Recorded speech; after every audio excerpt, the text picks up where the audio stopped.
traveler. Right on cue. Hey, Catherine! Got any new commissions for us today? Also, how come you look so happy to see us? What have you done? I went to the shrine to draw a fortune slip earlier. The shrine maiden told me that it is the season for an unexpected reunion. Catherine? Drawing fortune slips at the shrine? Is it just Paimon, or is that the most unusual thing ever? Wait, no, that's not the unusual part. We're in Liyue. You went to Inazuma and back in a single day? Even I have a private life, you know. Okay, so when you say unexpected reunion, you mean running into us, right? Who can say? But the anticipation of knowing that an unexpected reunion is due is making me happy to see everyone I cross paths with today. Fair enough. Even though we see each other pretty much every day, whatever makes you happy. Wait, are you saying? Oh, Paimon gets it. Well, let's just hope the Shrine Maiden was right. Fingers crossed we find her. I'm sorry. Did I say something I shouldn't have? You both seem a little down. Oh, it's nothing. Anyway, back to business. Do you have a new commission you want to give to us? Yes, as a matter of fact, I do. This one is from a miner. It seems to be related to investigating the chasm. Really? Does this mean the chasm's not sealed off anymore? I will leave the requester to fill you in on all the relevant details. His name is Yue Hui, and he should be at the chasm right now. All right then. Thanks, Catherine. We'll head there right away. Very well. Ad Astra Abyssosque. This time you are truly bound for the abyss. Good luck to you both.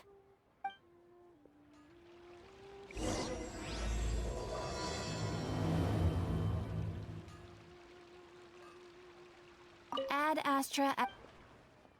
Thank you for completing.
Lightning Slash! Booba, get them! Help! Dodge this! Don't get frostbite. Submit for judgment. Forth my blade.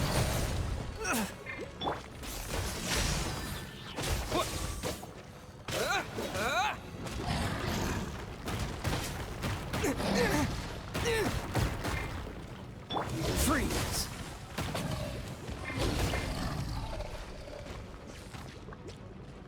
At the frying pan!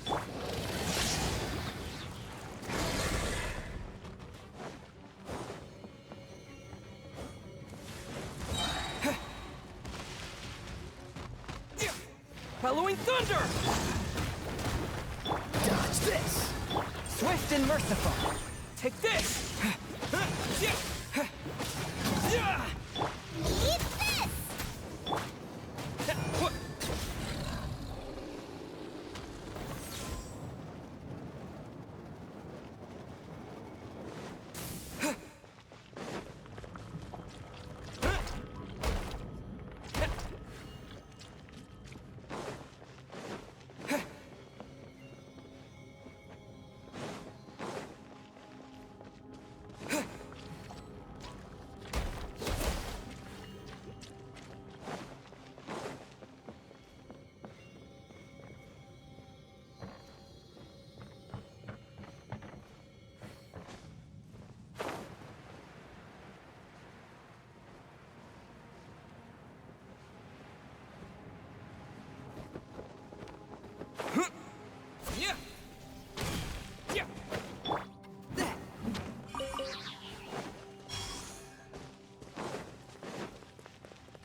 Lightning Slash! Another test. I got careless. Nice and spicy!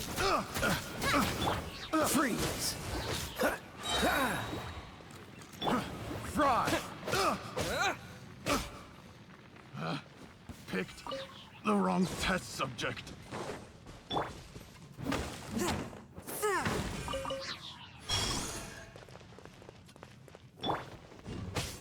Take this! Dodge this! At the frying pan!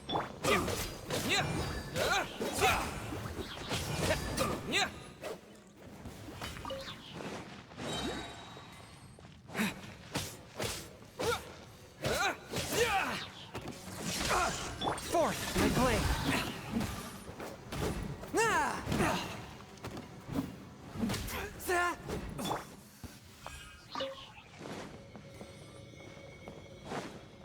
There's no Nice end and to this. spicy! Freeze! Oh, so sorry. Swift and merciful.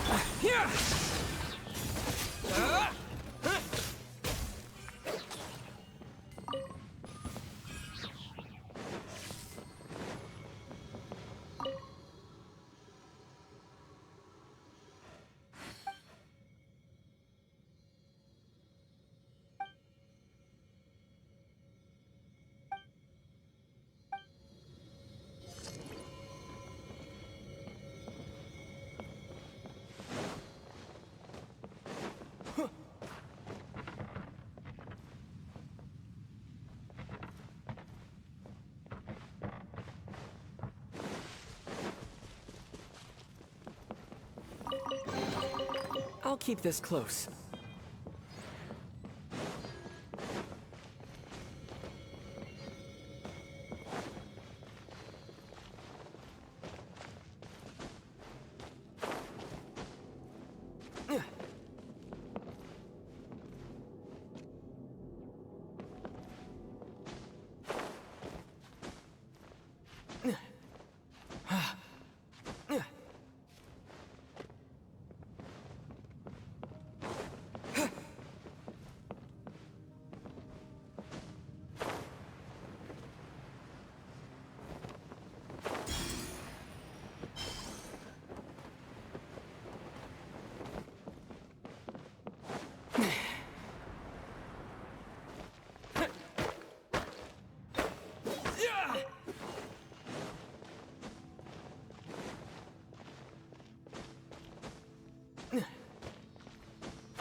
Another test subject. Fry!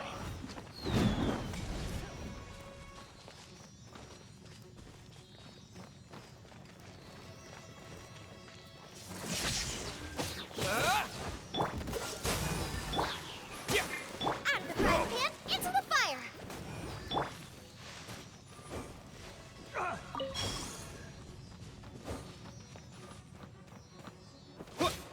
Take this!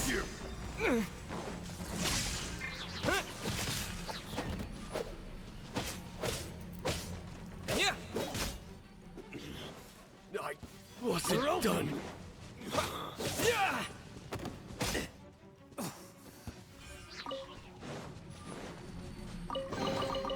I'll keep this close.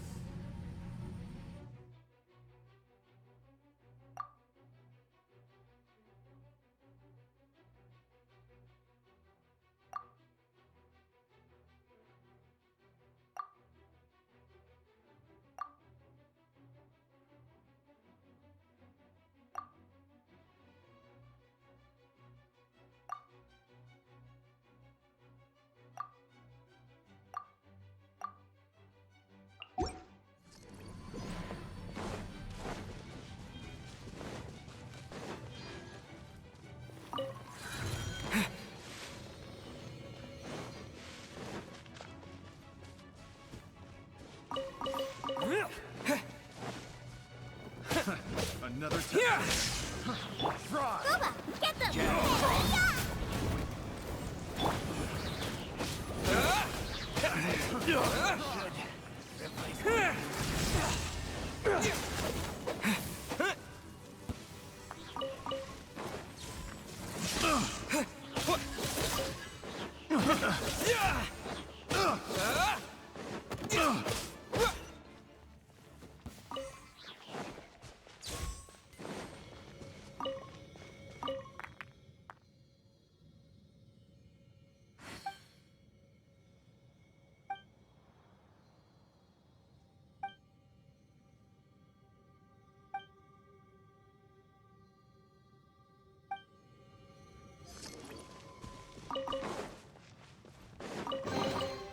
Is this an answer from this world?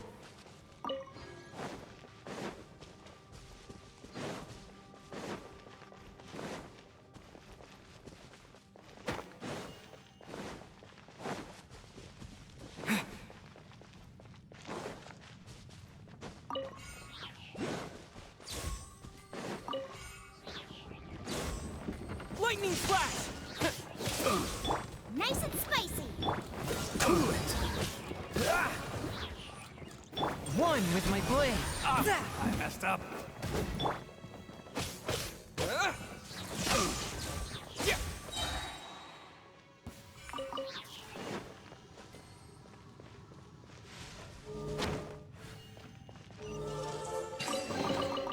Is this an answer from this world?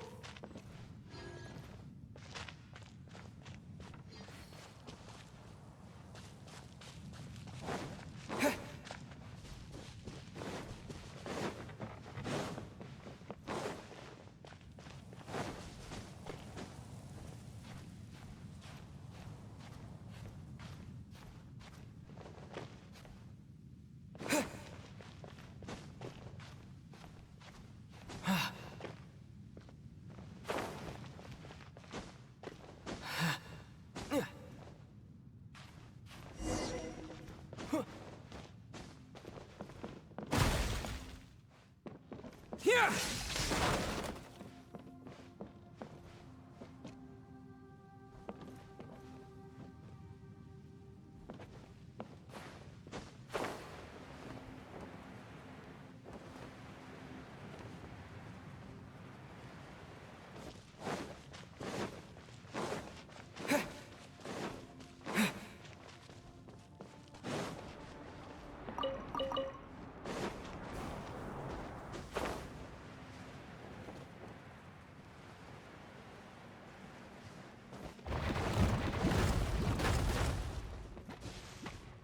Take this!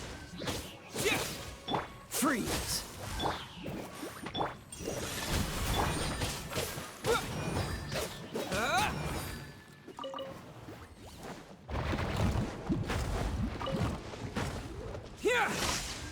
Thunderclap! From whence you came! Huh? Forth, my blade! Out of the frying pan, into the fire! Eat this!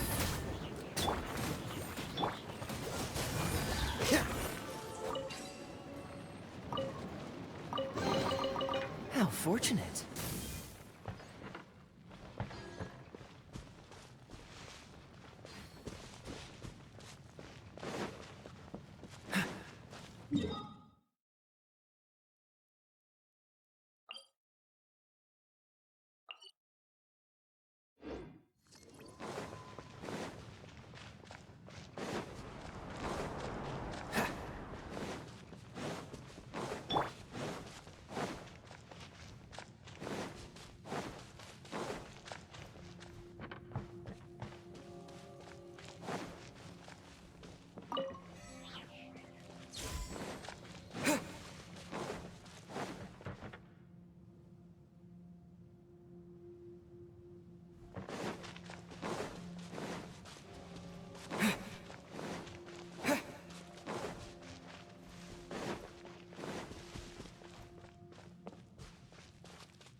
A reward on the road.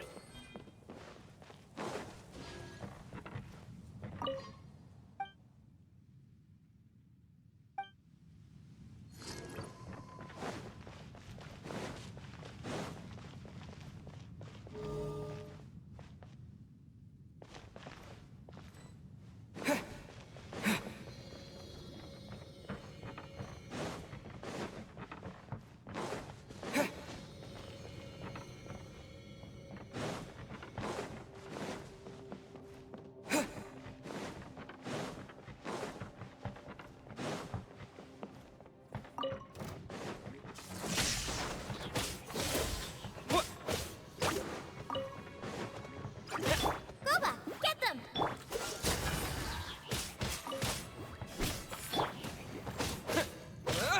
Yeah! Yeah! Lightning flash!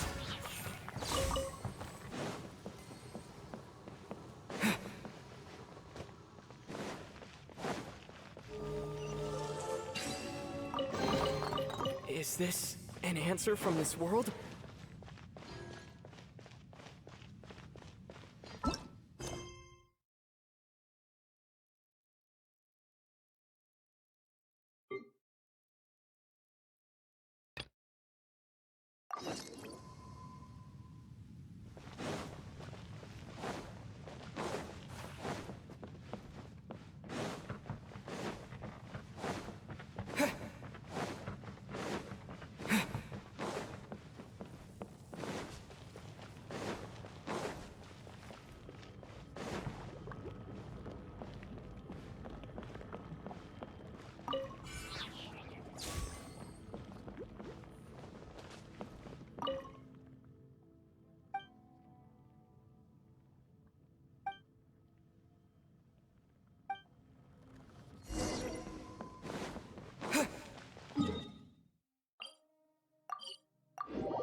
Take this!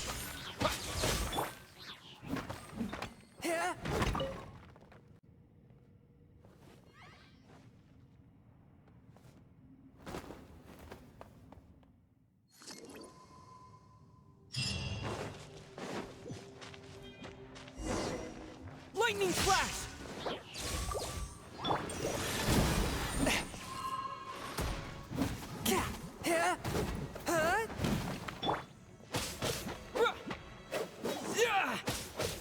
Take this! Spirit Blade!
Lightning Flash!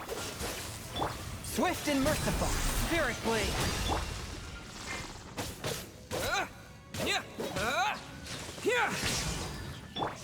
Freeze. Booba, get them! Hey,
Is this an answer from this world?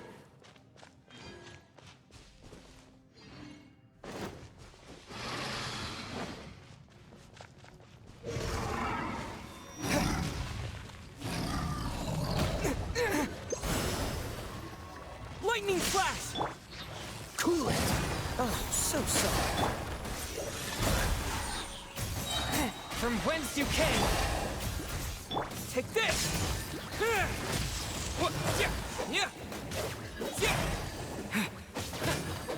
Dodge this!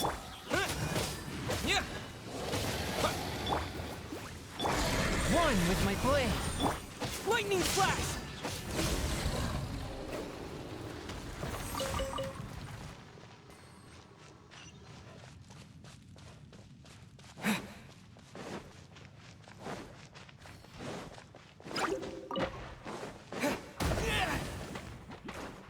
Freeze! Submit for jump! At the frying pan, it's...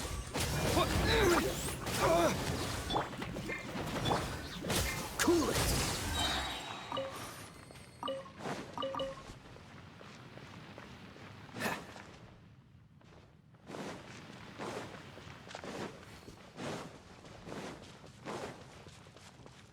What's the hurry?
How fortunate.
This moment will be frozen. Spirit blade. Nice and spicy.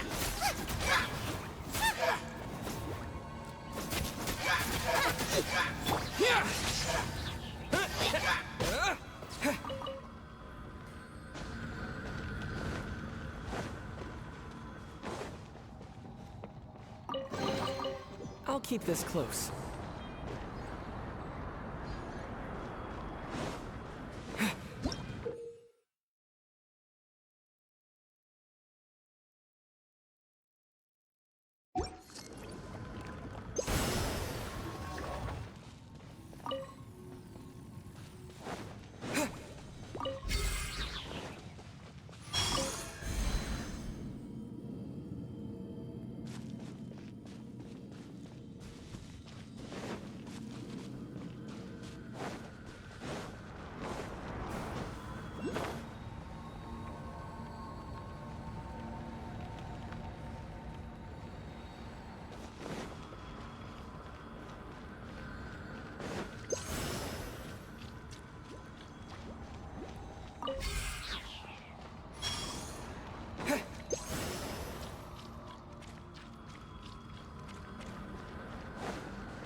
Dodge this!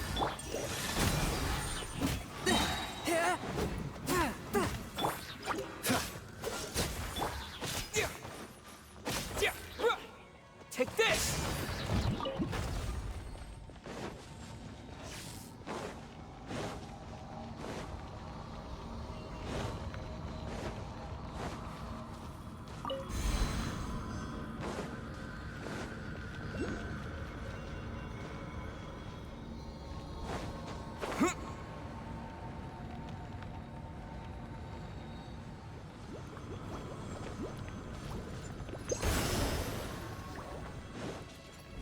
Lightning flash!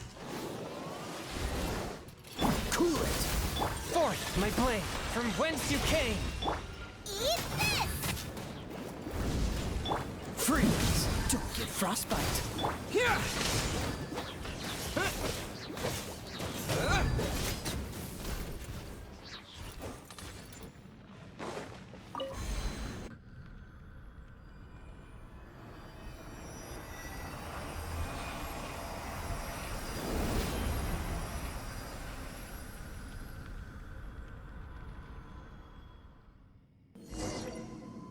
Bow before the abyss! Lightning flash! Boba, get them! Bellowing thunder! A touch of frost! Spirit blade! Attack! Dodge this! Take this!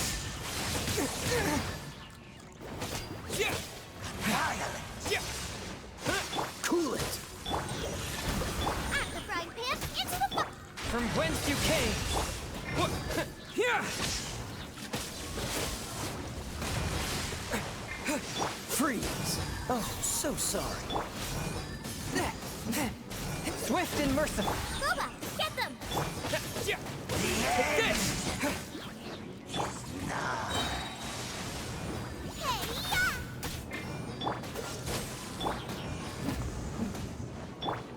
Lightning flash! Yeah!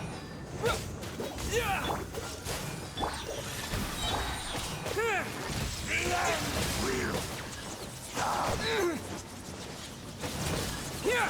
The abyss shall rise once again!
It's a city? A whole city that's floating in the air! Upside down? Just look at this place. Doesn't it remind you of something? Wait, what was it again? Yes, that's it!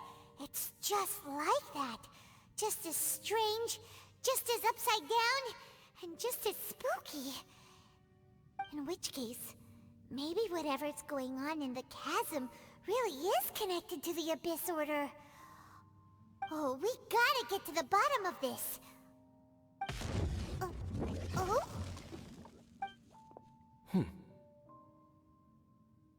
The feeling is mutual. I certainly hadn't expected to meet you here either. Long time no see, Dane. Wait, but how did you suddenly end up here in the chasm? The chasm? So we're in the depths of the chasm, are we? Interesting. This is one place where I have never set foot before. I understand how you must feel. Last time we met suddenly and parted hastily. Now our paths cross again. Fate, it seems, owes you an explanation. That much should be self-explanatory. I came upon the trail of another Abyss Herald recently and began pursuing it. Unfortunately, I got as far as cornering him before he resorted to the same trick that they all do. I was hot on his heels when I followed him through the portal, but as usual, it was to no avail. It took me to the wrong place. Correct. Based on my recent experiences, I can only conclude that the Abyss's portals are not simply pathways from point A to point B, but gateways to an entire network. Where they emerge on the other side is their choice. It can be anywhere within the network. Sounds kinda similar to how teleport waypoints work. In short, though I was right behind your twin last time when I entered that portal, the next moment that I realized where I was all alone, back in the ruins known as Storm Terror's lair. Oh yeah, about that! Whatever happened to the Eye of the First Field Tiller? It's in a safe place. You can be sure that I will learn the truth of the Loom of Fate operation sooner than it could ever fall into the Abyss Order's hands. Huh. So that title stuck in your memory. I by no means went out of my way to conceal it from you. It once stood for the glory of Kanria, but now it is but a cruel joke. My curse to bear. Twilight Sword was my title as captain of the Royal Guards when I witnessed the destruction of my entire homeland firsthand. I believe my reluctance to raise it in conversation is quite justified. Sounds like your sister was right. We were travel partners. We both partook in a painful journey of searching for our fate. But regrettably, we did not make it to the journey's end together. Before you continue questioning me, I ought to warn you. If my suspicions regarding the portal network are correct, then the fact that there is a portal leading here tells us that the Abyss Order has their eyes on this location. You mean the Abyss Order is plotting something here? Actually, Paimon and the Traveler suspected that too. I mean that it's highly likely that even as we speak, the Abyss Order is watching our every move. Don't say that! You're giving Paimon goosebumps. A wise choice. There appears to be light from a fire coming from near that rocky wall. Let's take a look.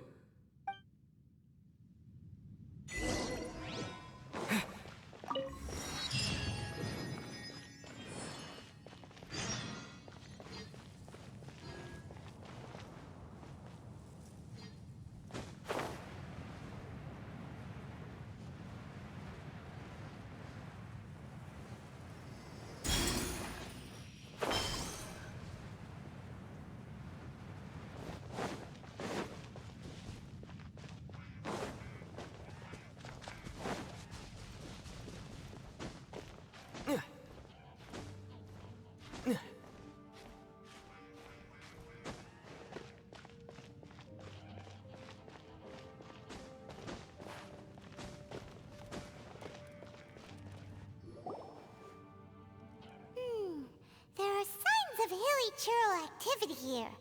Could these be the hilly churls the requester was talking about? Requester? In fact, hold on. You still haven't told me what you're doing here. I doubt that most travelers would have any reason to venture down this way. We took a commission from the Adventurers Guild to investigate the chasm. Apparently a whole load of hilly churls have been gathering here, and the requester wants to know why. And now it looks like we finally found our first clue. Do you want the answer? Huh? You mean, you know something about this? As it happens, I do. It's understandable that you did not perceive anything unusual. What makes this place so strange is that the environment here weakens the effect of the curse. The curse? Oh, Paimon remembers! Last time you guys were saying that Conria's people were cursed to immortality or something. For centuries, I have suffered daily from the curse that was laid upon me. But here, I suddenly feel a small amount of relief from this suffering.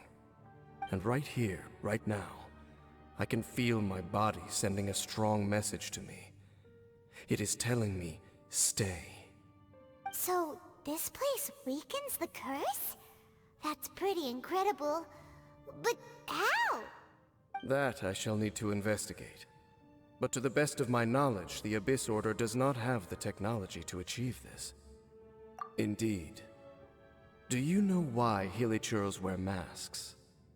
It's to hide their appearance, lest they catch sight of their reflection in a body of water. Compared to how they remember themselves, it is a terrible sight to behold. One that causes them great despair. The curse of immortality denies death to those afflicted with it. And yet, it does not truly mean that they will never die. So, you mean, there's a way to undo it? No. I mean that the body and soul will continue to be eroded until they are virtually non-existent, even if death is not the form that this erosion takes.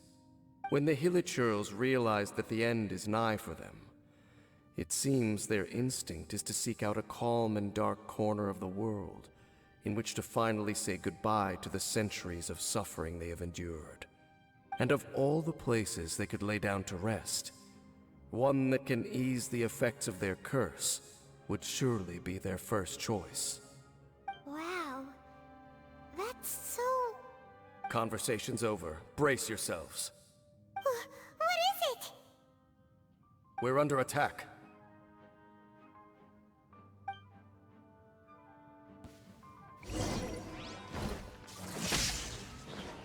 One with my blade! Spirit blade! Dodge this! To get frostbite!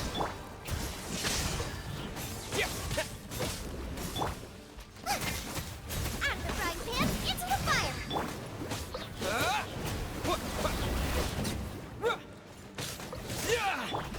Submit for judgment! Cool it! Nice and spicy!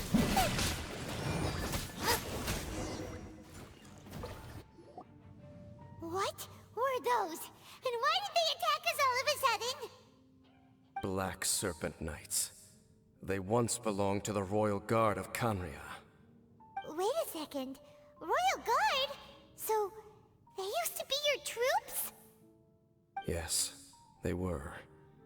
But now, the curse engulfs them, and they fight with none of the honor they once had.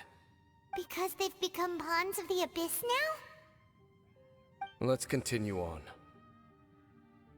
Wait! Dane!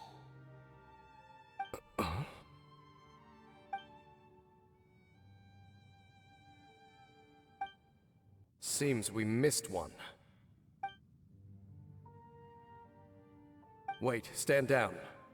There's something different about this one. It's disappeared. What the heck? What was going on with that one? Was it trying to say something? How is this possible? How could he have retained self-awareness for 500 years without it? But more importantly, why did he seem so familiar? That would be a miraculous outcome indeed for a cataclysm that brought total doom and destruction. Or perhaps it was just a coincidence. We should press onward to the city.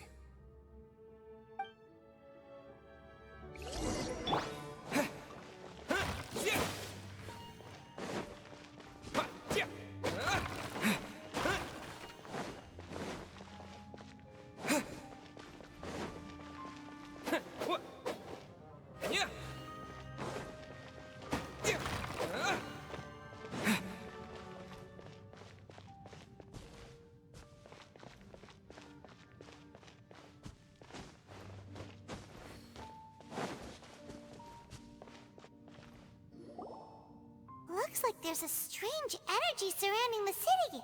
We can't go any further. Guess there should be a mechanism or something around here, right? Traveler, looks like it's time to get into ruin exploring mode. Don't waste your time.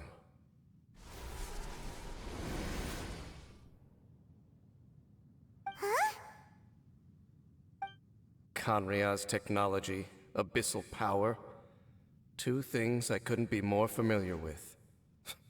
They're just cheap tricks to me. Okay, so the Abyss Order really is trying to hide something here, right? Dan seems like he really understands what's going on here. No wonder the Abyss Order doesn't want him around. Not necessarily. The closer we draw, the more I am inclined to conclude that these ruins belong to a more ancient civilization still. The Abyss Order simply got to them before anyone else. Even older than Kanria? Whoa, Paimon can't even imagine back that far. That said, the architecture here does somewhat resemble that of Kanria. At least, it would if it were the other way up. Let's head toward the light over there. Mind your footing on the way ahead. It's a long way down.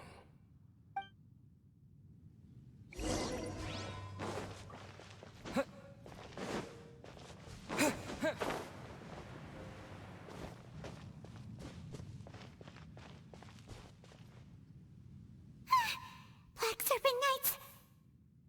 Is this where they're based? Or wait, are they guarding something here? We are likely drawing near to whatever the Abyss Order is trying to hide. Let's take them out first.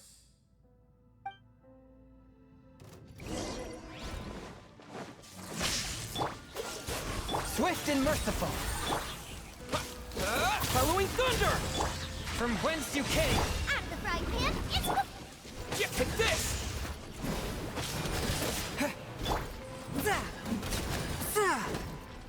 Dodge this! This one will be frozen. Yeah!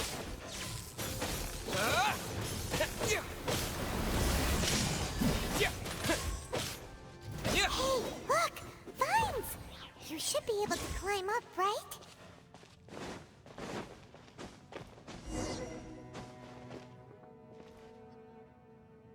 Oh no! More Black Serpent Knights!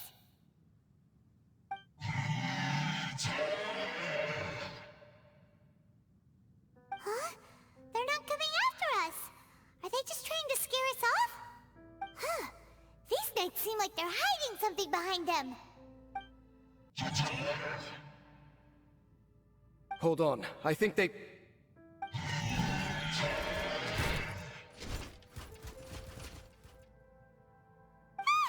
coming! Quick, get them! Lightning slash! Freeze! You're toast! Spirit blade! Yeah!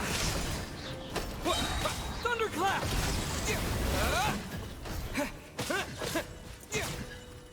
Whew. That was the last of them.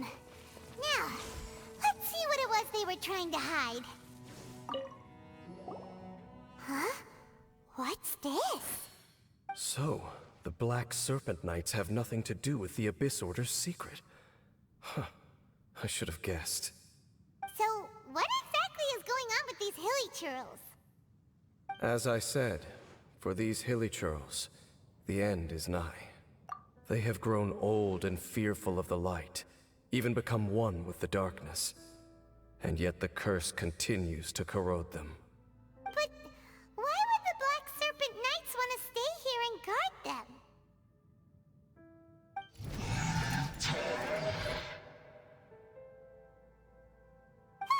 More of them are closing in!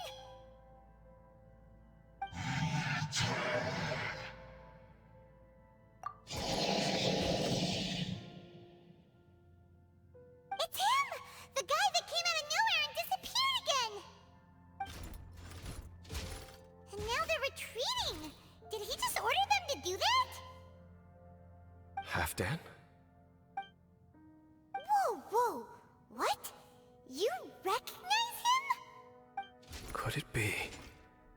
If it's as I suspect, then this is a truly tragic state of affairs. Dane? You want to know why they were gathered here guarding the hilly churls, don't you?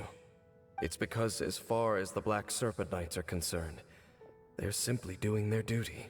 The one who ordered them to retreat just now, I suddenly recognized him. I knew him as a young man, an elite in the royal guard of old. His name is Halfdan. So, he's from 500 years ago too? To this day, I still remember the final orders I, the Twilight Sword, gave to Halfdan on the day of disaster in Khaenri'ah, before I made haste back to the palace. Inform all Black Serpent Knights to protect the people of Khaenri'ah at all costs. Because we, of course, were royal guards. But this would mean nothing in the events that followed. Royals, gentry, common folk, these identities made no difference. Against the might of the gods, the only identity that mattered was being from Khaenri'ah. These Black Serpent Knights have lost their intellect, but perhaps, in whatever remains of their minds, they are still protecting the people of Khaenri'ah. If you see these ruins as Khaenri'ah in the throes of disaster, and these hilly churls as the people crying for help, then suddenly, I can make sense of what I'm hearing. Their growls are less of a threat and more of a warning. Then, what are they saying? Though it is barely discernible, I can just about make it out. They keep repeating a word from the old language of Khaenri'ah. Run. Even I have to admit, the fact their will is strong enough to survive 500 years of erosion. It is nothing short of a miracle, born from hopelessness. Oh, so Paimon had them all wrong. It doesn't matter. Even I took them for enemies for a moment. Let's keep heading toward the light at the top. I believe the Black Serpent Knights will no longer try to stop us.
Is this an answer from this world?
Dane, why so quiet? I'm just thinking, nothing more. If you're trying to console me, I can assure you there is no need. Fine.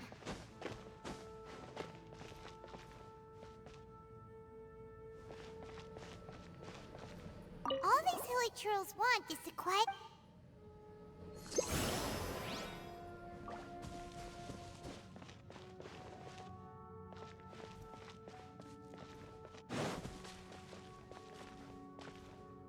Hey,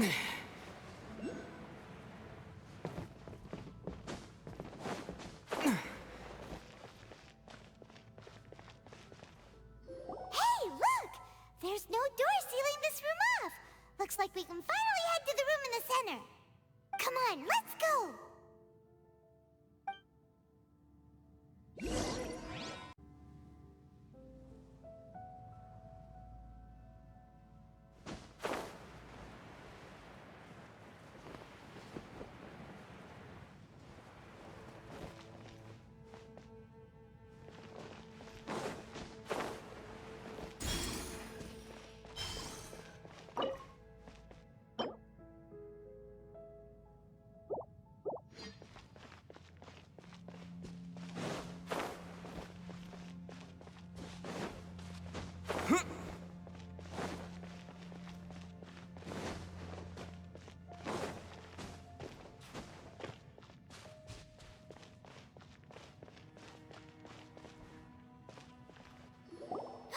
Look! Up there! A water pool! Even the water pool is upside down. Oh, wow! This is a pretty amazing place! Dane, do you have any idea at all how it works? The pool must be part of the entire city structure. A relic of this ancient civilization. And more importantly, it is the very thing that is weakening the curse. Here, my whole body feels more at peace than it has in a long time. The effect is stronger here than it was before. And I think it's because that water pool has something akin to a cleansing effect. Cleansing? So that means the water in that pool can wash away the curse for good? No, that would be impossible. How are you so sure? I have lived with this curse for 500 years, and I have been fully conscious the entire time. Suffice to say, no one understands the curse like I do. It is a way of branding us at the level of the fate of the world itself. When a god applies a curse, it takes effect at a higher level of reality than the person themselves. Even now, I can feel the curse slowly permeating my entire being, becoming part of me, slowly but surely replacing me.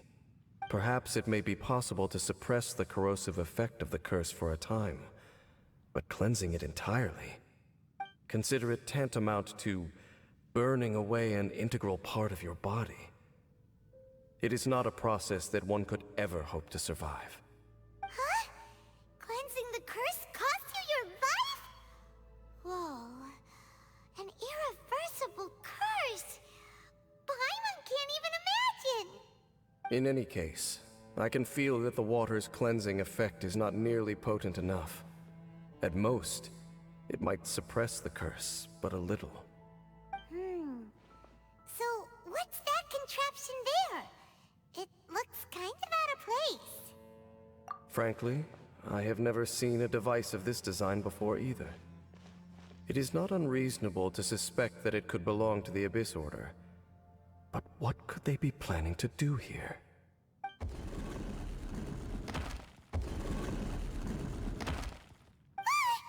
Oh, that gave Paimon a fright! So, all the doors are open now?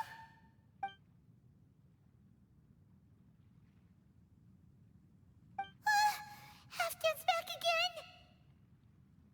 Halfdan, do you have something to say to me?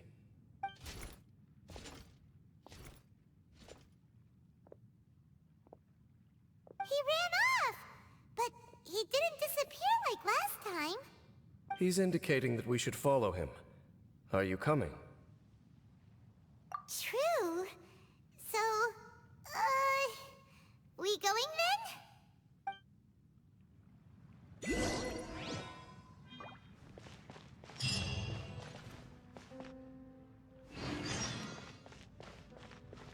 Halfdan jumped down over there!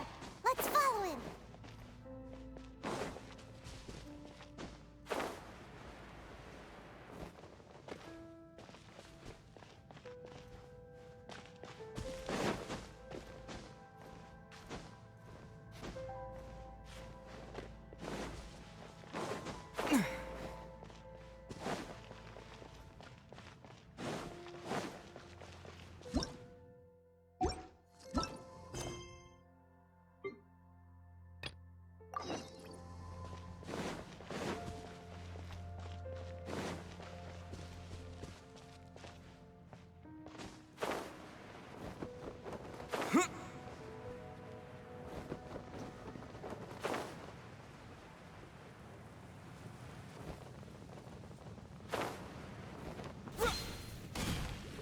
Looks like Halfdan disappeared at the far end of this path. Perhaps whatever lies ahead is what he wants us to see. Let's keep going.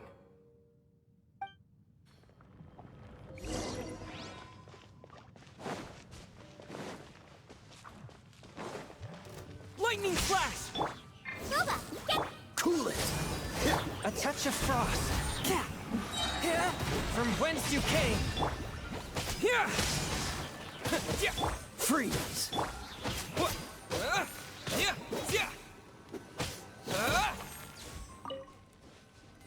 There are more signs of hilichurl activity here.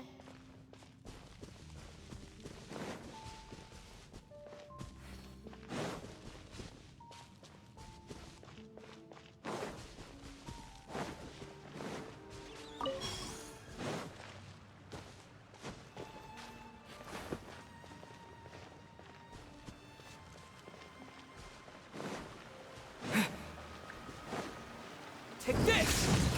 Dodge this! Don't get frostbite. Nice and spicy. Swift and merciful.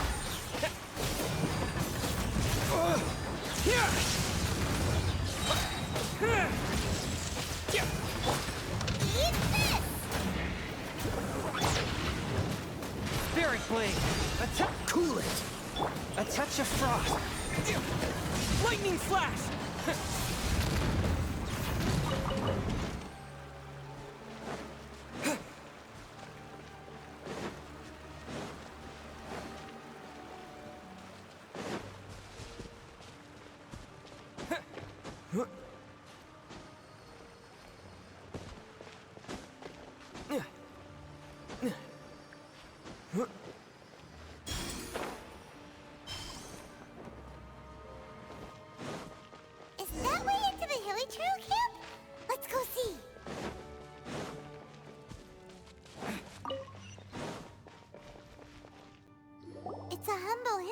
churro camp.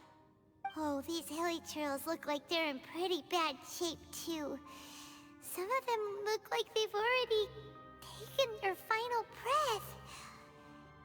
Is this what Halfdan wanted to show us? Whether it is or not, everything here is worth investigating in detail. Inspect the area. Leave no stone unturned.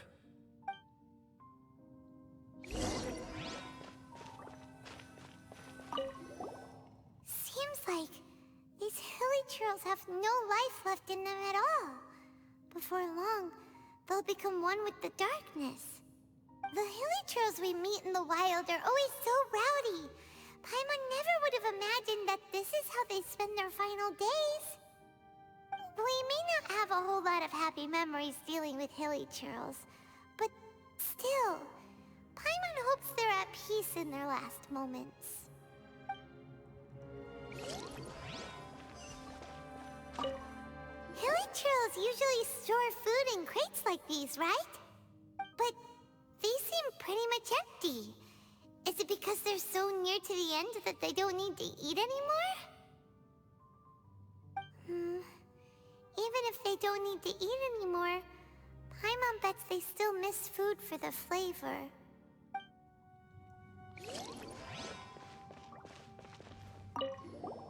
There's even a bonfire here, like what hilly churros built in the wild.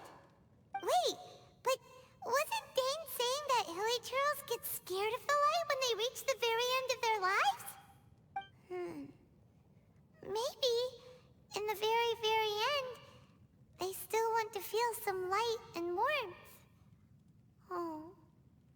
Just thinking aloud here. Could also be another reason.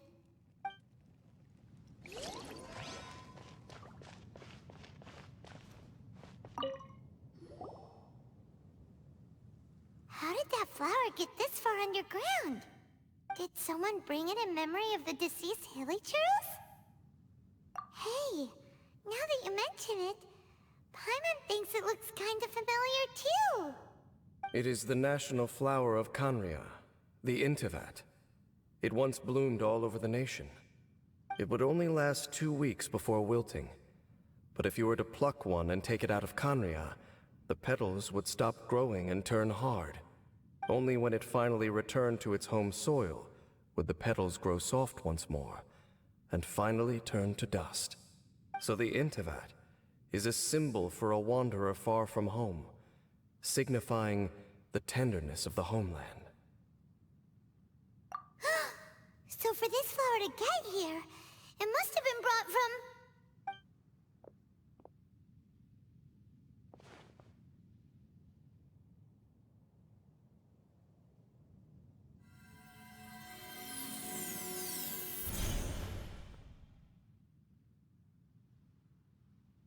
Your Highness, so the proposal finally has your blessing? In focusing single-mindedly on confronting the heavenly principles, we neglected our original mission, the revival of the homeland. I should not have been so indecisive. The device is almost ready. We await your command. What are the chances of succeeding? Theoretically speaking, approximately. Forget it. Even a 1% chance is enough. For too long have we dwelt in the abyss. Surely they would rather return to the natural cycle of life and death as soon as possible than continue to exist as they are, without a shred of dignity. They cannot be made to continue paying the price for those so-called sins. The Order is most fortunate to be graced with your decision.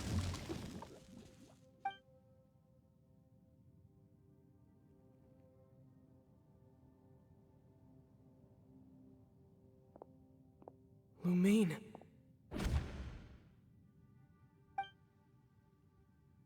You saw something, didn't you?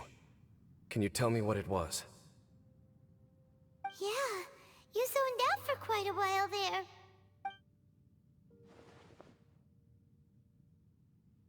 Huh.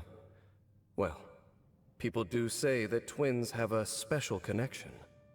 It sounds as if they are attempting to make use of certain equipment to cleanse the curse.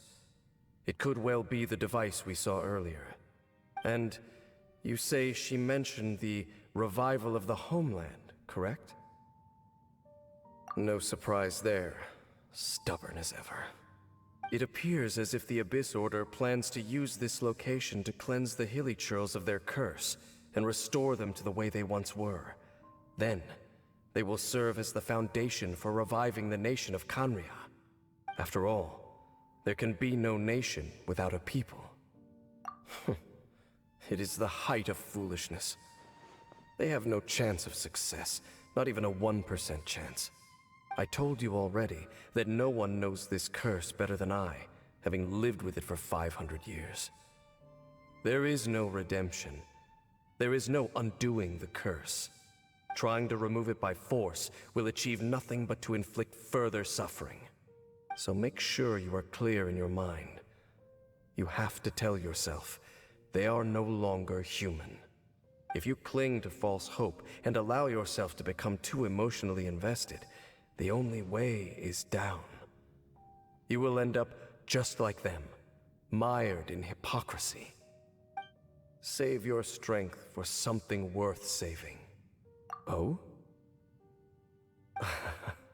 But of course, I am merely someone you hired for a task, while she is your sister. It is only natural for you to side with her. But whatever decision you make cannot deter me from mine. My chosen path is to stop the Abyss. If we have... I see.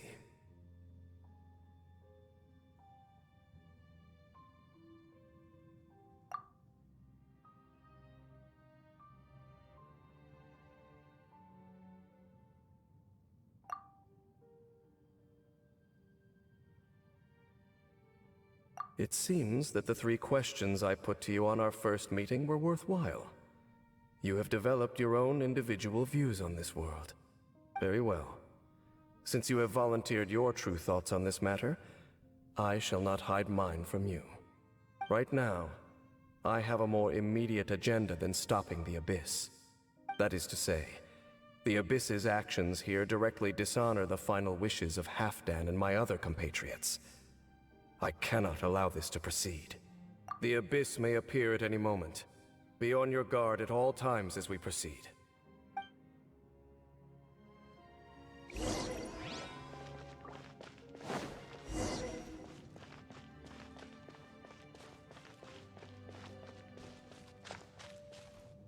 We can see the Upside Down City from here, too.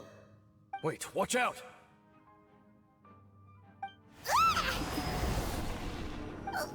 What's going on? Is that light coming from the room in the center? It's too bright! The mutation is continuing. Has the Abyss made its move already? Dainsmith, I see your incessant meddling continues, and that you have once again joined forces with our Highness's kin. Regrettably, I was not in time to control your exit from the network, and it sent you here of all places. This was a catastrophic error. I am surprised that you dare to face me. You ran like a coward last time. Our Highness's will must be done. All interferences must be removed, whatever the price to pay.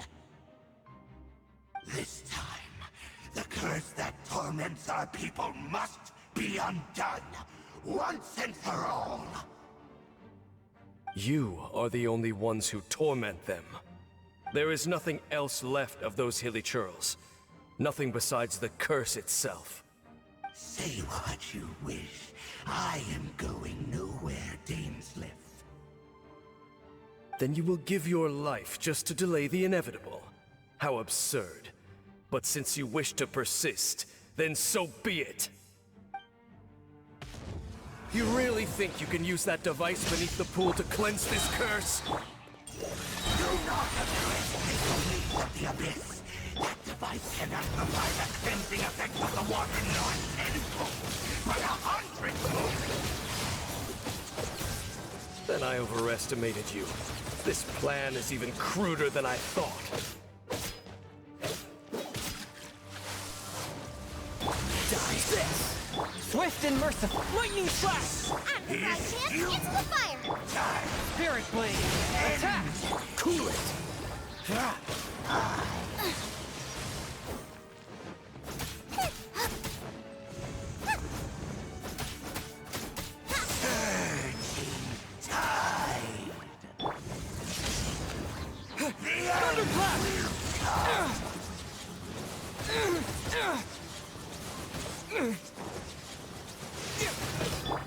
Nice and spicy. Hey, yeah. The world will A touch of frost! Freeze! Oh, so sorry.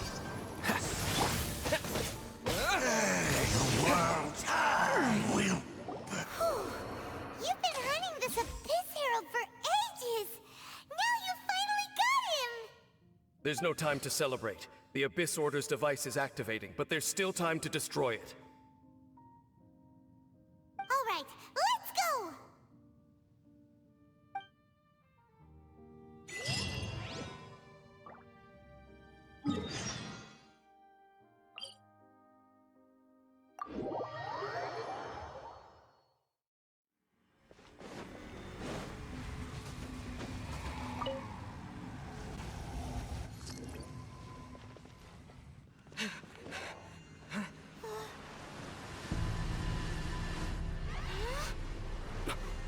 Look, the amplification device.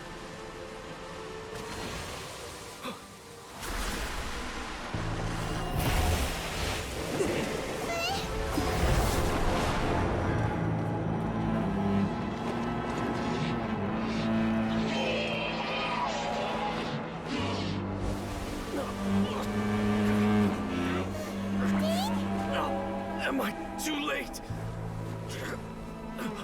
They're in agony. This is no way for them to meet their end. Find a way to stop that thing.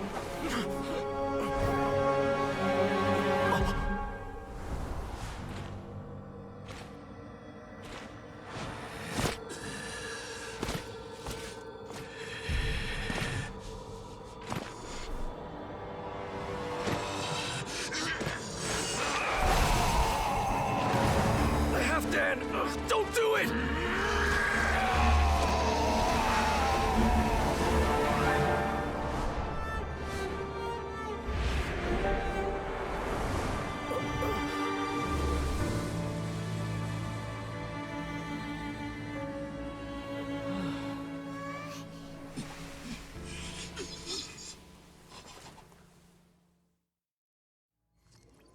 I thought he would have been turned to ashes in an instant.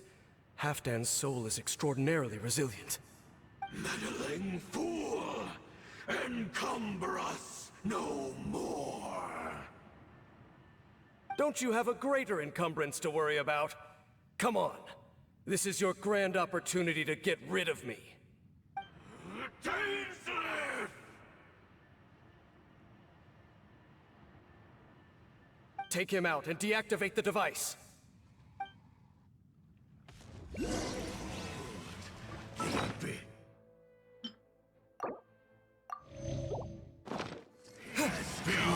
Take this! Dodge this! One with my blade! Boba, get them. Gift From whence you came!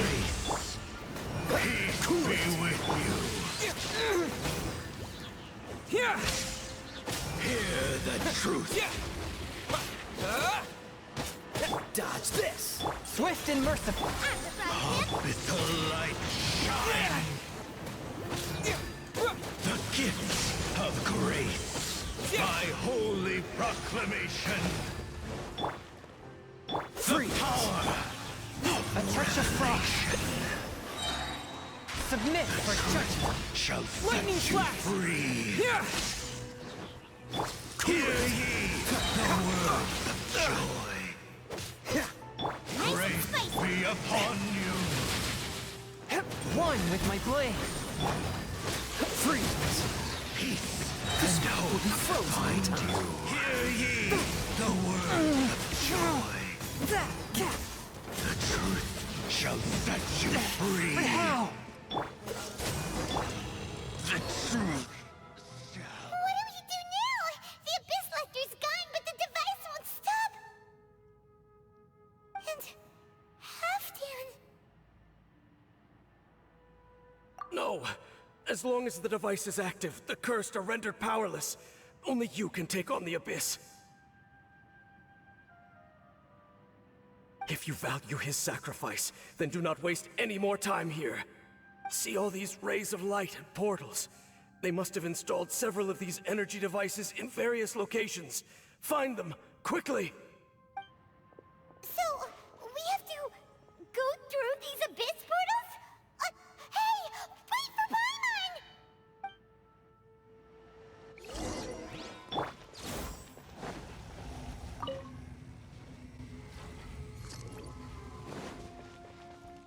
Lightning flash! Cool it! From whence you came! Take this!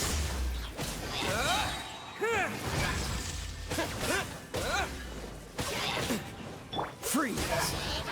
A touch of frost!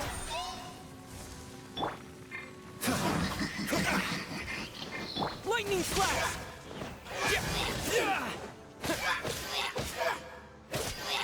Dodge this! Don't get frostbite!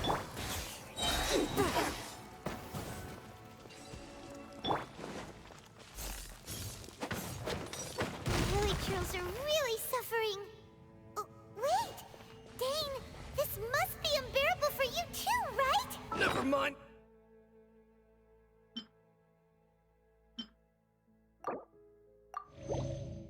That Halfdan and the others are enduring far greater.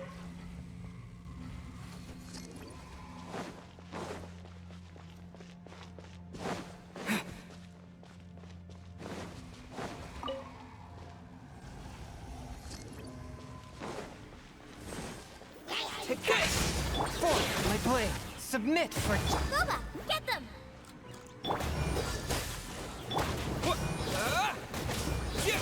Lightning flash!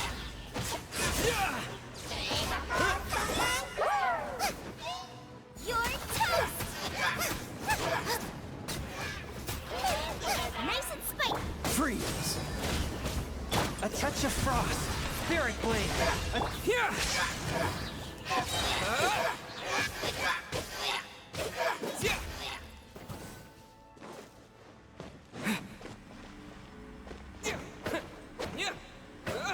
Quick, destroy the devices and...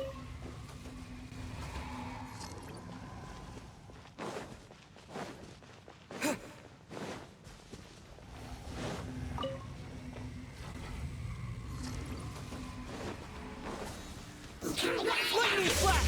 Following thunder! Cool it! Forth, my blade! Boba, get them!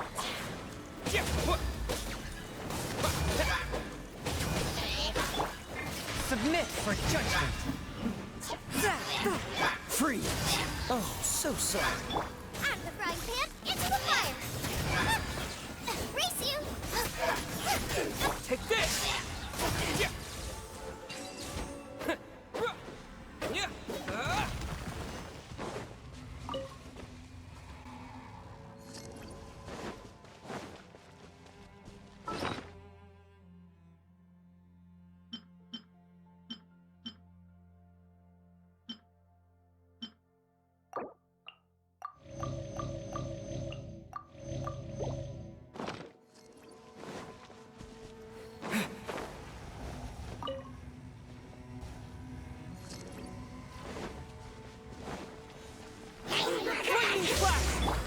A touch of frost.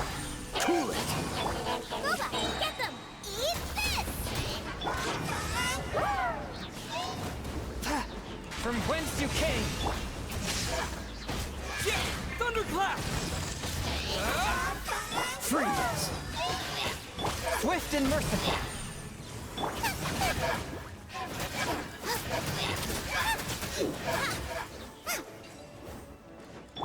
Take this!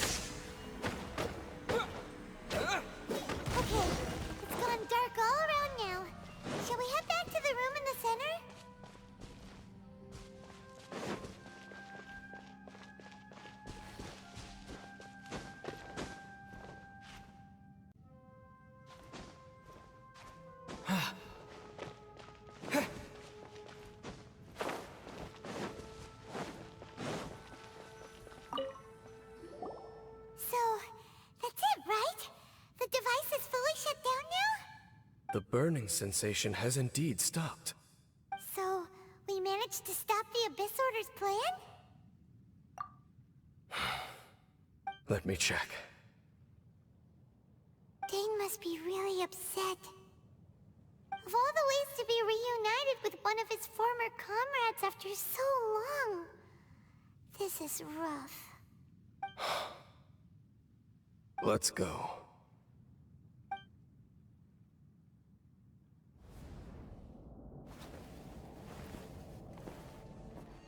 Huh? Huh? Light?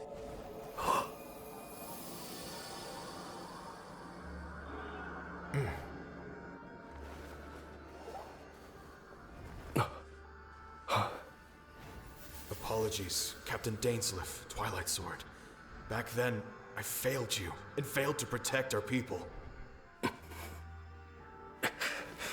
No. For 500 years, you have faithfully done your duty. To this day, I am proud of you all.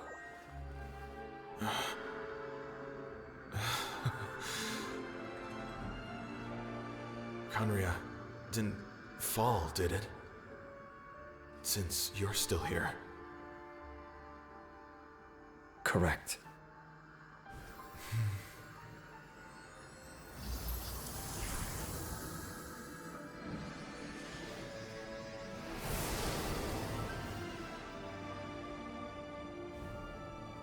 So, no need to revive the homeland.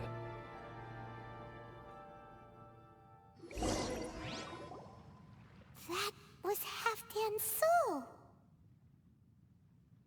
More than one kind of strange power exists here. Souls are no strange sight under the circumstances. Still, if you intend to venture deeper in and continue your investigation, you ought to be careful. You bet! We'll be super careful! Oh, but Dane, does this mean you're not coming with us? That device took a severe toll on me. It will take me some time to recover. Oh, right. Well, actually, Paimon already knew that. You've clearly been pushing through the pain this whole time. You've earned a good rest, Dane. Oh, you should take a vacation! Vacation? The very notion. This word has no business being in my vocabulary. There are more important things that demand my attention.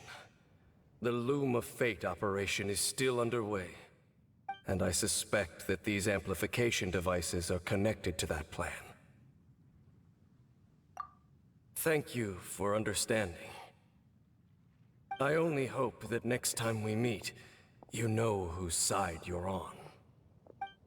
Sheesh! He sure knows how to hold a grudge, saving that snide remark right until the end. Well, shame that we didn't get to see your sister again. But at least we learned some useful info, huh? As long as you keep pressing on with your journey, you guys will definitely meet again. And everything will be back to normal. Right? Oh, Paimon almost forgot. The real reason we came here was to investigate what was going on with the Hilichurls, wasn't it?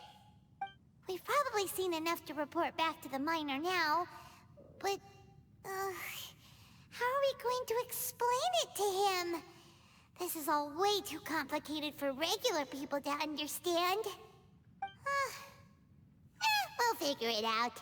Just don't forget about the commission when we're done here.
Dodge this! Don't get frostbite. Eat this!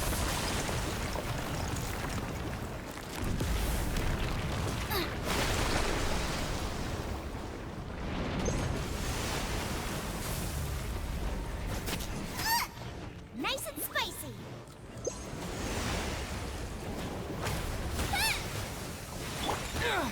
Take this!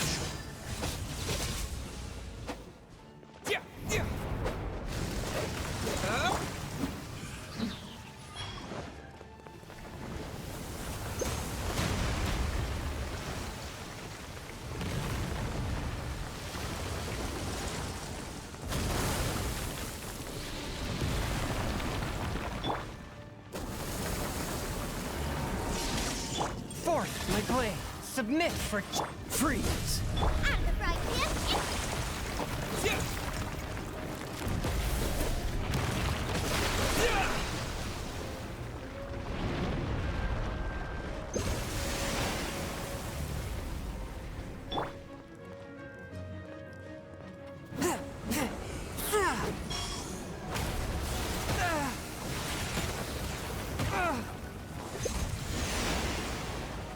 Swift and merciful. Cool it. Boba, get them! Lightning slash!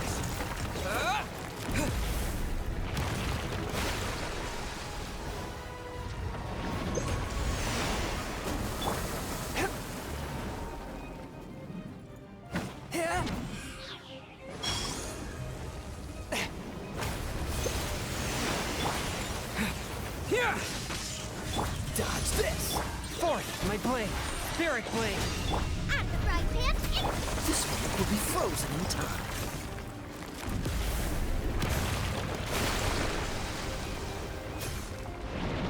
What's the hurry? Lightning flash! Cool it! Swift and merciful. Boba, get them!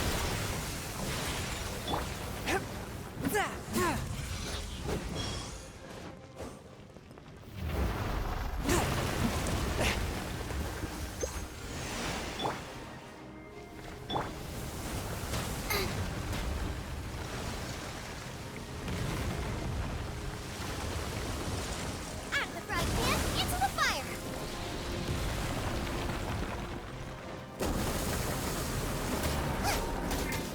Dodge this! Fourth, my blade. From whence you came. Nice and spicy! Take this!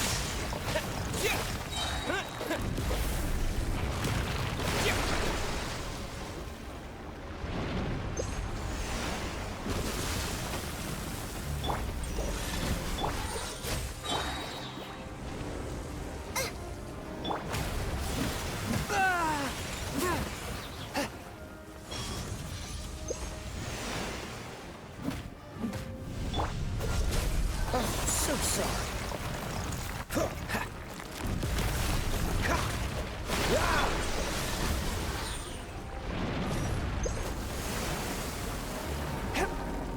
Spirit blade. Out of the frying pan, into the fire! You're... Following thunder.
Is this an answer from this world?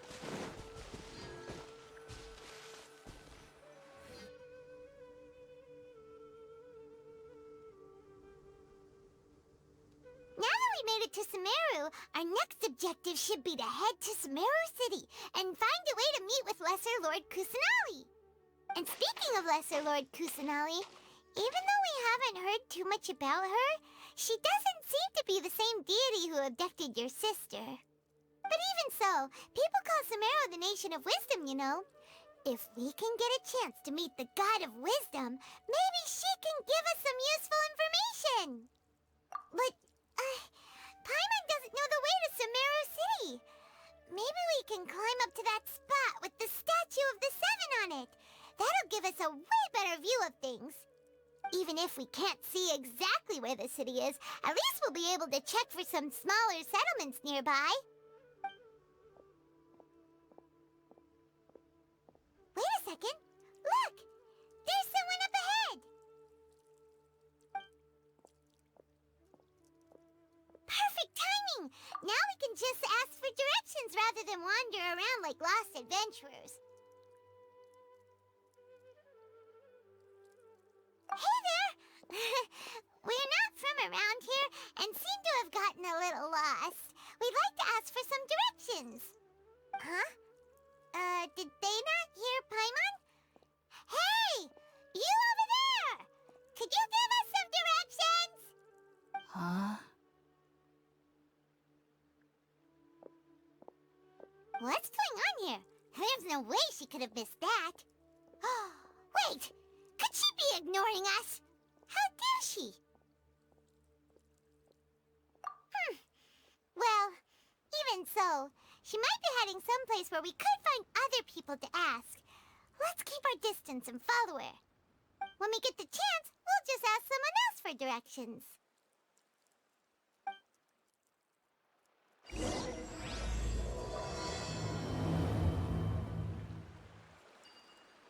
Come on, let's follow her. Just keep quiet. Make sure she doesn't notice us.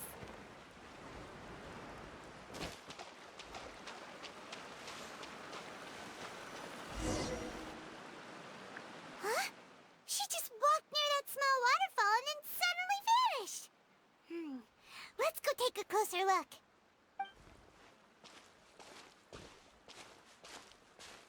Paimon thought this cave would lead to a village or something, but, it looks like that's not the case. Look, she's sitting over there. Wait, she couldn't possibly be living here, could she? What should we do now? Do we try asking her for directions again? It looks like she's meditating or something. If we bother her now, she probably wouldn't let us off very lightly.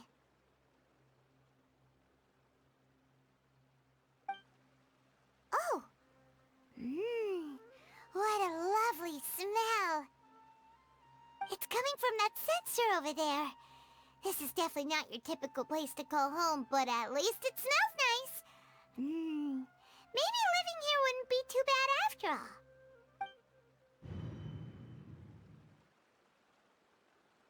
Huh? What's the matter? You don't look too good. What? Is the smell making you feel sick? Strange. Paimon doesn't feel anything.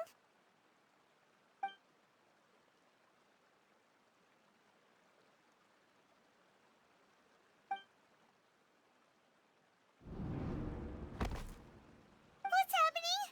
Traveler? This is no time for a nap. Oh, come on, wake up.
Are you sure it's not serious?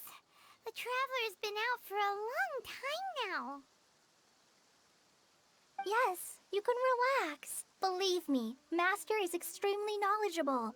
If he says that he's going to be alright, then there's absolutely nothing to worry about. Oh, are you awake now? Oh, thank goodness! Traveler, you're finally awake! Well, we're at... Good question. Where are we? Haima was in such a panic when you passed out that she even forgot to ask what place this is. This is Gandharvaville. It was originally built by scholars from Sumeru as a place to rest in the rainforest.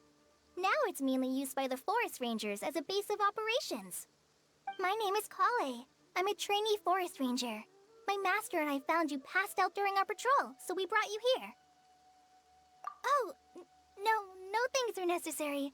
I didn't do anything, really. By the way, how are you feeling now? Any discomfort? Oh, that's Master's herbal medicine you're tasting. He gave you some while you were unconscious.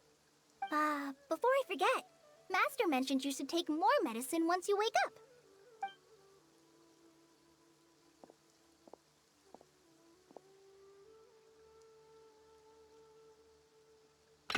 Whoops! Kale, what's the matter? Were you trying to retrieve the medicine? As I've already told you, you must be careful with these. All right, I'll get it for you once I'm finished here.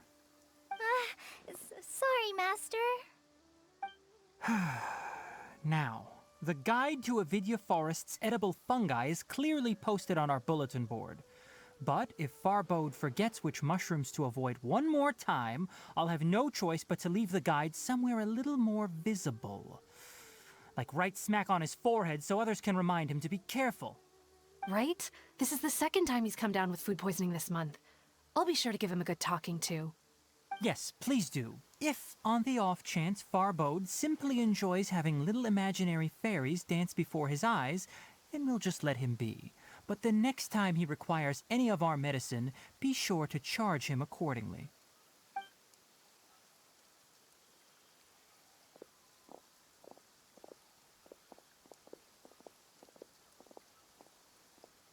So, how are you doing? Feeling better? Oh, this is my master, Forest Watcher Tainari. He is chief officer over all the rangers here in Gandharvaville. I already informed Paimon about the reason you fell unconscious earlier. But now that you're awake, let me explain it for you as well. It is common practice for Sumeru scholars of certain darshans to dedicate themselves to training and meditation in isolated areas, particularly the nearby forests. While meditating, they use a certain incense known as spirit borneol to help calm their minds as they enter a state of deep rumination. In hopes of asking directions, you two followed a scholar named Hypatia into her cave. The incense you smelled inside was the spirit borneol I just mentioned.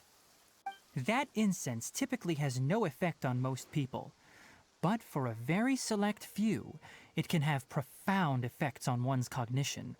as you experienced firsthand. Does that make sense? Very good. Now, answer me this. Did you feel anything after passing out? Say, any out-of-body experiences? Or did you see anything while unconscious?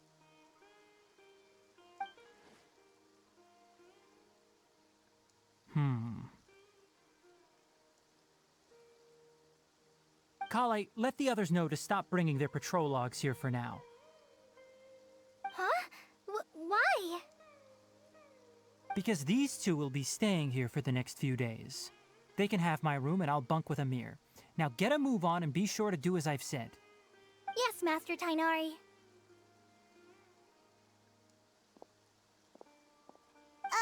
Wait, hold on a second. Can you tell us what's going on? Sure, let me fill you in. I originally planned to send you on your way once you finished your medicine. However, it appears now that you should stay a while longer in Gandharvaville for further observation while you recuperate. Further observation? No need to be hasty. As long as you have the capacity to judge between right and wrong, I promise that you'll understand the gravity of the situation once I explain everything to you. Based on what you saw after smelling the incense and losing consciousness, we can conclude that you experienced a powerful hallucination, which suggests your mental state is not in the best of shape. If you're skeptical, have a whiff of this. Oh, are you okay? You're experiencing a similar sensation as when you passed out, aren't you? So even though your condition is stable as of now, if I were to haphazardly let you leave, it's highly likely that you'd suddenly pass out again somewhere else. The rainforest is home to many fierce animals and hazardous areas. If something were to happen to you again, I'm afraid you might not be so lucky. For now, I suggest you continue taking your medicine each day and avoid wandering off on your own. At least until you stop having adverse reactions to this kind of smell, okay? Good. Now continue resting while I fire up another bowl of medicine for you. Seriously? We just arrived in Sumeru and we're already having problems left and right! Paimon knows we're set on meeting Lesser Lord Kusanali as soon as possible, but you really don't look too good. It'd probably be best to let you recover first. Hey! Are you even listening to Paimon? Paimon's over here worrying about you, you know. What's weird? You mean how you're feeling now? You mean the vision of tree roots and red skies you saw? But if those weren't hallucinations, what could they be?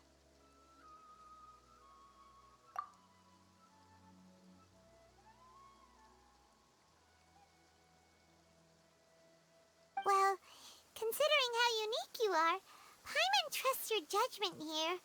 But why didn't you say anything about it to Tainari? If he misjudged your condition, then there's a chance you could get worse, right? Huh? You mean that Tainari already knows that what you saw weren't hallucinations? But if that's the case, why would he try to hide that from us? Oh, Paimon gets it now. That explains why you were so quiet earlier. Well, that settles it then. We'll stay here to rest up and figure out what's going on with your hallucinations. But it seems like asking Tainari might not be an option anymore. What do you think we should do? Good idea. Kale's pretty friendly. We can ask her tomorrow about what she knows regarding the Dendro Archon and customs in Sumeru.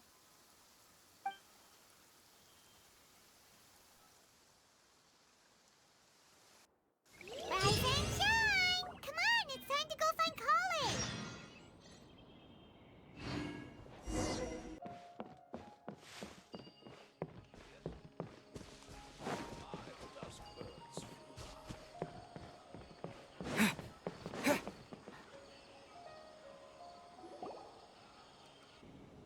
All right, next let's see your right hand.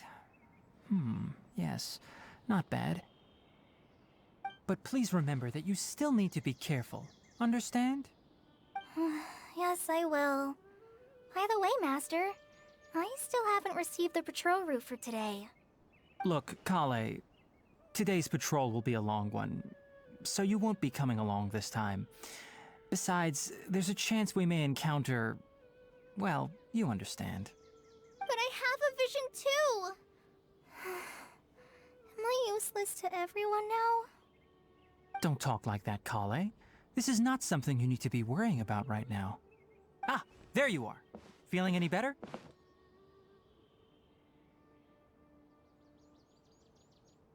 Yeah, since we'll be staying here for now, we thought we might as well try lending a hand around here. Seems you're not the type to sit back and take it easy for a while, huh? In that case, perhaps Kale could take you two for a patrol south of Gandharvaville for the day. And if you're feeling up to it, you can be responsible for cleaning the Statue of the Seven. Tighnari, we're ready to head out. Roger, I'll be right there. All right, we'll be heading into the forest now. I'll leave any further details to Kale. Yes, you can count on me. So, Kale, what exactly are we going to be doing today? Tighnari mentioned cleaning the statue just now, but, that doesn't really sound like the job for a ranger. Well, a forest ranger's responsibilities can be pretty diverse. They handle a variety of tasks, like checking the condition of outlying roads, maintaining forest facilities, ensuring fire prevention standards are met, and providing assistance to travelers and locals. As for Master, well, he has to handle more dangerous areas of the rainforest. Today we can perform routine checks on the pathway lamps as we make our way to the Statue of the Seven. Paimon, Traveler, this way! You can leave the task of checking the lamps to me. In the meantime, you two can keep an eye out for anything unusual.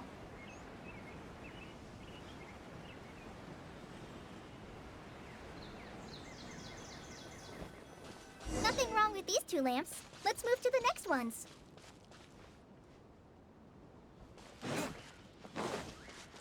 Oh, this lamp seems to be getting a little wobbly. Let me make a note of it. No problems with this lamp. Good.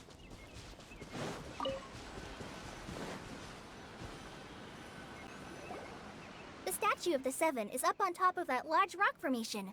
You must have seen it when you came down this road before. It's pretty high up there, isn't it? Don't worry. If you're afraid you can't make it up there, I'm sure Master wouldn't mind if you don't clean the statue. Oh? I guess I'll leave it up to you then. There's not much footing once you reach the statue, so be careful up there. Paimon will fly up with you and help you with those hard-to-reach areas. By the way, Kale, do you know anything about the Dendro Archon? You know, what's she like? That depends. Are you referring to Greater Lord Rukkhadevata or Lesser Lord Kusanali? Huh? Greater Lord Rukkhadevata? Oh, is that the name of the former Dendro Archon? Uh-huh. Greater Lord Rukkhadevata was Sumeru's first Dendro Archon. She created the rainforest as well as the wall of Samiel around the desert. Her works provided a means of peaceful living for everyone. To the people of Sumeru, she's not only a symbol of wisdom, but also of power and kindness. Unfortunately, she disappeared in a great calamity that occurred a few hundred years ago. According to what Master has told me, the sages later found the newly born Dendro Archon and whisked her back to Sumeru. To celebrate the reinstatement of their lost deity, the sages dubbed her Lesser Lord Kusanali and let her reside in the sanctuary of Sarastana. Uh-huh. Then what happened? Well, and then... I'm not too sure what happened, to be honest. Huh? You're not too sure? But aren't you from Sumeru? Yeah, I'm from Sumeru. But... Maybe it's difficult to discuss this topic with strangers. If that's the case, then don't worry, we understand. No, it's not that. I'm not trying to hide something from you. Besides, I don't consider you two strangers. Because you two know Amber, right? Wait, Amber? You mean...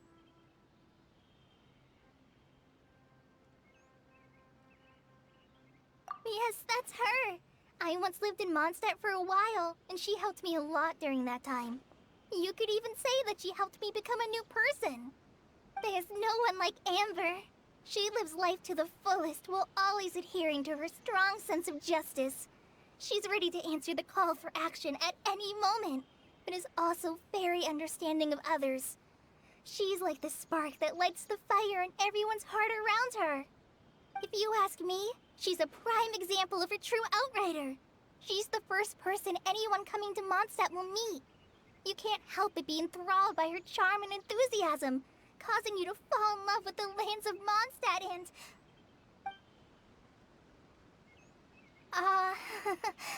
sorry.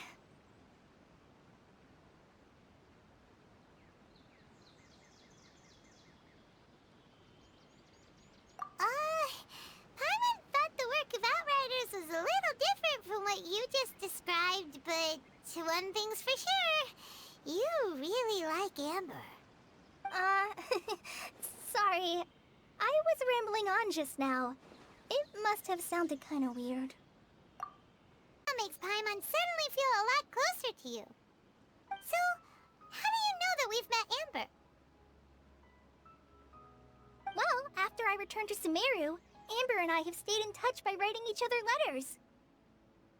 In one letter, she mentioned that Mondstadt was attacked by a fearsome dragon, but the city was saved by a mysterious blonde traveler and their floating companion. I knew you two were the ones she mentioned in the letter the moment I saw you. But, considering everything you've been through that day, I thought it'd be inappropriate to bring it up.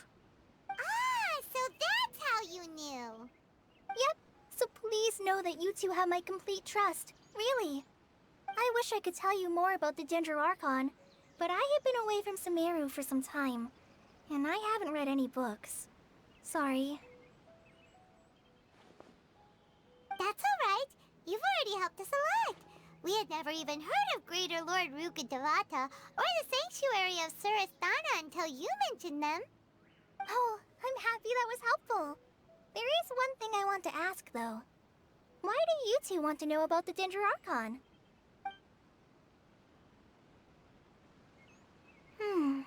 So that's why you're here. Thank you for telling me your story. Don't mention it. We are friends after all, right? Alright, we have a statue to clean.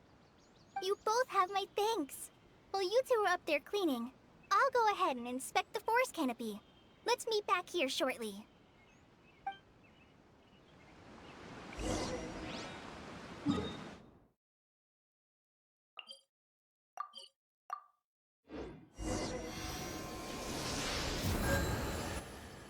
Huh. Now that Paimon looks at it, the deity that's carved on the statue is kinda small. Do you think she's supposed to be Greater Lord Rukkhadevata or Lesser Lord Kusanali? The name does seem to fit the statue somehow. Well, anyway, we'll have to figure that out later. Let's get started on cleaning the statue. Paimon will fly up and take care of the top, and you clean everything below.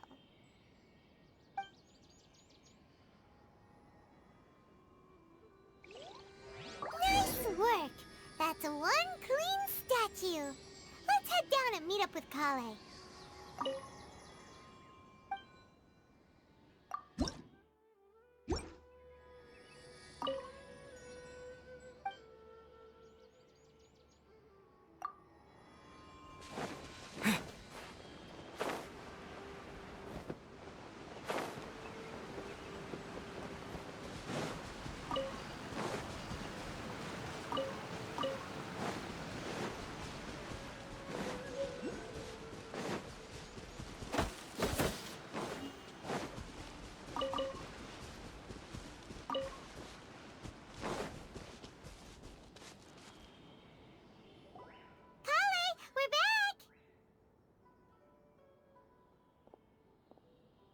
Welcome back!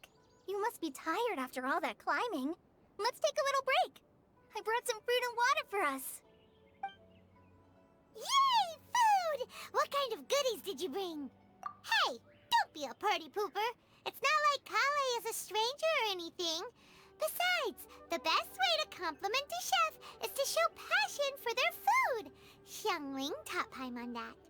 I prepared a nice portable dish that forest rangers like to eat called pita pockets. I hope you'll like them.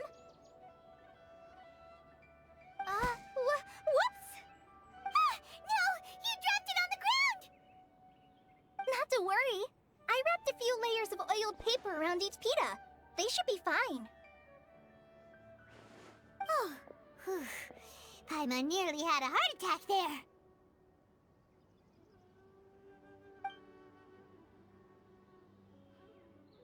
Those pitas are amazing!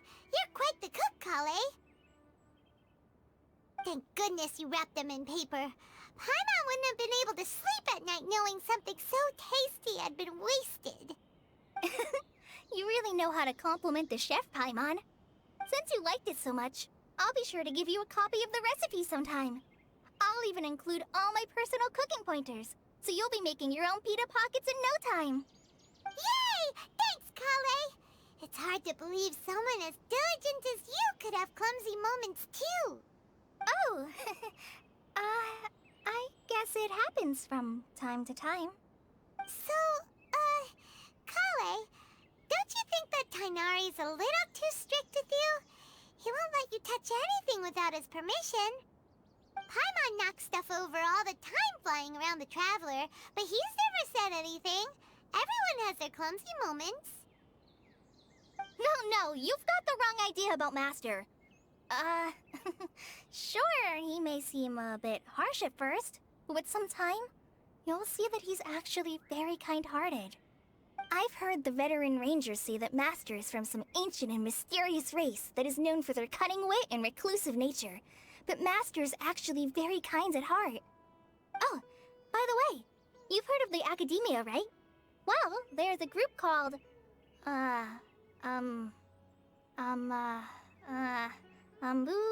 something?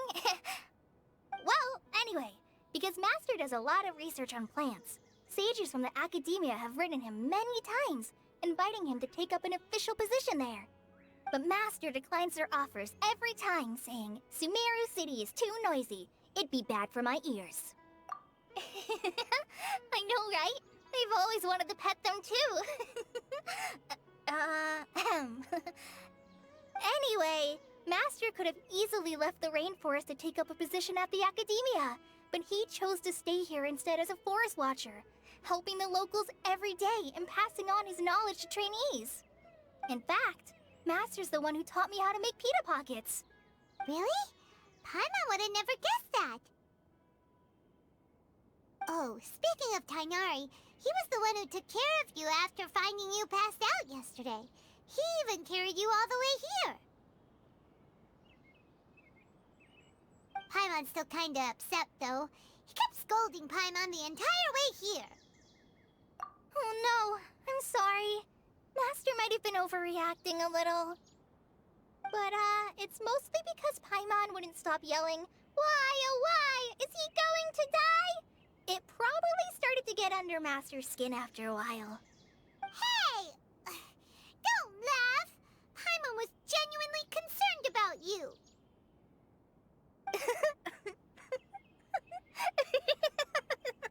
Hey!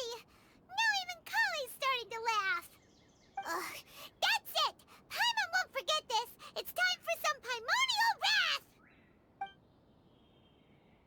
No! Don't touch me!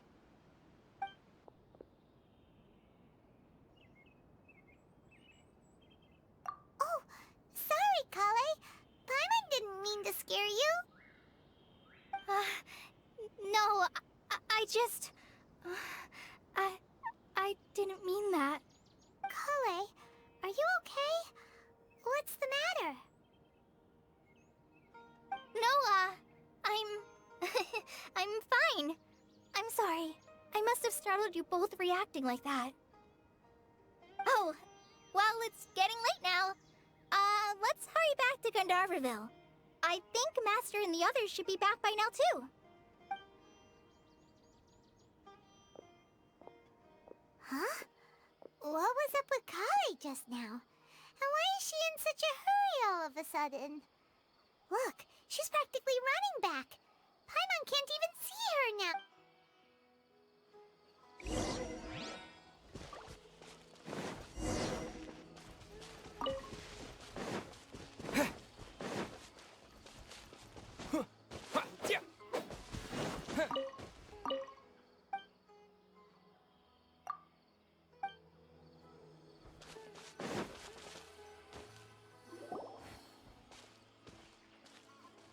Ah, Traveler. You've returned. Yep, we're back. Have you seen Kale by any chance? Oh, Kale? Yes, I saw her go into her room just a moment ago. Oh, okay. Guess we'll just have to wait and talk to her tomorrow then.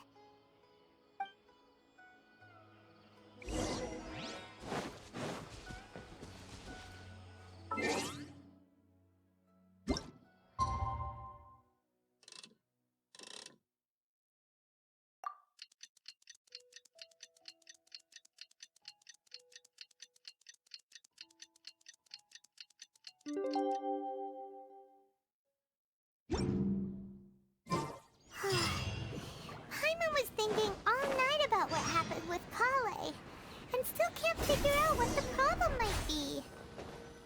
Maybe she's in a better mood now. Let's go check on her. Ah, it's you two. I was just about to go look for you. Huh? Tighnari? What are you doing here? Where's Kale? I came to check on Kale's condition. To put it simply, she's not well. You mean she's sick? How could she be... Oh, wait a minute. Could it be because of what Paimon did yesterday? No need to worry. Something as small as you could never harm her. This sickness is something that Kale has been dealing with for some time. Kale has been more excited than usual since you two arrived. A little too much so, to be honest. She hasn't remembered to take care of herself. I suppose it's understandable, though. She hasn't been around anyone she considered a friend for some time now. It must have been refreshing for her to have you two here. So, Tighnari, what's really wrong with Kale? Let's take this conversation elsewhere. Kale just fell asleep after taking her medicine. She needs some peace and quiet.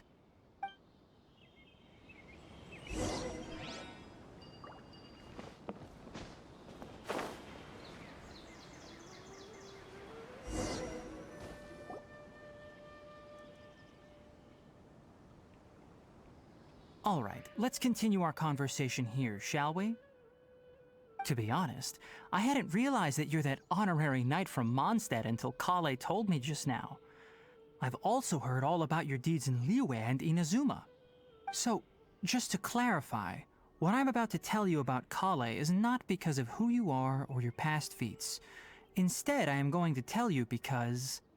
well, because Kale asked me to.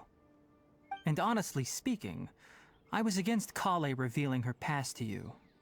But she insisted, saying you two treated her with sincerity and as a friend. So now she wishes to reciprocate the gesture. So, Tighnari, what exactly is wrong with Kale? You said this is something she's been dealing with for some time. Just how serious is it? Right.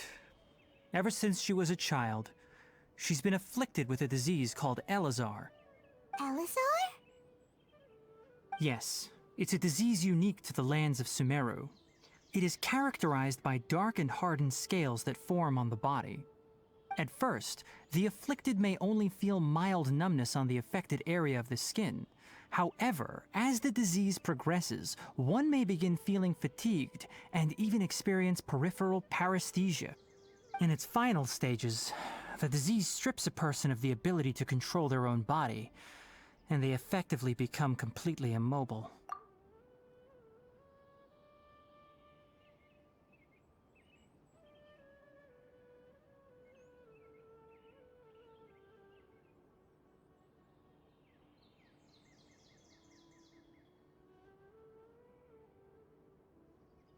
That sounds terrifying.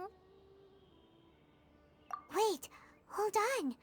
So when Kale seemed to be acting a little clumsy earlier, it was because... Correct. That would be the effects of Elazar, which is precisely why I do not want her carrying or holding anything, lest she ends up hurting herself. With appropriate treatment, the disease can be effectively controlled before it progresses to a more serious stage. However, there is unfortunately still no true cure for Elazar. Nevertheless, Kale's mother still hoped that there was something out there. She handed Kale over to an organization known as the Fatui after one of their members lied and said they had a cure. What? The Fatui? Ah, it appears you are already familiar with them. That'll save me some explanation. Anyway, the person who eventually rescued Kale and brought her to me for care said that she had been given to a harbinger known as the Doctor. I have no idea how this doctor managed to do it, but her case of Elazar was completely stable for all the years that Kale was with them. However, Kale's days with the Fatui were anything but pleasant. Kale is a resilient individual and always tries to appear cheerful, but her experience with the Fatui has left deep scars. Even now, she can still feel deathly afraid of someone touching her. Oh, Paimon had no idea Kale's been through so much suffering. Oh, by the way, Paimon, Kale wanted me to tell you that she's sorry for scaring you yesterday. She also wanted both of you to know that she's sorry for hiding her illness. She doesn't need to apologize. None of this is her fault at all. Well said. I hope you'll get a chance to tell her that in person the next time you see her. Kale once thought that it would be impossible for her to have any real friendships. I trust that you two will never let my trainee experience such emotional pain again. Don't worry, Tainari. We'll take good care of her. Well, it's not too serious at this point. She overexerted herself the last couple of days, which is what led to her breakdown this time. As long as she has taken her medicine and gets plenty of rest, she should get better. Though, I must admit that Kale's condition was much more stable when she first arrived here in Gandharvaville. She was interested in the work of the forest rangers the moment she saw us. I could see that she was serious about learning, so I felt compelled to ask her to join us. Her stamina has gotten much worse recently. Though a moderate amount of physical exercise is always necessary, I'm afraid the long-distance patrols are a little too much for her now. All right, now that I've told you about Kale's past, I think I'll head into the rainforest to find some ingredients needed for her medicine. I'll see you two later. Yeah, we'd like to do something to help Kale too. All right, but I must warn you two. The rainforest is a dangerous place, especially for someone who's still recovering like the Traveler. You must follow closely and listen to every instruction. No problemo! Let's go then. We'll be looking for a plant known as Nilotpala lotus. It's often used to help those afflicted with Elazar recover their energy.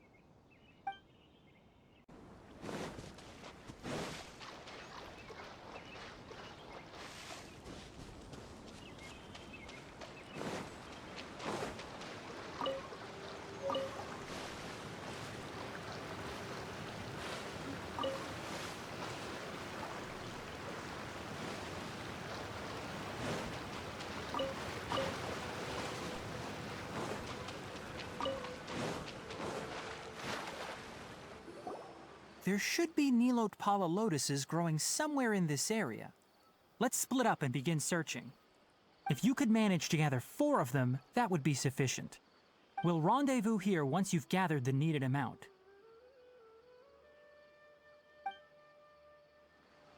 All right! Hey, Tainari! We found the lotuses you requested. Let me take a look. Good, very good. These are all excellent quality. I'm quite glad you two came along. Your exploration experience helped save me a lot of time here. It seems we even have enough time to stock up on some other things I need. Hey, Tainari!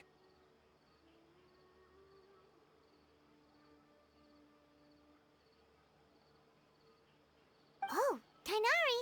Someone's calling your name! They're dressed like a forest ranger. Ah yes, that's Amir and the others. But didn't they just set off not too long ago? What are they doing back so early? Let's go find out what's going on.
Tighnari, thank goodness we found you here. We were just about to head back and find you at Gandharvaville. What's going on? We just discovered a withering zone. The Withering is back? But the patrol route you were on should have been already clear just a week ago. It reappeared so quickly. Can you tell me the exact location? It's up ahead, deep in the river valley. It's appeared in a spot that blocks nearly the entire narrow part of the valley area, so we decided to come find you as quickly as possible. And the radius of the contamination?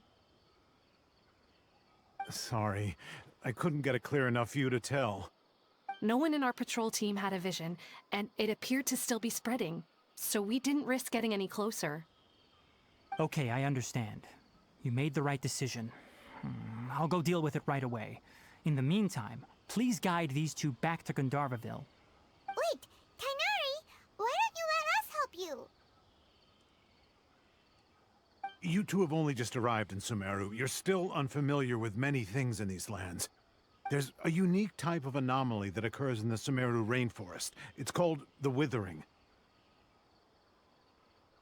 The affected areas not only cause nearby vegetation to wither, but it's also lethal to wildlife and even people. If you don't carry a vision, then you should think twice before approaching such places. Yes, Amir is absolutely right. I wasn't kidding when I said the rainforest is a dangerous place. As Amir said, only someone with a vision, that is, the power to manipulate elements, will be able to resist the Withering's corrosive effects for a time. That's right. If any of the forest rangers without a vision come across a withering zone, we first make a record of the location and then have a ranger with the proper abilities deal with it, like Tighnari here. Only someone with a vision can venture within a withering zone and find a way to deal with it. But you don't seem to carry a vision. Don't worry, he may not have a vision, but he's a real pro at using the power of the elements. It seems the rumors about you are true. In that case, all right, you two may accompany me.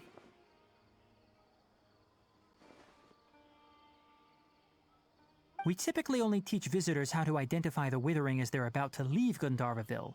We'll make an exception today, and show you what it looks like up close.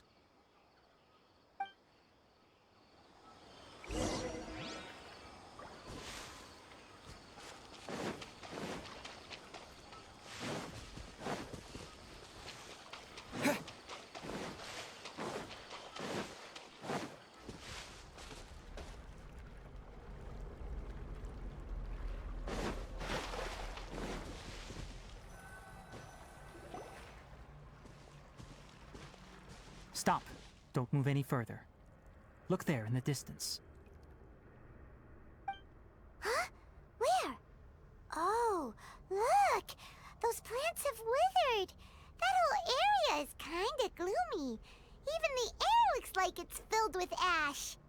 Oh, Paimon doesn't like the look of this. That is the Withering. All right, Traveler. We're going to have to enter that Withering zone. Once inside, we'll need to look for what we call tumors of the Withering. If we eliminate those, then the area will be saved.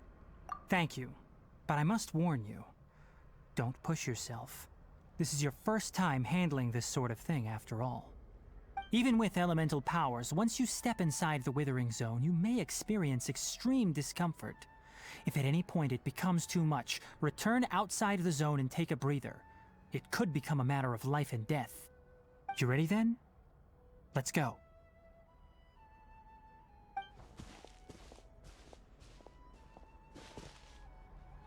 First, we must locate any branches sustaining the Withering Zone. Here! Nice and spiky. One with my blade. Submit for judgment. Cool it. Yeah. Yeah. Yeah. Yeah. Yeah.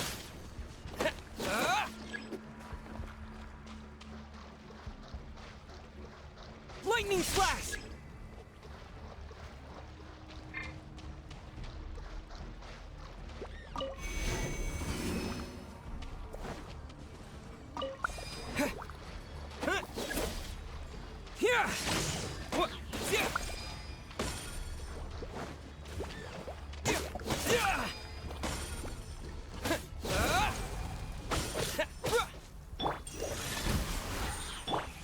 Take this!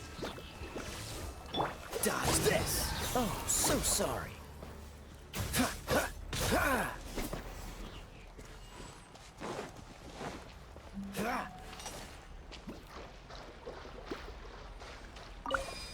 Freeze!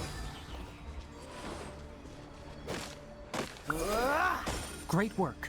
Now that all the branches have been cleared, we'll need to take care of the tumor. Swift and merciful, from whence you came! Boba, get... Thunderclap! What? Yeah! Yeah!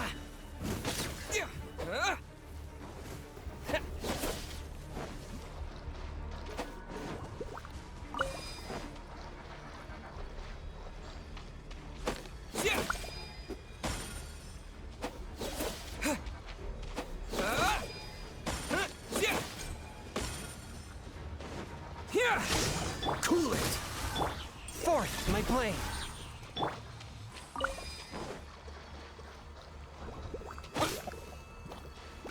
Now, destroy the tumor of the Withering!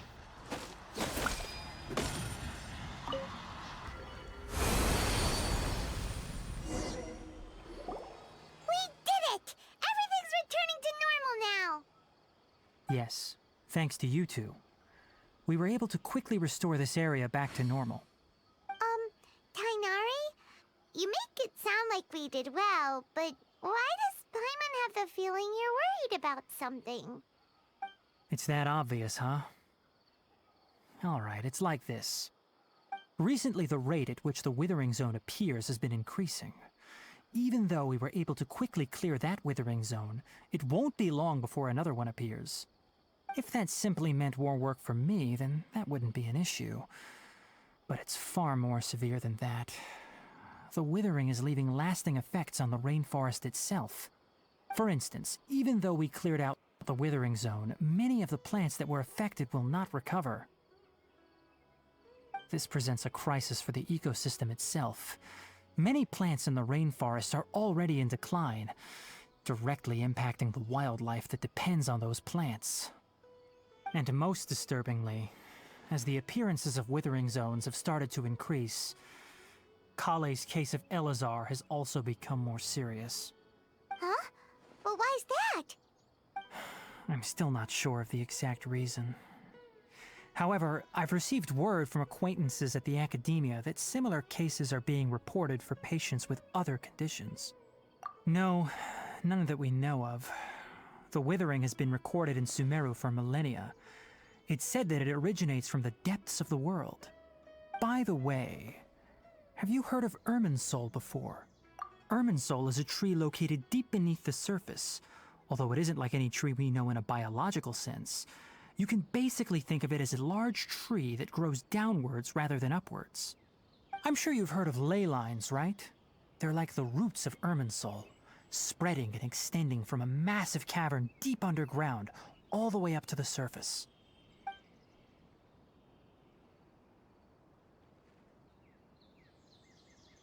Ley lines continually absorb the memories of this world, which are then funneled into Irminsul, allowing it to collect knowledge and wisdom from ancient times to present day.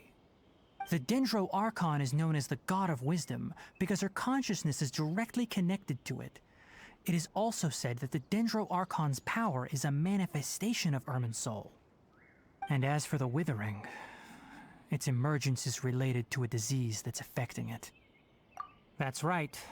My ancestors learned of this from Greater Lord Rukkhadevata's familiars a long time ago.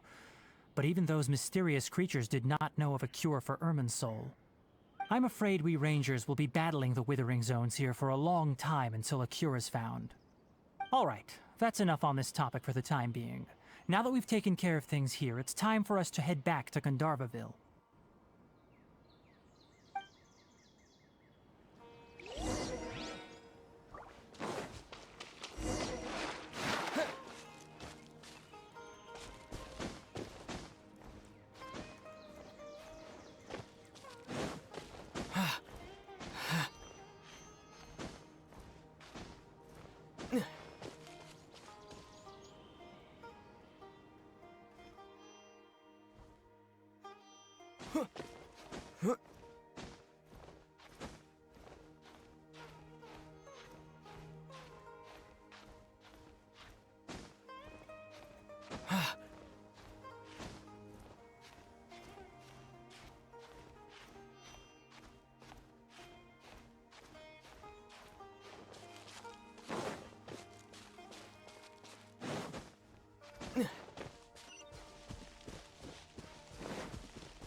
Oh, Tighnari, you all made it back. How did it go? The Withering Zone you reported has been taken care of. No need to worry. Huh. Wait, is that? Oh no, Hypatia!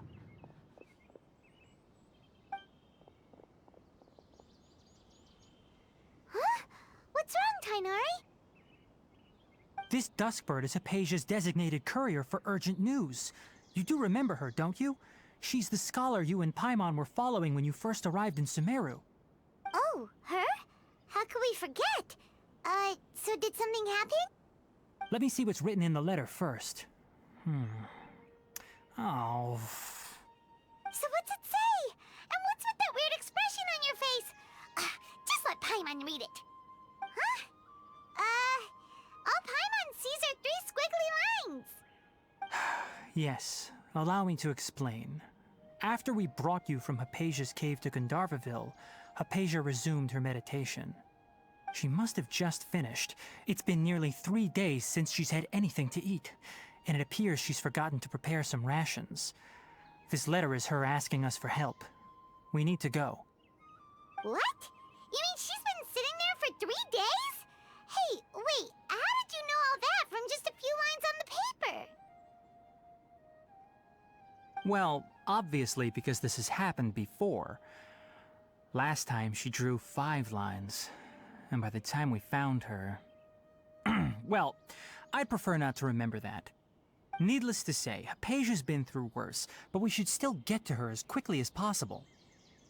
I've got some emergency rations set aside for times like these. Paimon, Traveler, could you two bring these to her? Wait, you want us to bring her the rations? But will the Traveler be okay if her cave is still filled with that funny incense? Let's find out. Here, Traveler, take a smell and see. So, how do you feel? Really? You're not feeling even a little drowsy? But wait, how'd you know that he'd be okay this time, Tainari? Back when we were clearing the Withering Zone, I observed that he could adeptly manipulate the Dendro element. I knew then that he would be fine. And if I may ask, when I was telling you two about Irminsol's ley lines, was what I described similar at all to what you saw while you were unconscious? That's correct. Those weren't hallucinations at all. Though I don't intend to apologize for deceiving you. Because what you saw is of significant importance. Not just for the nation of Sumeru, but the entire world of Tevat. My forefathers were shown much favor by Greater Lord Rukkhadevata.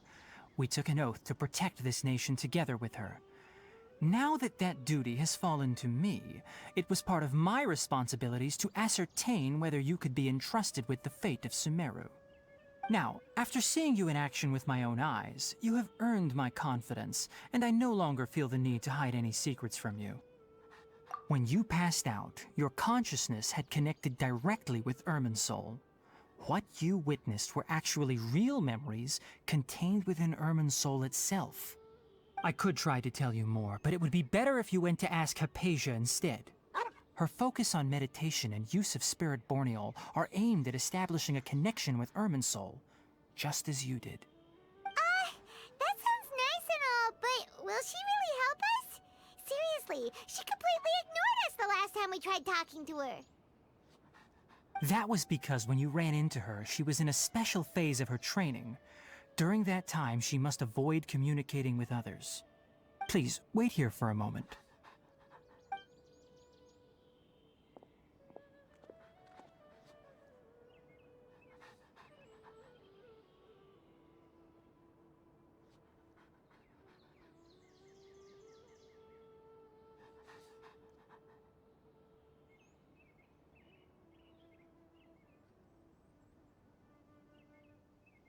Here, take these. It's a meal I packed for Hypatia, as well as some other ingredients. I'm sure it'll come in handy. Also, here's a letter that I would like you to give to her. Just show it to her and she'll answer any questions you may have. No. I should be the one thanking you. You've both been a great help these last few days. Let's go inside and see how she's doing.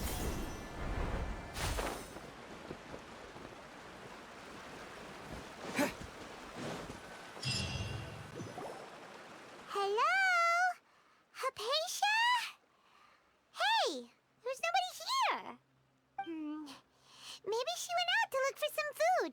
Let's try looking around the area.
Hypatia, are you alright?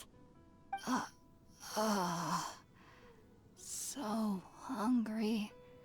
There's no way we can get her to eat in her current condition. Let's try finding some water first. Huh? Wait, why does it look super foggy outside all of a sudden? Anyway, let's go look around.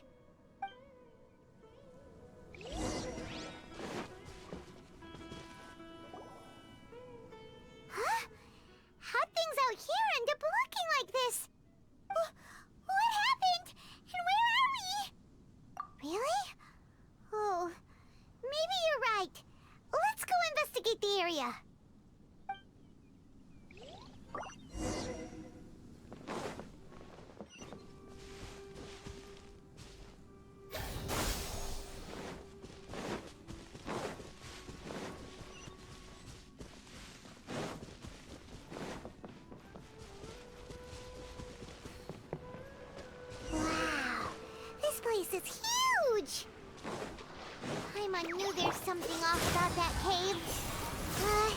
Let's think of a way to get over there and have a closer look. Who knows? Maybe we'll find a lead of some kind.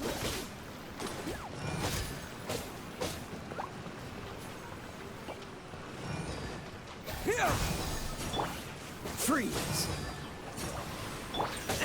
But how? Propagate!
What happened just now?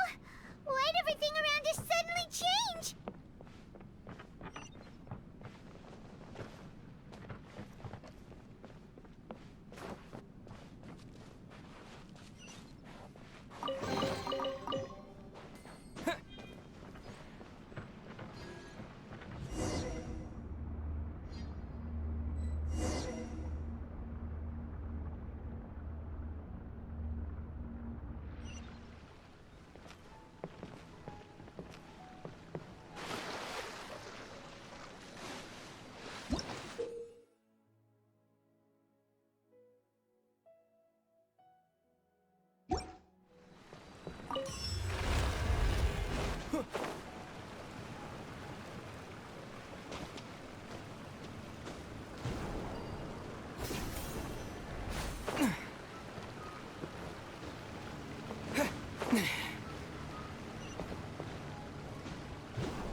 Propagate! Cool it! Swift and merciful!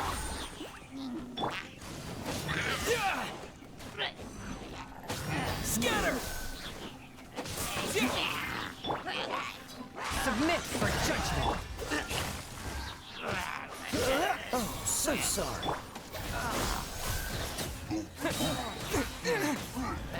Spring forth! One with my blade! Dodge this!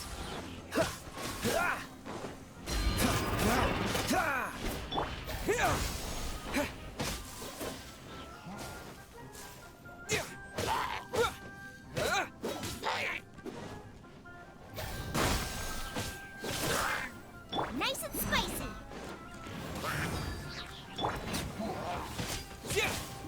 Propagate!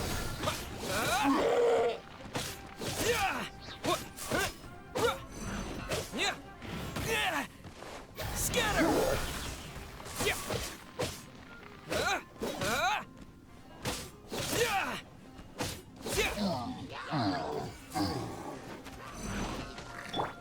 Freeze!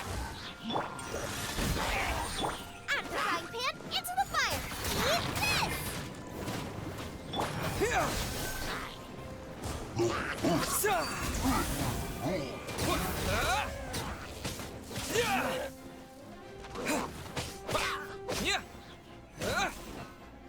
Scatter! Dodge this! This moment will be frozen in...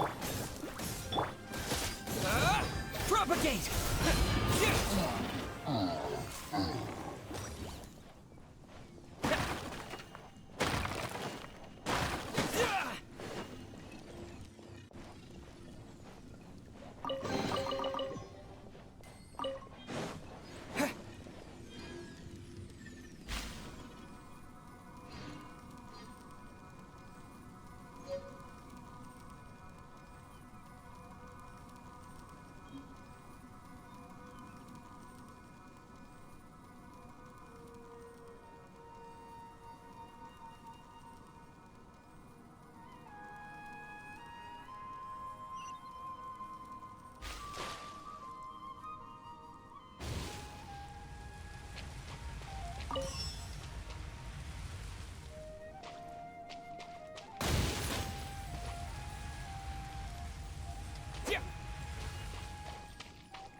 Tibet is going on here?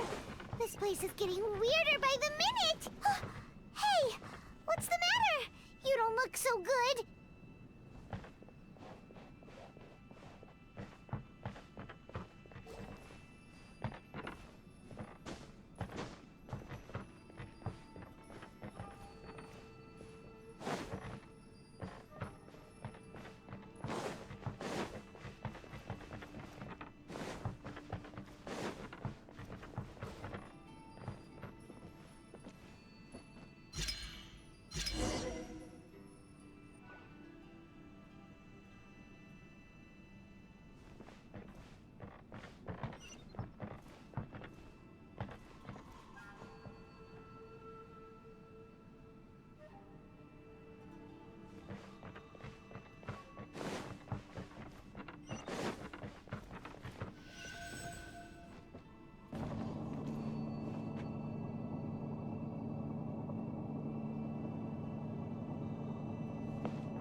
Well.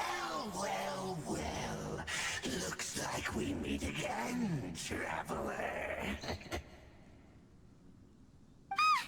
Abyss Herald! What are you planning to do in this strange place? Strange place. Plotting. You needn't worry about such things. They don't concern you.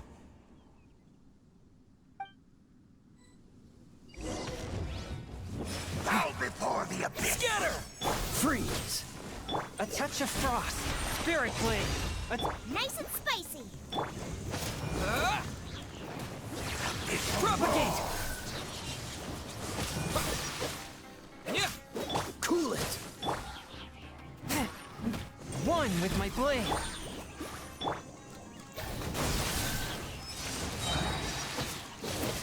Germinate! You're toast! Submit for judgment! Swift and merciful! Dodge this! Don't get frostbite!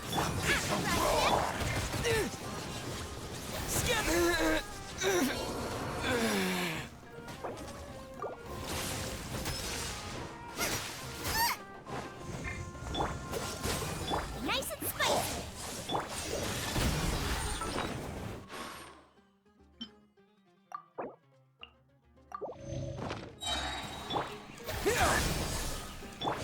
From whence you came!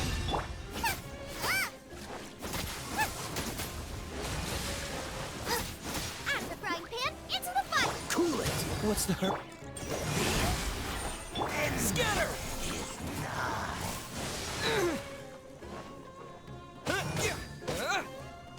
Freeze!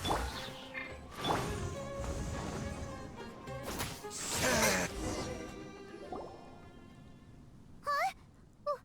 Why can't we beat this guy? Oh, Paimon doesn't get it! We faced others like him before! What's wrong this time? Traveler, though you may have managed to avert countless crises before, your good fortune was bound to end sooner or later.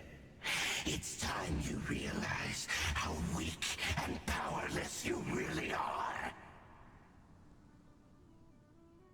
Your sister. Oh, pitiful traveler. Are you really so ignorant? Or are you just living in complete denial? Her Highness has long since forsaken you. Your meager existence in her eyes is that of an annoying bug, only to be stepped upon. The bonds of love and family which drive you to find your sibling are utterly gone. Your journey is meaningless. But don't you fret now. Today will be your last. Now die!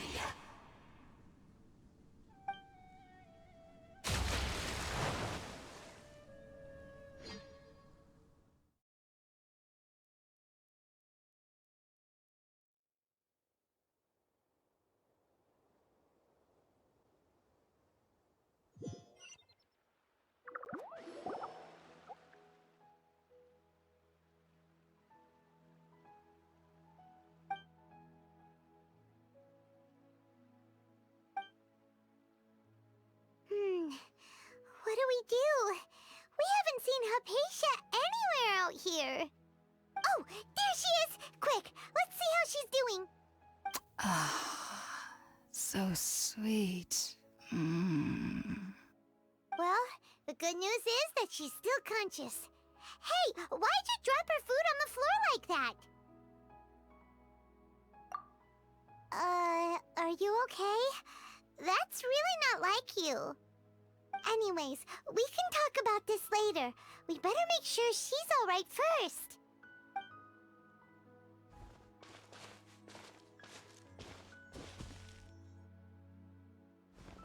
Whoa! Wait a sec. Look at all this fruit lying around her. We can put that to good use.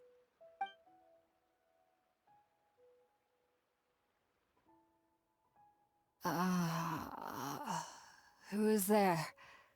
Tainari, is that you?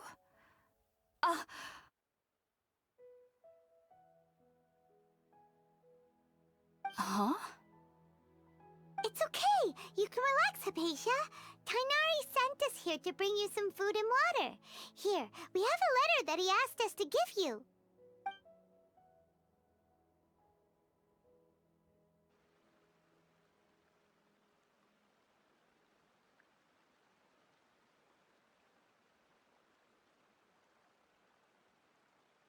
I see. So, you're friends of Tainari. I apologize for all the trouble I've caused you. I'm grateful that you came so quickly to save me. You even brought all this fruit. Well, actually, we didn't bring the fruit. It was already here when we arrived. We were kind of wondering about that, actually. When we found you here, there was all this fruit lying around and even some juice dripping from your lips. How did you end up like this anyway? Oh, really? I seem to understand now. All the fruit was likely from my, neighbor. Must have come by and saw me like this. Your neighbor? You mean there's someone else living nearby? Oh? So you're able to see them too?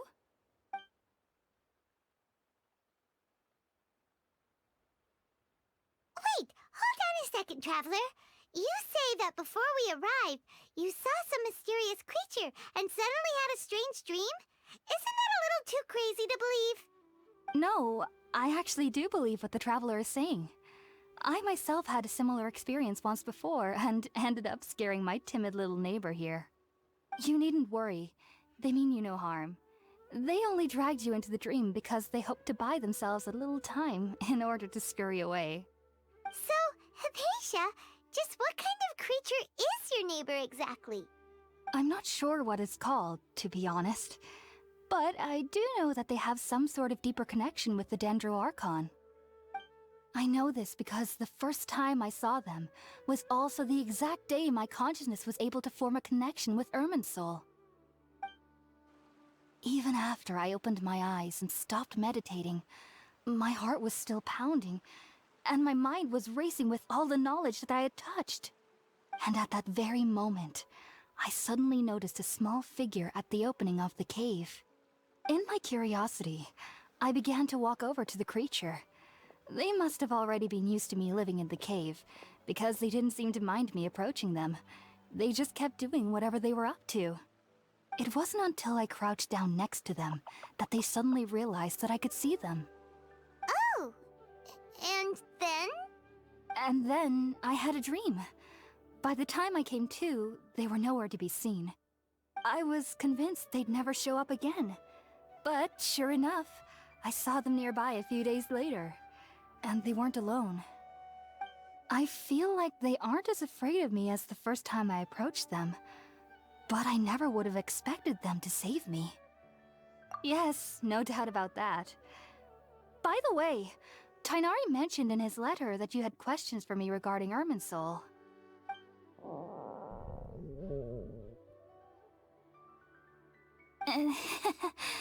Sorry about that. Sounds like just drinking juice still isn't quite enough for my stomach. Well, if somebody hadn't dropped the food earlier... Anyway, looks like we'll need to prepare something ourselves. Besides, Paimon's getting hungry too. Let's eat first and talk about Irminsul later. All right, we're up, Traveler. Today's menu will feature sweet madame and a radish veggie soup. You'll love them, Hypatia. They're our specialties after all. Sounds good. I've never tried any dishes from other nations before. I certainly look forward to it. It's been so long since I've had a decent meal, too. To be honest, the last time had to be when Tighnari came to visit.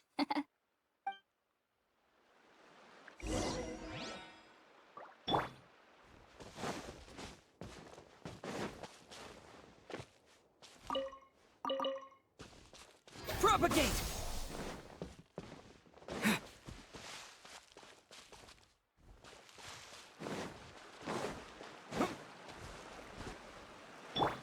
Nice and spicy.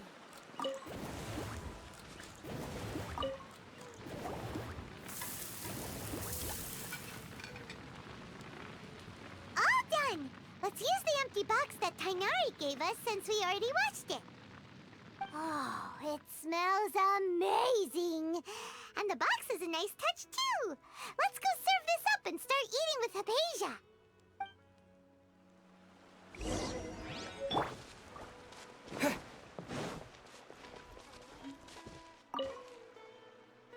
Are you already finished cooking?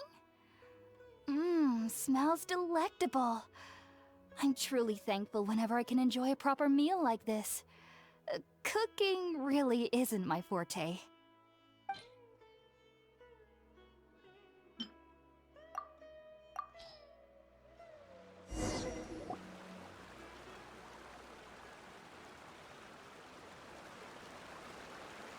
Even though everything you mentioned was in Tighnari's letter, it's still hard to believe you were able to connect with Irminsul immediately after smelling Spiritborn eel for the first time. It took me nearly 3 years before I could do so. And everyone at the Academia even lauded me as a genius. You should know that some researchers spent their entire lives without ever successfully connecting with Irminsul as you have. So why does this incense allow people to connect to Irminsul? The ingredients used to make Spiritborn ale primarily consist of plants created by Greater Lord Rukkhadevata. These special ingredients are conducive to heightening our senses to the Dendro Archon's power. Since the root of the Dendro Archon's power lies within Irminsul, we can occasionally tap into her powers to peer into the depths of the earth. Naturally, anyone who can establish a connection with Irminsul in their first ever attempt must be a person of great understanding. Makes sense. But Paimon's got a question. Why was he sensitive to the smell of those plants for such a long time? That was primarily due to his body's unique constitution. Stimulated by the incense, he could perceive the Dendro Archon's power and experience the sensory overload, hence the adverse reactions. Taking in any scent similar to the ingredients of Spiritborn ale would cause adverse effects. Not to worry though, it appears you've already fully recovered. Technically, your body should still be sensitive to the powers of the Dendro Archon, but unless you're using intentional meditation techniques, the scent of Spiritborn ale should no longer trigger such reactions. Whew. Well, that's a relief. I must admit, I am quite envious of your abilities. Even if it meant suffering from pounding headaches for the rest of my life, I'd consider it worthwhile so long as I could connect with Irminsul at will. Whoa, you're really serious about this whole thing, aren't you? I am a researcher after all. As a member of the Ritaoist Darshan at the Academia, my main area of research is the stars and their connection to the fate of living beings. But there is still so much we don't know, especially regarding the mysteries that lie in the starry skies. Which is why I must turn to the all-knowing Irminsul for answers. If only my perception wasn't so limited. Unfortunately, I cannot guarantee that my every attempt to attune with Irminsul will be successful, or that doing so will leave my consciousness intact. I am currently in the stage of training known as Satyavada life.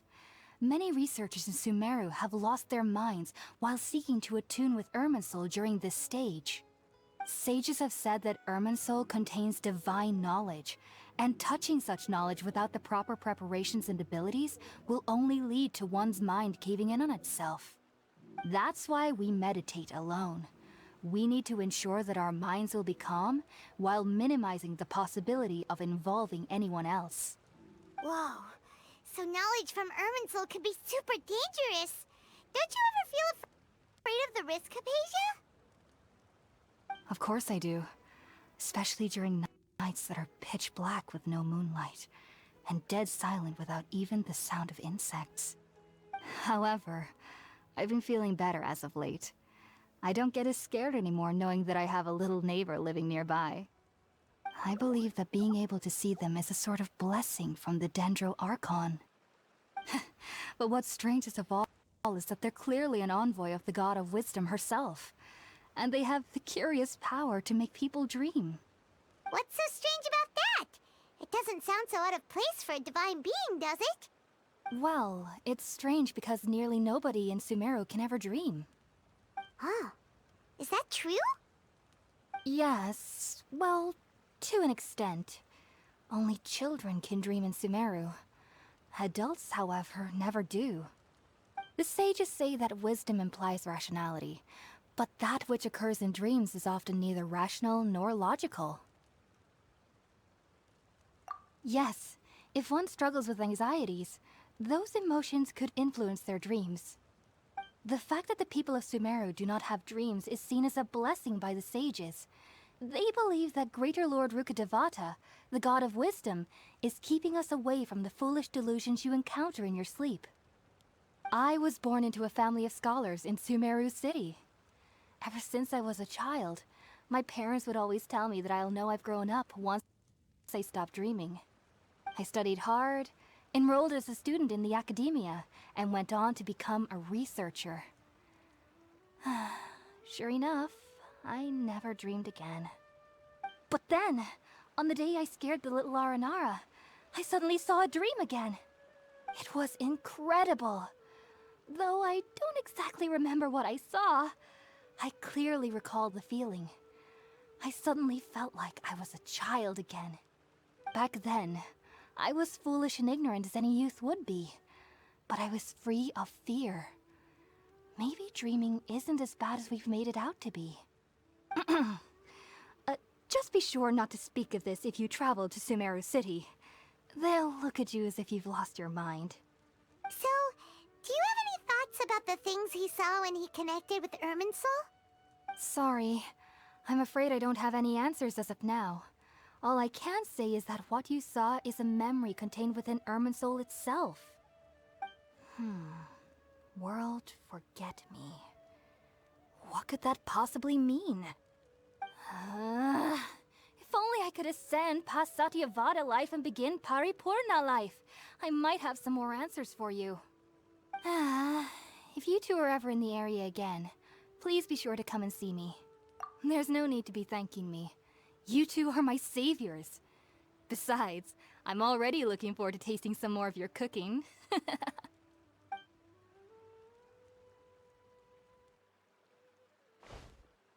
Now that we know Hypatia is alright and had the chance to ask her some questions, Paimon thinks it's about time to head back to Gandharvaville.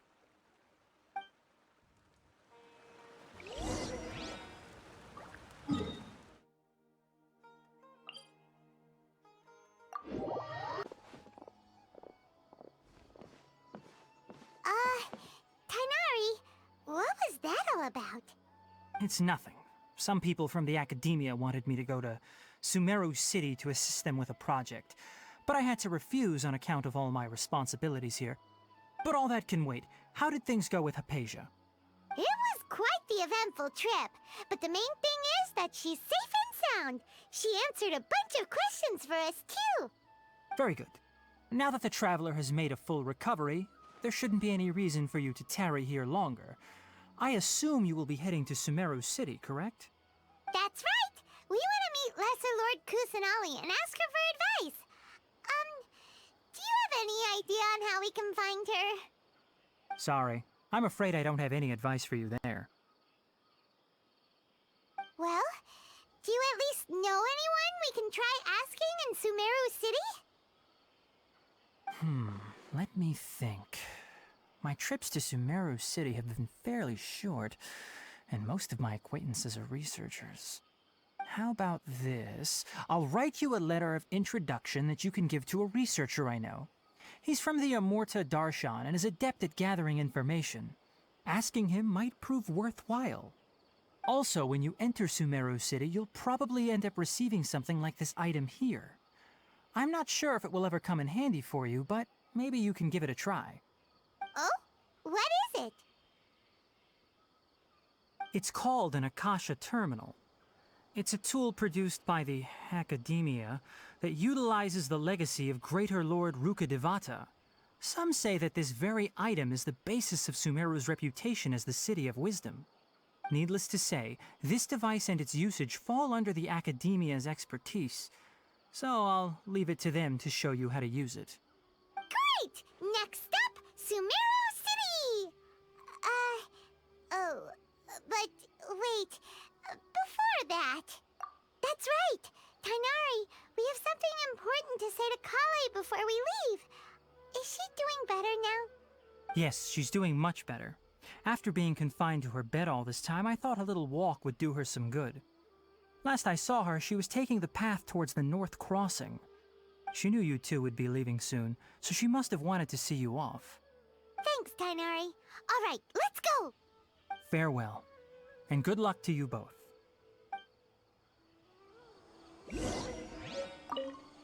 Kale is waiting at the northmost crossing of Gandharvaville. It seems there's a major project underway at the Academia, and my master has also joined the effort.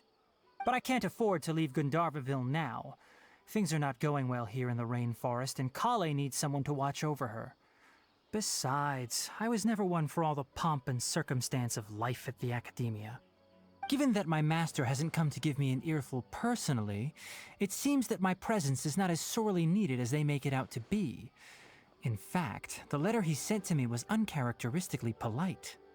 Kale is waiting at the northmost crossing of Gandharvaville. You should be able to find her there. Farewell, traveler. I'll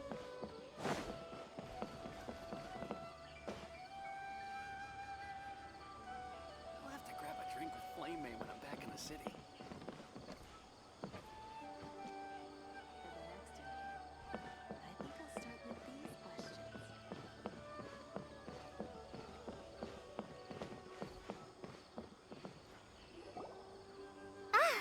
I've been waiting for you two.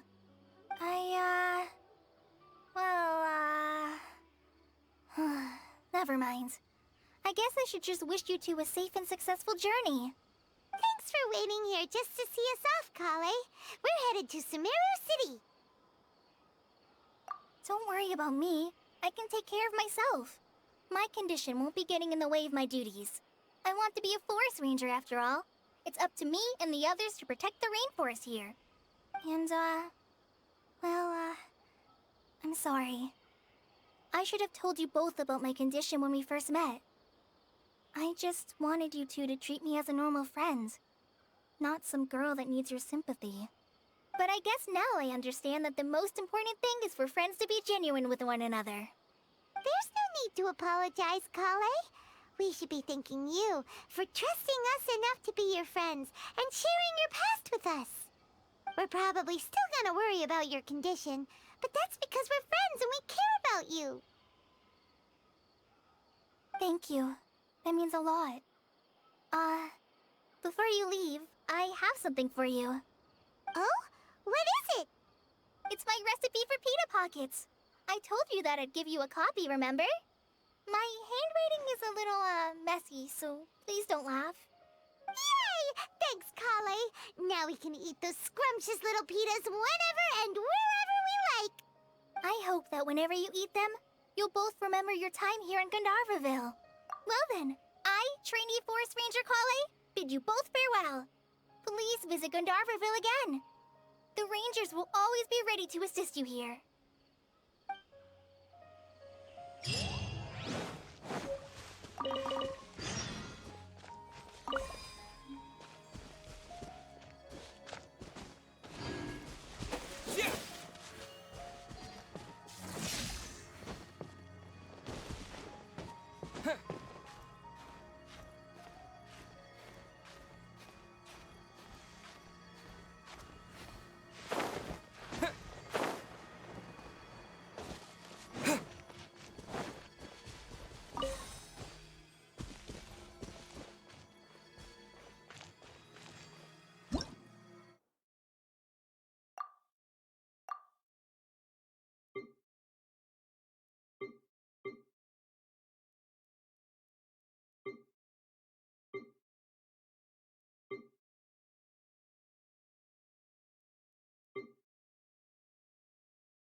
Leave it to me.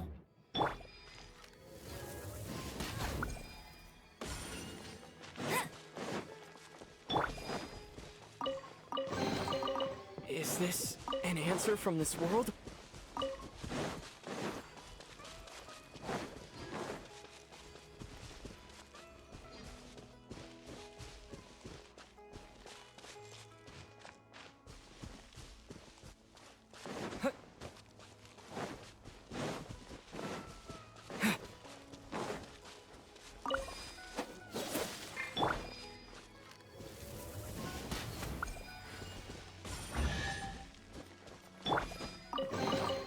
A reward on the road.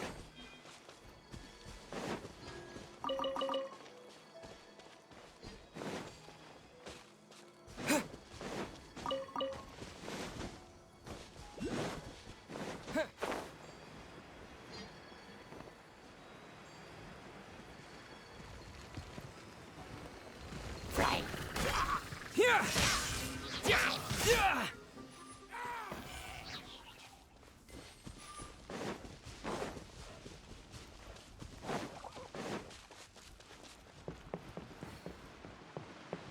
Take this!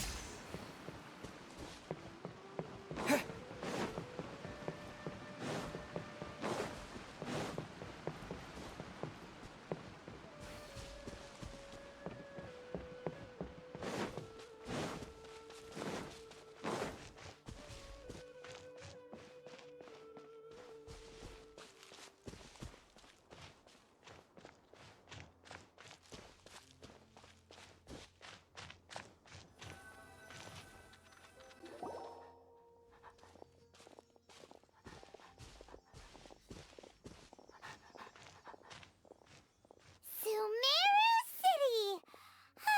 We finally made it! Oh, did you see that?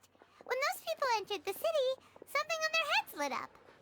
One moment, please, you two. It appears this is your first time visiting Sumeru City.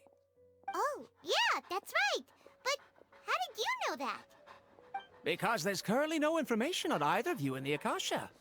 But no need to worry, that won't prevent you from entering the city. In fact, the Academia conveniently provides each traveler to Sumeru City with a device. Perhaps you too have heard of the Akasha before. It's our beloved Greater Lord Rukkhadevata's lasting legacy, a treasure trove of collected knowledge. After centuries of tireless research on the Akasha, the Academia created one of its most ingenious inventions, the Akasha Terminal. As long as you are within Sumeru's borders, you may use an Akasha terminal to connect directly to the Akasha and access any knowledge you need. I should mention that due to technical limitations, the operation of Akasha terminals will be much smoother and more effective in large cities such as Sumeru City and Port Ormos. Oh, so this is the thing that Tainari was telling us about. It sounds pretty amazing. You two are quite fortunate. Until recently, it was standard practice to only issue Akasha terminals to outlanders who spent an extended amount of time in Sumeru. However, this policy was recently changed, and now all travelers are issued one upon arrival. Here are your Akasha terminals. Please handle them with care. It kinda looks like a leaf. To activate it, simply hold it in your hand and say the following phrase to yourself. May the mighty God bless us with their voice of wisdom. Oh, since this little doodad lets you access knowledge, maybe we can use it to find a way to meet Lesser Lord Kusanali. Let's give it a try. Ahem. May the mighty God bless us with their voice of wisdom.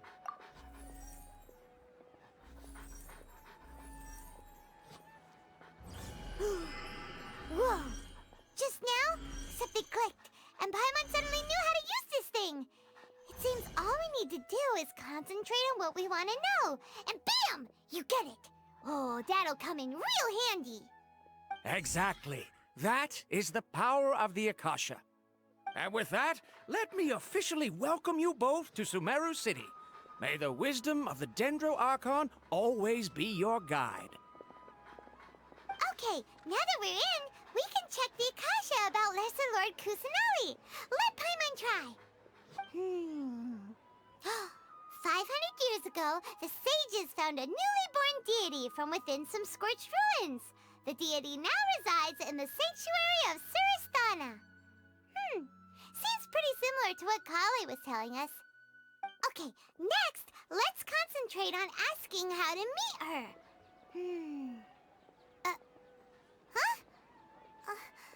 Paimon doesn't sense anything. The Akasha didn't respond to Paimon's question. Oh, come on! Ugh. Focusing on this question feels like when you have something you're trying to remember and it's on the tip of your tongue, but you just can't think of it. Ugh, Paimon's brain is exhausted. Oh, smart idea. But what are you going to ask it?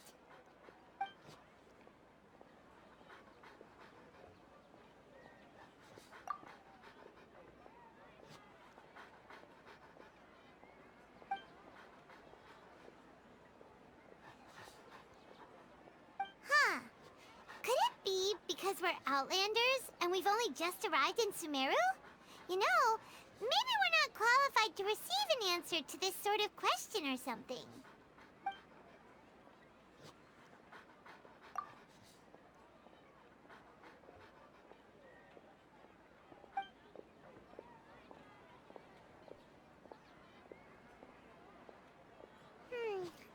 You too? Well, glad it's not just Paimon.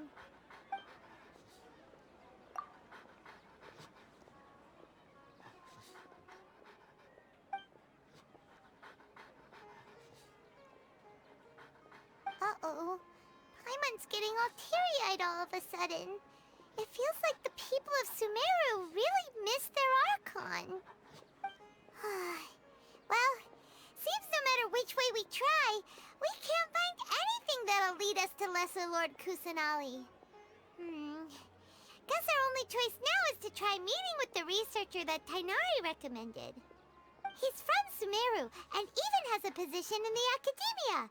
Maybe he'll be able to access access more info from the Akasha? Let's see. Tainari wrote an address on the letter's envelope. Oh, it's not far from the city's gate. Been handed all Let's head over. tests again. Hello, are you Rohawi? Yes, that's me. Can I help you? Great! You see, Tainari sent us here and... What? Tainari? Please, there's no need to say anything, really. Sure, I admit that the article I published last month wasn't my best work, and maybe the data didn't produce the most convincing results, but... Here! This is a letter from Tainari! Oh, let me see... Oh! Ooh, what a relief. You two nearly scared the life out of me. So, you two just have some questions for me? Seems even Tainari acknowledges my innate ability for procuring information. So, what is it you two would like to know? We want to meet with Lesser Lord Kusanali. Do you know a way we can do that? You mean you want to meet the Dendro Archon herself? This isn't exactly my area of expertise, but let me see what I can find in the Akasha.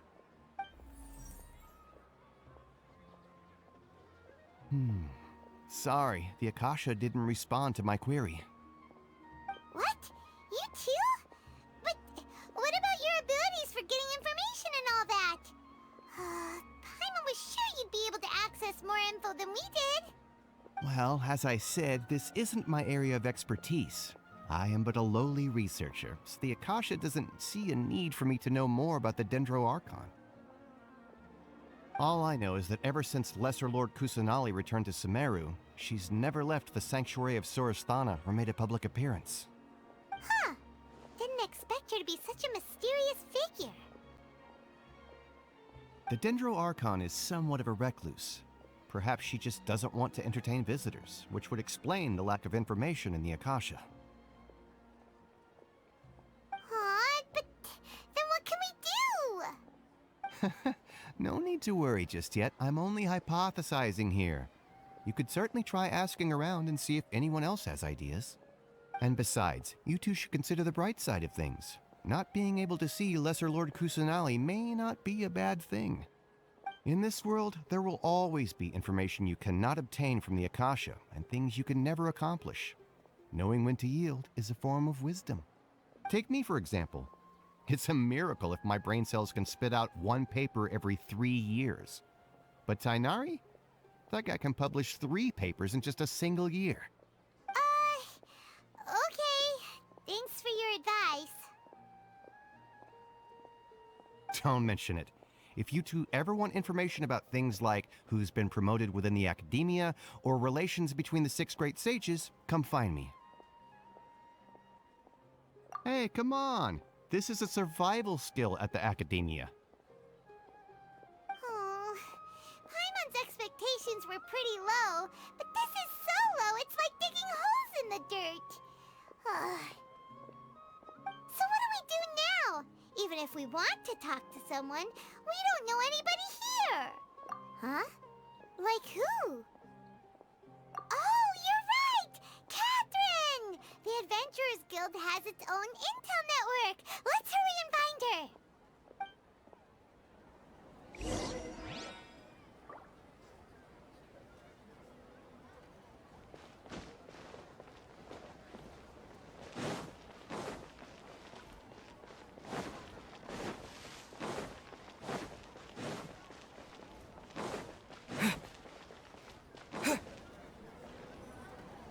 Ad Astra Abyssosk.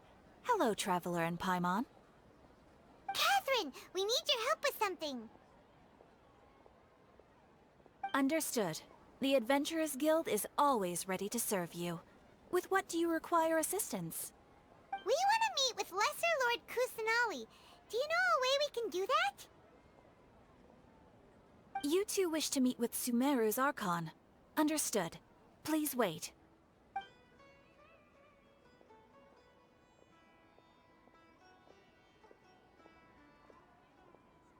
I apologize, but I am unable to call up any relevant information in the Akasha. I'm also unable to locate any pertinent information in my personal memory. Osfand! Well, if Catherine can't help us, then we really don't know anyone else to ask now. Please do not worry. I may know of someone who can help you two. In Sumeru, the Adventurers Guild does not serve as the vanguard of information. Rather, there are numerous active mercenary groups collectively known as the Eremites. They take on various contracts and work all across Sumeru, so they naturally accrue intelligence. An Eremite brigade called the Corps of 30 is in charge of Sumeru City's defenses. Not only are they the oldest brigade, but they are responsible for managing and coordinating the affairs of all other mercenary brigades. Corps of 30? What a weird name. Supposedly, they are named as such because their ranks numbered 30 at their inception. Osfand, an advisor with the Corps of 30, maintains good relations with the Adventurers Guild. Though he's already retired, he and his words carry great weight within mercenary circles. If you'd like to get in contact with him, you can find him at the Corps of 30's headquarters, the Citadel of Rexar. You're welcome. I wish you two the best of luck. We look forward to your exploits in Sumeru. Alright, off to the Citadel of Rexar we go!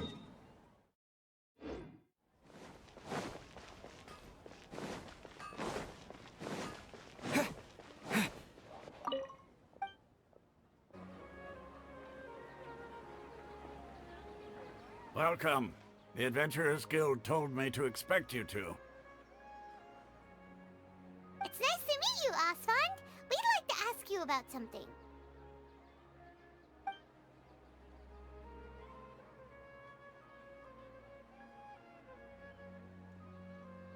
I see. So, Catherine's the one who sent you this way. Ha! It's true that the Eremites' network is vast, but even I can't help you meet the Dendro Archon. Wait, seriously? That's it? Afraid so. The Eremites aren't terribly religious, so we don't know much about divinities. As far as the Akasha goes, we can access even less than you. We originally came from the desert. The gods there died off long ago. Since those days, we've used our own two hands to carve out a living. We don't beg gods for their aid. It isn't just us, though.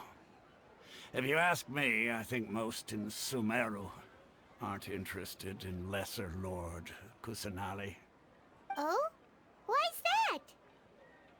Just take the Academia, for example. They're the ones who truly rule Sumeru. Although they believe in gods, most of them only care for the late Greater Lord Rugadavada.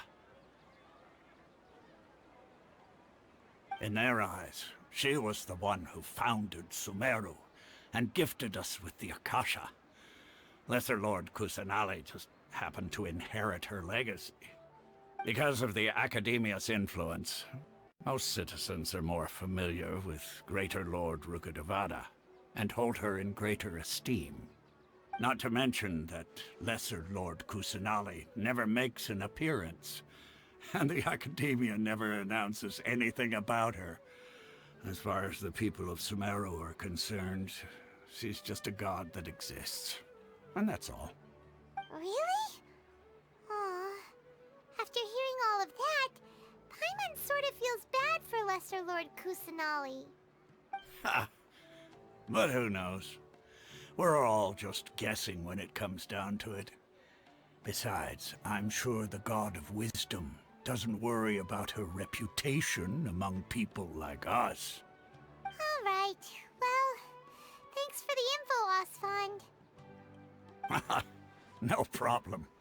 Always happy to help out the Adventurers Guild.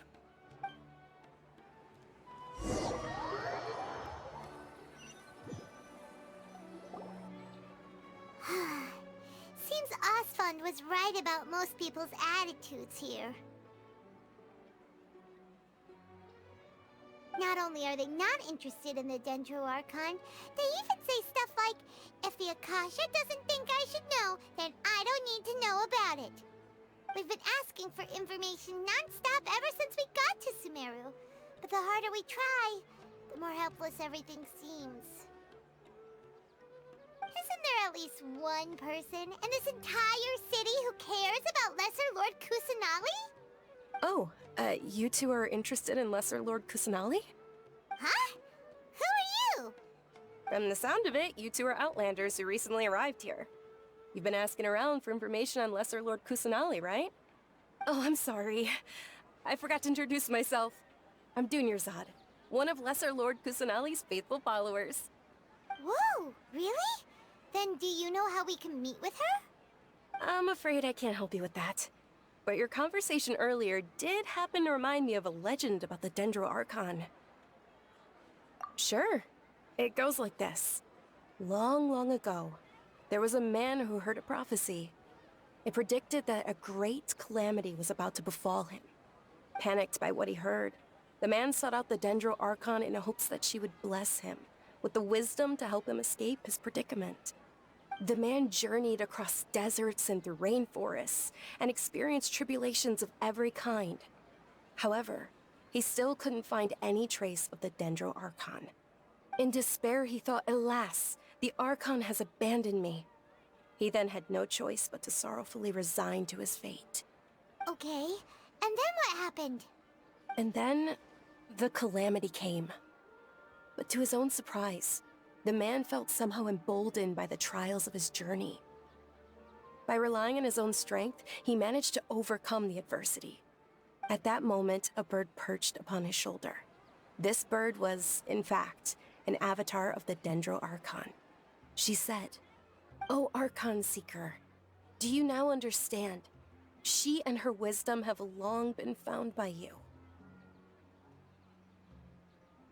Along your journey, we were in every flower and blade of grass, every ray of sparkling sun, and every breath of dancing wind. So long as you continue to think and ponder, we'll be wherever you go." Yeah, thanks for the story! Paimon feels all warm and fuzzy inside after that. In a way, it seems like this story is also one of the Dendro Archon's avatars.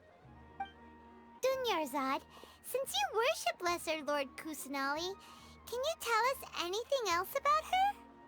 Of course. So did you two know that, I'm terribly sorry, but it seems something's come up now. Let's chat another day.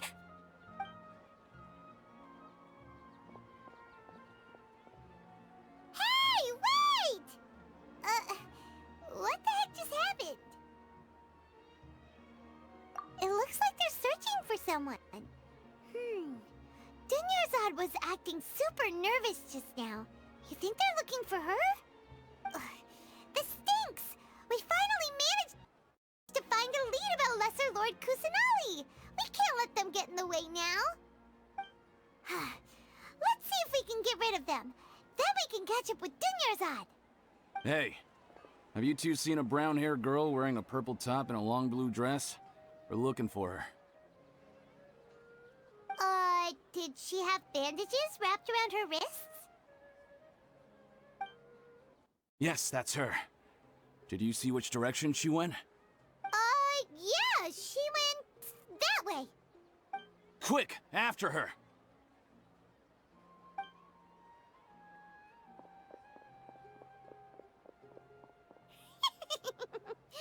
That should keep him busy for a while. Let's hurry and find Dunyarzad.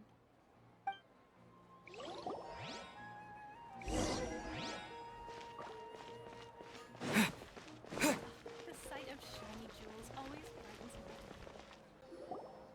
There you are, Dunyarzad. We thought you might have been long gone by now. Oh, it's you two. Oh, you startled me there. You can relax now. We threw those people looking for you off the trail. Really? Thank you so much. Unfortunately, I believe there's still more of them out there looking for me. Uh-oh, looks like there's some coming this way. Huh? More of them? Then what are we standing here for? Run! no, wait, my body isn't in the best shape. It's difficult for me to run. Okay, sounds good. There's a tavern on the other side of the port we can go to. They probably wouldn't expect me to hide in a place like that. All right, let's move out. Stay behind us. We'll keep an eye out for anyone looking for you.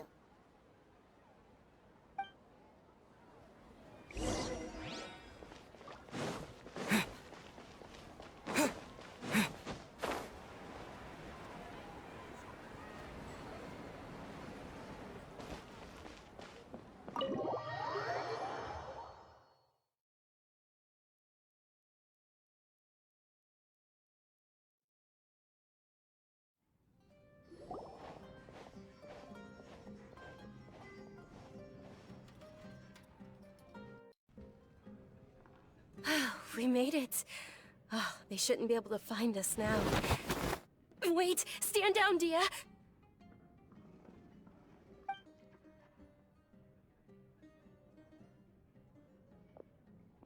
My lady, who are these two? They're travelers that I met on the street just a moment ago. They happened to notice that you were all searching for me, so they helped me hide. I see. In that case, you two should scram. There's nothing here for you. Wait a sec! Who the heck are you? And why are you shooing us away? I'm Miss Dunyarzad's bodyguard, here to see that she returns home safe and sound. My lady, let's get going. You've been gone for so long that your parents are worrying themselves sick. And if I refuse to go with you? It'd be easier for the both of us if you cooperated. But if you insist on not going, then I'll have to carry you like a sack of potatoes. Hey! Dunyarzad already said she doesn't want to go back. Why are you still pushing her? Stay out of this. You don't understand the situation. Sorry, my lady. Even though I'm your bodyguard, your parents are my employers. I have to answer to them. How much? Wait, what? How much more do I have to pay you to become your employer? So you never listen to my parents ever again. Double? A triple? Give me some time and I'll get that much. My lady, this isn't about Mora. I don't know what you think of us Eremites, but let me say this. I like Mora, but I'll never go against my principles. That's why I'm here looking for you. Sure, it's an order from my employer, but my conscience was also telling me it's the right thing to do. And knowing your health, carelessly running around like this is gonna hurt ya. For the sake of those who love you, don't be stubborn. No, you're wrong. I'm aware of my limits, and I know what I'm doing. Honestly, the only people being stubborn right now are my parents. And they know perfectly well that it makes no difference if I'm at home or not. They still won't accept reality. And every time I bring this up, they just change the subject. Dia, you've been living with us a long time already. This should be old news to you. Dia, I know it hasn't been easy for Mother and Father, and I'm grateful for everything they've done for me. But there's someone else in this world I'm also grateful to. Because she saved me. The love I have for her is the same I have for my parents. This is my life and my last chance. So I want to do something meaningful. My lady, are you sure what you're doing now is meaningful? Yes, I'm sure. At least, it is to me. Fine, I won't ask you to return home anymore. But let me make something very clear. I'm only doing this because I respect your determination, not because I agree with you. Thank you, Dia. Sorry for being so rude just now. My nerves were acting up. And I even brought up your payment in such an offensive way. Don't worry about it, my lady. I did say that I like Mora. Besides, that's our next topic of conversation. Today's little excursion caused such a ruckus that every single bodyguard at the estate was deployed. It wouldn't be easy to hide things from your old man. Since this definitely won't be your last escapade, here's a little tip. You should at least make it look like your room and things are still in order when you leave. Also, you'll need someone to cover you for when you're out and about. So, I'll let you hire me, my lady. This way, everyone wins. As for the pay, let's say half of what your father pays me. We can settle the bill when we return to the estate. Okay, deal. Yay! Looks like they've reached an understanding.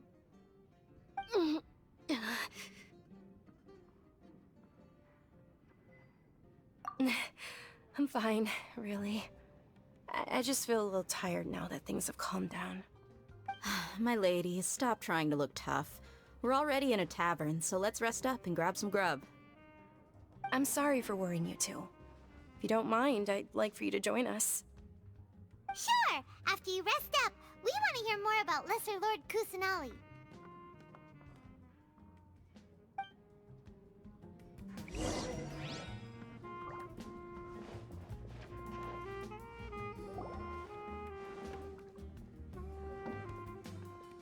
Ha! Well, if it isn't Dia.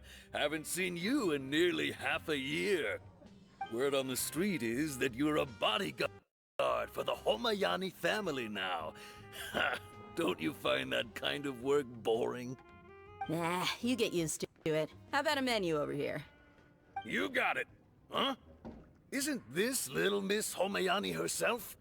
We don't get to serve personages like you very often. We'll be sure to prepare our very best.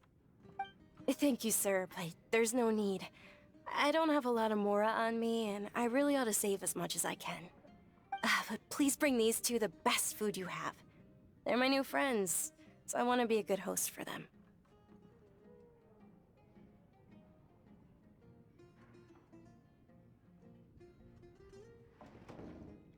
Wait, we're paying for ourselves now? Aw, Paimon kinda wanted to try something fancy, but we aren't exactly loaded. Guess Paimon will settle for something ordinary. How about our charcoal-baked Agelena cakes? They're our signature snack, and they run cheap. Look, other customers over there are eating some now. They look kind of burnt and dry. Paimon will pass. What do you have against my slime dishes? Dunyarzad, we asked a lot of people when we first arrived, and almost nobody was interested in Lesser Lord Kusanali. So, what made you want to follow her? Well, remember when you asked me if I knew how to meet the Dendro Archon? Even though I don't know how, I think I've actually seen her before. Huh? Really? Yes, it was when I was a child. At the time, my illness had kept me bedridden for the better part of a year. I was stuck inside and couldn't make any friends, and my parents did their best to find treatments for me. But even then, the Akasha didn't have any helpful information. My younger self no longer had any hopes or dreams. One flare-up was so bad that I was in a semi-conscious state for several days. Then one night, I woke up alone in my room. I was terrified. My body was paralyzed. Even if I cried, there was no sound. At that moment, an ethereal voice spoke in my mind. Dunyarzad, don't be scared. You don't have to cry. Dunyarzad, don't be scared. You don't have to cry. Who are you? How do you know my name? How do I explain this? You might not be able to understand, but actually, I know everything about you. Really? Of course. I know that you're scared of thunder, that you hate taking medicine every morning, and that you love counting the petals on your mom's skirt. Wow, you really do know everything. Dunyarzad, is there anything you want? Want? Not really. I can't go anywhere or do anything. Huh? But aren't you a child? All children have wishes. Tell me what you want, and maybe I can make it happen. But can you make my illness go away? Oh. I'm sorry. But I'm not powerful enough to do that right now. Then, can you be my friend?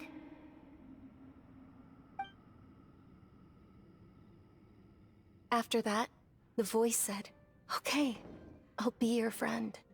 Although my body was suffering during those days, that voice encouraged me and told me many wondrous things. Beyond my window was the flourishing Sumeru city. Beyond the city was a lush rainforest. And beyond that was the wall of Samiel, deserts, and all of Tevat. Once I finally made it through that bout of illness, I couldn't hear that voice anymore. I told my mother about it, but she said that I must have been dreaming. But I know that that voice wasn't a figment of my imagination. Before that, I had never heard of Tevat.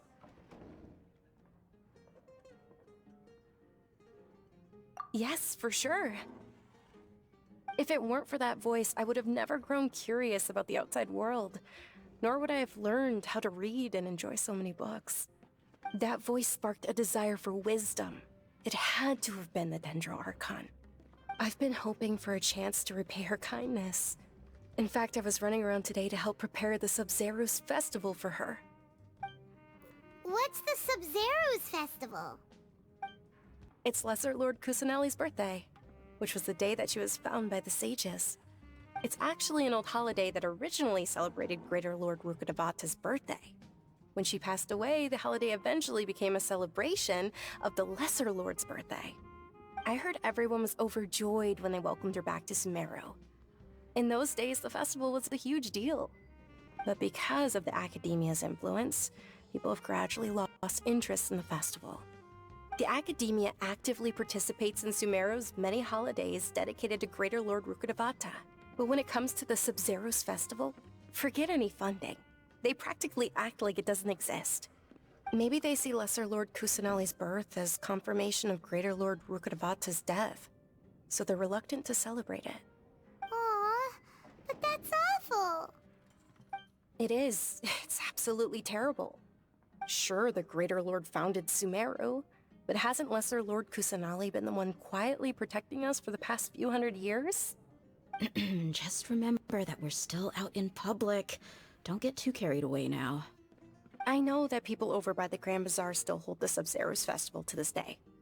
But I hadn't met any of them before, so I was never able to contribute. But recently, I made a friend there who also follows Lesser Lord Kusanali. I gave her my savings because I want her to throw a wonderful festival this year. That's the least I could do for Lesser Lord Kusanali. Hold on, my lady. Does this friend happen to be Nilou, the one who sends flowers to the estate? Yes, that's her. I saw her leaving the other day with a nervous look on her face. It seemed like she was hiding something in her arms. Did you give her something? Yes. Initially, I didn't have much more prepared, so I had Nilou sell one of my skirts. I've agreed with Nilou to meet up at the Grand Bazaar today, and see how things are coming along.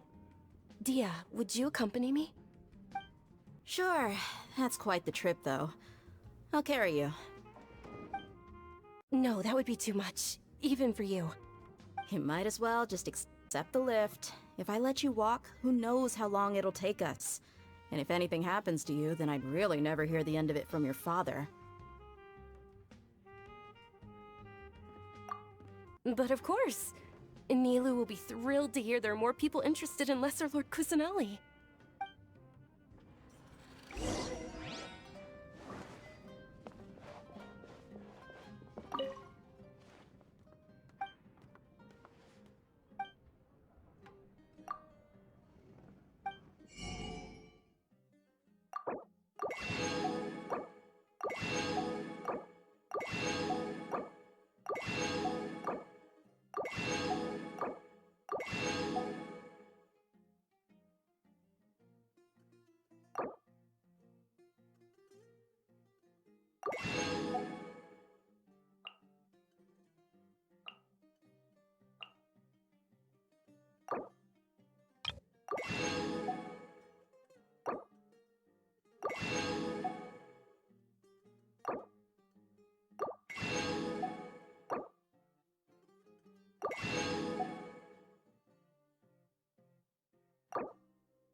That's Lisa! The librarian Lisa! Our Lisa! Paimon heard that Lisa had studied at the Academia before, but that was a long time ago. What's Lisa doing here now? If I'm reading the situation right, you're reminiscing about the past to convince me to come back, aren't you? Wisdom is hidden in every corner of the world. Never underestimate wisdom, no matter how small it may appear. That's what our teacher always said. A good scholar wouldn't overlook the small details, Gafur. I'm sorry. I'm still not used to calling you Professor. Nevertheless, the underlying meaning of what you just said is simply wrong. And there's one other detail you probably haven't noticed. Two people have been eavesdropping on us for quite a while now. I'm still not used to calling you Professor. Nevertheless, the underlying meaning of what you just said is simply wrong. And there's one other detail you probably haven't noticed. Two people have been eavesdropping on us for quite a while now. Is there anything we can help you two with? Hello, Lisa! Well, if it isn't you two. Last time I was here, the stairs were full of holes. The stairs were nothing. A little while ago, we discovered that the tree above the stage had a huge chunk of bark ready to fall off. Mr. Zubair was worried sick. We reported it to the Academia many times, but they never sent anyone to deal with it. We didn't want anything bad happening, so we were going to cancel all the stage performances. Oh, probably because it was the theater asking. The Academia looks down on performers like us. They probably think it would be best if the theater closed down completely. We can't let that happen, though. Not only would everyone involved in the theater go hungry, but then we wouldn't be able to hold the Sub-Zero's festival anymore. Thank the Dendro Archon for Dunyarzad. With the more she gave us, we hired someone to patch up the tree, and we also gave the stage a much-needed makeover. The stage is going to be even prettier when it's festival time. I can't wait for you to see it. And I can't wait to see you on the stage. You've been practicing so long already. It's almost time for your dream to become reality. It's our dream. I'll do my best for the two of us. Nilou, what are you gonna be doing at the festival? She'll be dancing the dance of Sub-Zeros, the most important performance at the Sub-Zeros festival. Dunyarzad, have you told him the origin of this holiday? I only told them about the Greater Lord and Lesser Lord so far. Okay, then I'll tell you two about how this holiday came to be. According to legend, the Sub-Zeros festival was originally the Goddess of Flowers' birthday celebration for the Greater Lord. A long, long time ago, on one of Greater Lord Rukkhadevata's birthdays, her friends threw her a celebratory banquet. Some of the gods got drunk. One started playing music, and the Greater Lord started singing, so the Goddess of Flowers began to dance. As she danced upon the grass, countless beautiful Padisaras began to bloom wherever she stepped. Those brilliant purple flowers became her dazzling stage. All the gods clamored, "Oh, if only time could stop at this very moment." Of course they did. When people mention the gods, they always think of the Archon War. But Sumeru's gods also had happy times. Although they aren't around anymore, they're preserved in our tradition of dance.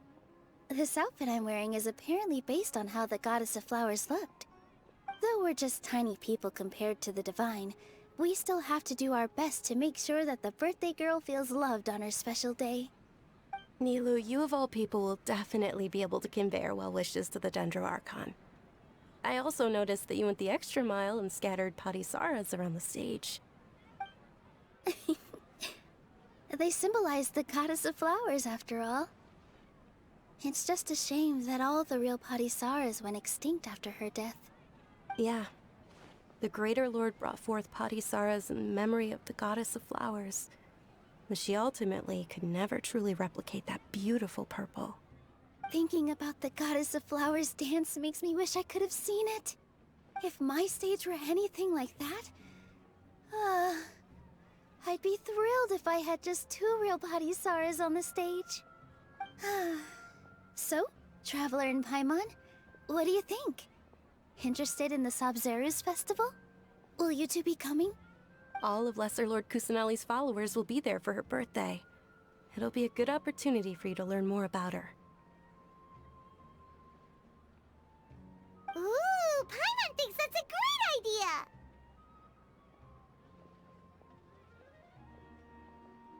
Hey, come on! There's nothing wrong with enjoying a festival. Besides, it's Lesser Lord Kusanali's birthday. She'll be happy to have more people who are celebrating it. So how about we all attend the Sabzeruz festival together? Dunyarzad, let me show you which stage decorations we've picked out so far. Traveler and Paimon, if that doesn't sound interesting to you, then feel free to explore the area. Everyone at the Grand Bazaar loves Lesser Lord Kusanali, and we're all looking forward to the Sabzeruz festival. In that case, we'll take a look around.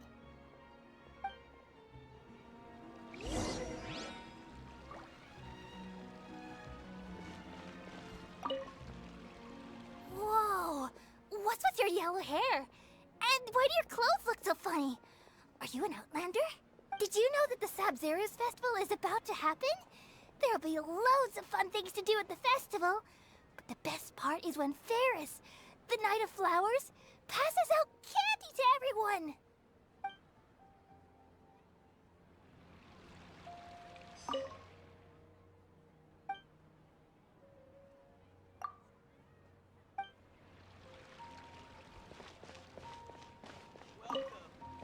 Ah, dancing at the Sabzeruz festival. You know, I also danced when I was younger.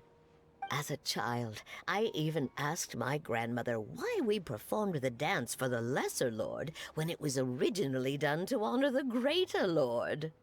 My grandmother said that Greater Lord Rukkhadevata is a beloved deity and honored by all. And Lesser Lord Kusanali is too. If the Goddess of Flowers ever knew Lesser Lord Kusanali, then she would certainly have wished to be her friend and hold celebrations for her too. The Sabzeruz festival has been losing its appeal over the years. That is, until a wealthy benefactor stepped in this year and brought the festival back to life. I heard she forked out a lot of mora to make it all happen.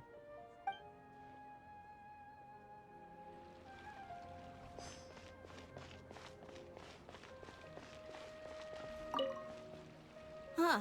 Revamping the stage for the festival couldn't have been easy, that's for sure. I bet this year's festival will be one to remember.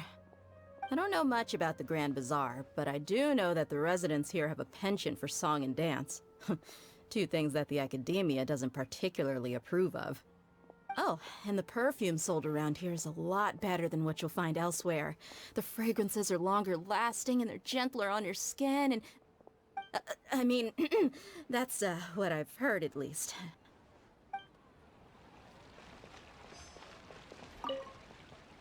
Things are really shaping up, and there's a buzz around the festival this year. We're expecting people from all over to come by this year and buy things during the festivities. Don't be fooled into thinking that Sumeru City has the best of everything. Some festival snacks are only offered here in the Grand Bazaar. And when it comes to musicians, dancers, or singers, the Grand Bazaar's got the best of the best. Sure, those folks at the academia might not like it, but what's a festival without song and dance?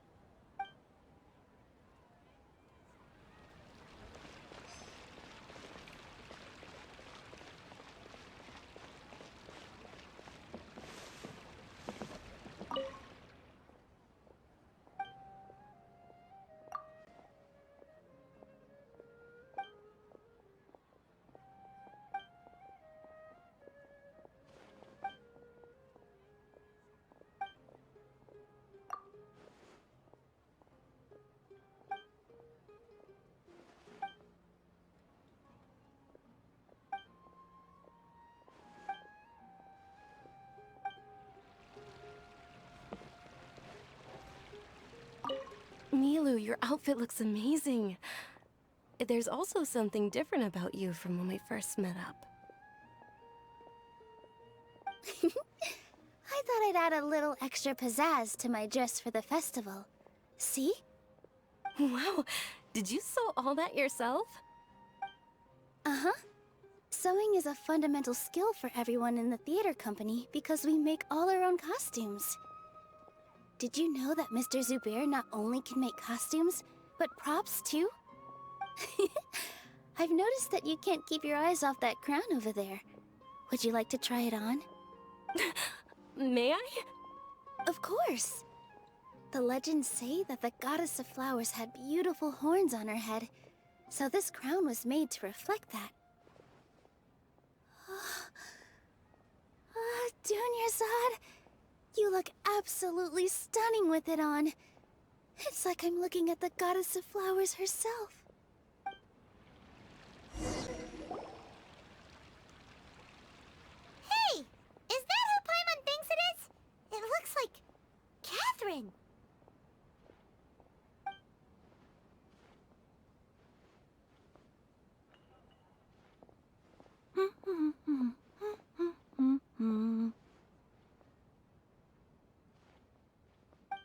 Huh.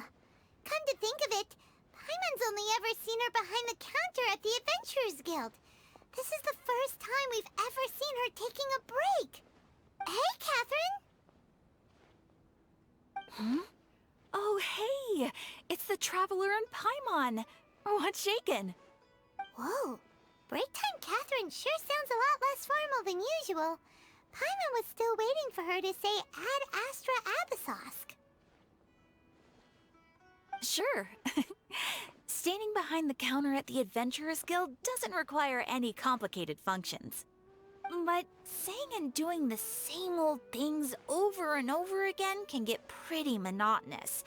Like watching the same Fontaine movie day after day. But take you two, for example. You travel across Teyvat to enrich your lives and gain new experiences. Well, we enjoy traveling across Teyvat and all that, but we're mainly looking for clues about his sister. Yes, you should keep searching. Sometimes the answers we're looking for aren't necessarily at our intended destination. Instead, they're found along the way. Huh. Haven't we heard someone say something pretty similar recently? Anyways, what brings you out here, Catherine? No, not particularly. I guess you could say that I'm loving the recent atmosphere here. If festivals bring happiness to everyone, then that's where their true value lies. Oh, it looks like it's about time for me to be heading back now. Alright, we'll see you next time at the Adventurers Guild. Oh, by the way, thanks for connecting us with the Eremites. We've already made some great friends in Sumeru City thanks to you. I'm sure you two will get along well with the people here. You've already been blessed by the element of Dendro after all. See you around.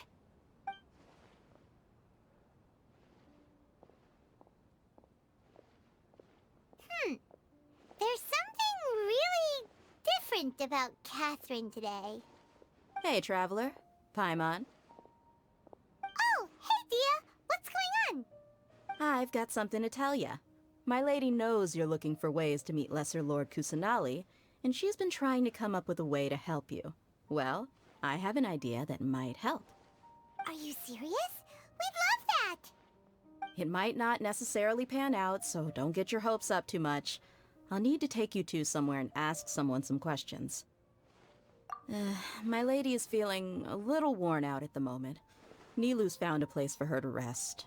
After I take my lady home, let's meet in front of the Citadel of Regzar. Sounds like a plan! Let's head over to the Citadel of Regzar and wait for Dia!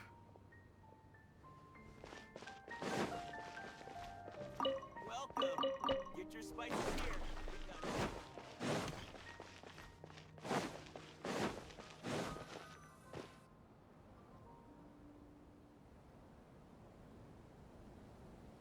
Sorry, I'm late. It took some convincing for the master and mistress to believe that Miss Dunyarzad was only sitting in the port for a while because she was in a bad mood. Anyway, I guess I should be thanking you. I haven't seen Miss Dunyarzad that happy in a long time. If it wasn't for you two, she probably would have been caught and dragged back much earlier. You sure sound a whole lot nicer than when we first met, Dia. Who would have thought you had such a soft spot for Dunyarzad? It's called being a professional. I'm a bodyguard, and I work for whoever's paying. Look, Dia's blushing. Listen, you two. I don't expect to be working for Miss Dunyarzad very long, but I hope to finish things on a positive note if possible. Let's cut the chit-chat and head into the Citadel. We'll see if the person I know has a way for you two to meet with the Lesser Lord.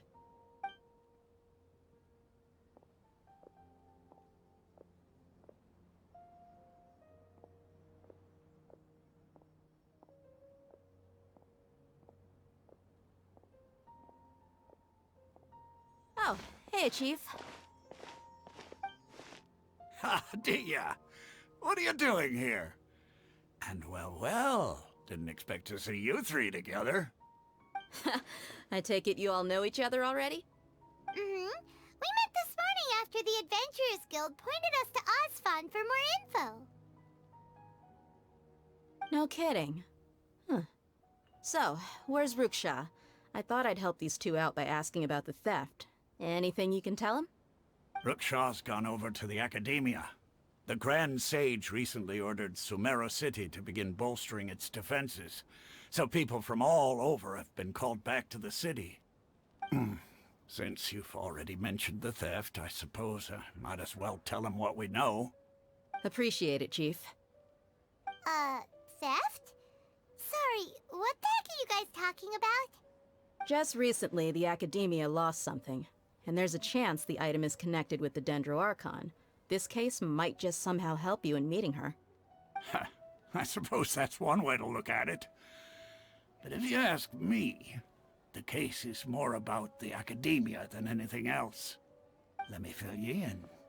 The Academia recently sent a convoy to pick up an important package from Aru village. Word got out, and the convoy was robbed on its way back. The Grand Sage took the whole matter very seriously. Not only did he dispatch the Matra, but also enlisted our help in the search for leads. All we know so far is that whatever was stolen is currently in Port Ormos. You two have heard of Port Ormos, haven't you? It's the largest commercial port in all of Sumeru. You can travel there by leaving Sumeru City and heading south along the river. The Academia's grip isn't long enough to reach all the way to Port Ormos, so the city's a little more laid back, meaning the population's also a mixed bag. You never know who you'll meet there. Apparently what was lost has a great deal to do with the Akasha, knowledge, and even the gods. I'm afraid I don't have any other details for you, though. If you're interested, maybe you could head to Port Ormos and ask around yourselves. If you want my advice, try introducing yourselves as students of the Academia once you're there. Are you serious, Chief? All the Academia students are in Sumeru City, you know. Why should they pretend to be students in Port Ormos? If you're also interested, just go there and see what happens. Count me out. I've got plenty of work to do here for the Homayani family. And take it from me, if you two really do decide to visit Port Ormos, you'd best watch your backs. Let's just say that the Eremites there aren't nearly as friendly as those here in Sumeru City. There are even some extremists who go around shouting slogans like, "Retake Sumeru for King Deshret." Word is that more and more are joining their movement. They're becoming a real headache for Chief and the others. You bet they are. King Deshret's been dead for thousands of years. Now they start spreading rumors of his return. Ridiculous. Not everyone's like you, Chief. Even the desert natives who abandoned their homes in the wilderness still wish to have a god of their own. Well, Traveler, that's about all the information we have for you. Thanks, Dia! And you too, Osfond! Since Since we've gathered all we could for the moment in Sumeru City, let's head to Port Ormos and see what we can find next. Miss Dunyarzad is looking forward to seeing you both at the Sub-Zeru's festival, so be sure to get yourselves back here in time for that. Good. Then we'll see you both at the Sub-Zeru's festival.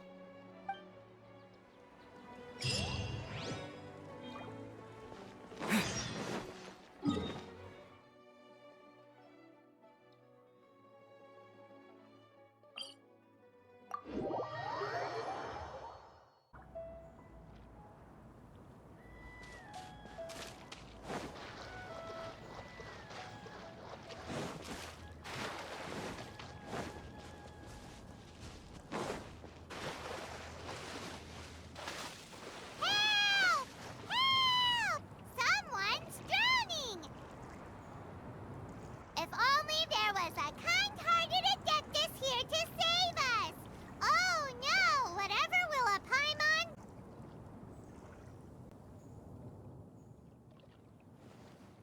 What is going on?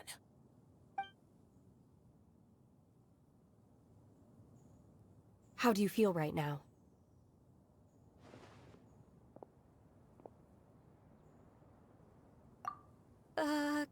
Shenhe! And the Conqueror of Demons! Why don't you say something? Please don't make Paimon explain it. Okay, fine. Paimon will explain. We're looking for an Adeptus who's good at being a lifeguard and playing music. But if the Adepti aren't gonna stay home, then how are we supposed to find them? It wasn't me. Yeah, so this Adeptus is most likely a woman. And I am not an Adeptus, as you both already know, Traveler and Paimon. Okay, so this is Paimon's fault. No way Paimon would have suggested this idea if she'd known how awkward this was gonna be. Glad you're okay. As far as I know, the one you seek is no Yaksha. And one last thing. Your actions here caused others a great deal of worry. Do not repeat them again in the future. As ever, the Conqueror of Demons comes and goes, just like the wind. Right. I didn't dare to say a word just now. How's your training going, Shenhe? Have you made any plans for Lantern Rite? We could spend it together in Liyue Harbor if you'd like. I had planned to spend the festival with Master this year. However... Oh, speaking of Cloud Retainer, when did you see her last? Earlier this morning. She set off for Mount Hulao at dawn. I noticed she was using an Adeptus art of some kind to protect a mechanism that looked like a boiler. Maybe it was a gift for Mountain Shaper. I did not inquire. So we just missed her. Please excuse me for a moment. I think I'll leave the gift in her abode. Sure. Thank you. It sounds like Ganyu and Shenhe have gotten a lot closer recently. Yes. During the summer and winter, I continued to train with Master. In the other months of the year, I have been learning to adapt to human life in Liyue Harbor. Ganyu arranged accommodations for me in the city, and also recommended several work positions for me. But when I try to blend in by referring to her as Miss Ganyu or Lady Ganyu, like the others, she says I mustn't address her like that. Sometimes I'm supposed to copy other people. Sometimes I'm not. It's a little difficult to keep track of everything. Oh, is that what it is? Noted. So, you came looking for Master today because you wanted to ask her about the Mystery Adeptus. Is that right? Yep. Oh, speaking of that, have you ever heard any music while out training in the mountains? Music? What is that? It's... a kind of a happy or relaxing sound. Or, nerve-wracking sound. Or even a terrifying one. Okay, I'm done. I also left her a note so that she knows where to find us. We won't miss her again. Yay! That's really helpful, thanks! We were just talking about this thing called music, and based on Paimon's description, I do believe I hear it every day. Please follow me. Oh, really? Great, let's go!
Take this! One with my blade. Ah!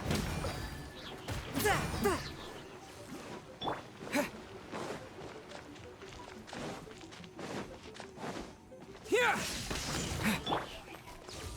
Submit for judgment, swift and merciful. Boba, get them! Ah! Ah!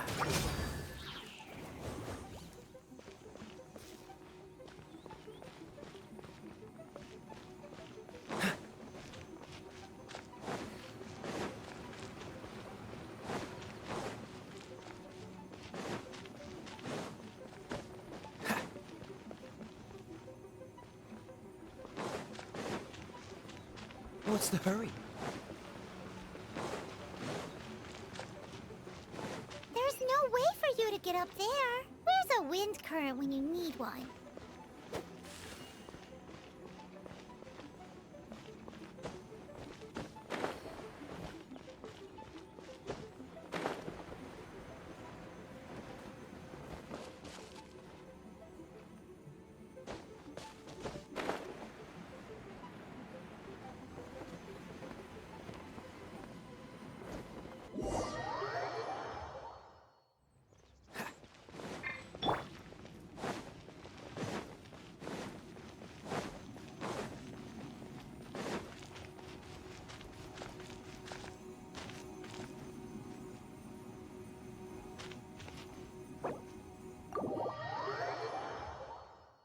Want?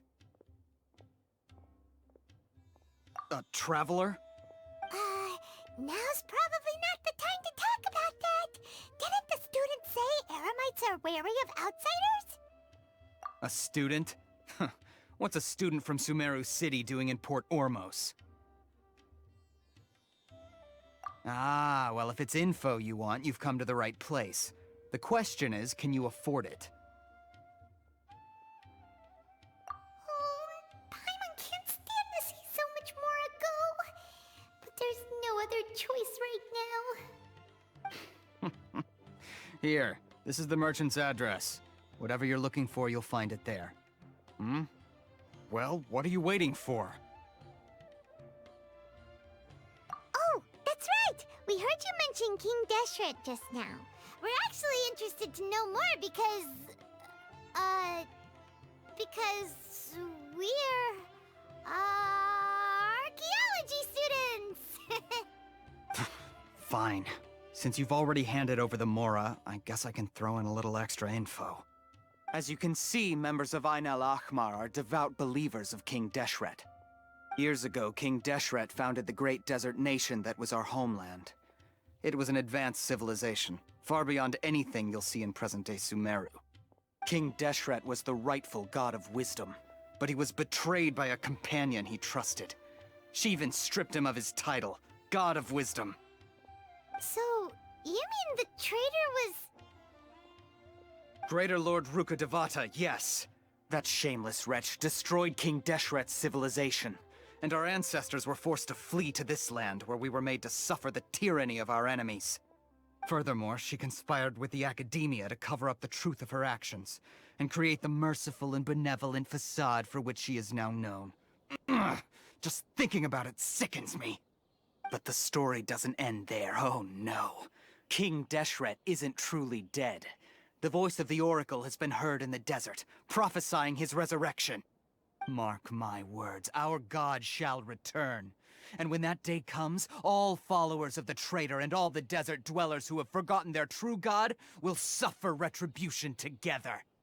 If what I'm saying makes you shiver with fear, it might not be too late for you to become a believer of King Deshret.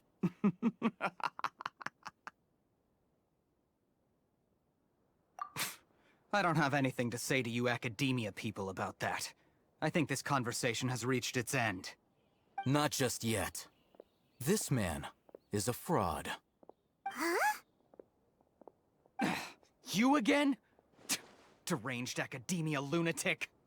Yes, it's me again. I already warned you that if you weren't willing to sit and discuss things with me, I'd take measures to make things uncomfortable for you. Listen to me. That address he gave you is fake. Or at least, you won't find a merchant waiting for you there. This group has been boasting all around that they can provide information on a certain item as a means of luring people into their territory. Once you show up, they keep up the act until they have hard evidence that you want to purchase said item. Then they use that to squeeze you for all the mora you're worth. Hey! Shut it all, Hatham! What are you playing at, trying to ruin our business like this, I told you the other day. I wish to discuss my terms with your boss. Ha! The boss made it perfectly clear that he won't negotiate with you. Yes, and in no uncertain terms. But that was then. It does not preclude him from changing his mind in the future. I'm warning you, don't push us, or this could get ugly. We don't usually get rough with people from the academia because it just complicates things. For a lunatic like you, though, we might just have to make an exception. If you're suggesting that we escalate this from a verbal exchange to a physical one, I accept. After all, even the Archons used war to negotiate the ownership of Teyvat. If, on the other hand, we can't agree on any means of negotiation at all, then I'm afraid my next course of action will sting a little more than the mere falling through of a few business deals. I will jeopardize the Eremite's reputation, which I know you value above all else. I am quite confident that if I began to take such action, your boss would willingly approach me himself. However, I fear that by then, some things will have happened that cannot be undone. Also, a word of advice. I suggest you tell your boss exactly what happened here today. Otherwise, he might blame you for not telling him in the future. What did you say? Consider this. Have I ever failed to follow through on my word in the past? This guy is really out of his mind. Okay then. If you really have a death wish, let's meet a week from today. The pier in front of the Pharos Lighthouse, 4 o'clock in the afternoon, sharp. Don't expect us to hold back. Not so fast. First, you return the 500,000 mora to them.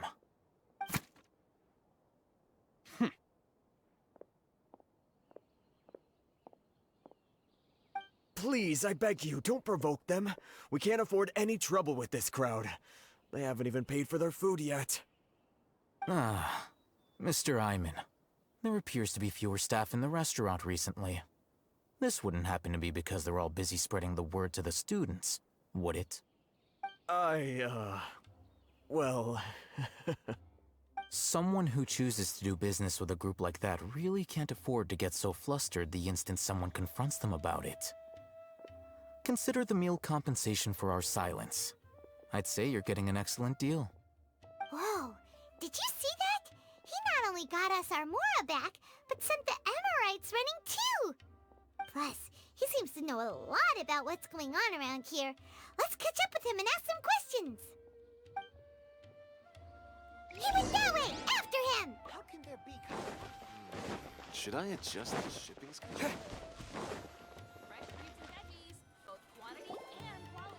Wait up! It's Al-Hatham, right? What do you want? No need for thanks. My goal was to get to them, and you two gave me just the opportunity I needed. We're even. Oh, I advise you to keep your distance from them. Since they weren't able to make off with your Mora in the end, they might harass you again in the future. All right.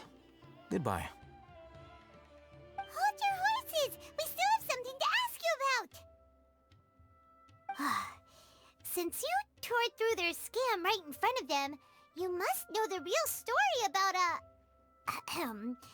certain something, no? Who exactly are you two? And why are you inquiring about that?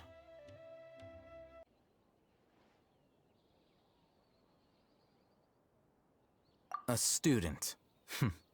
Right. Look, you should know that those thugs conducting business with you had nothing to do with your lie. Huh? Oh, yeah! He's really strong! Weren't you saying something about a physical exchange? We can help with that. He doesn't even have a vision. Forget it. Maybe not, but he can still use elemental energy. Otherwise, there's no way we'd go asking for info from from guys like that. Those hot-headed thugs are definitely gonna bring a lot of backup for your next meeting. Even if you don't go alone, you won't regret taking us with you.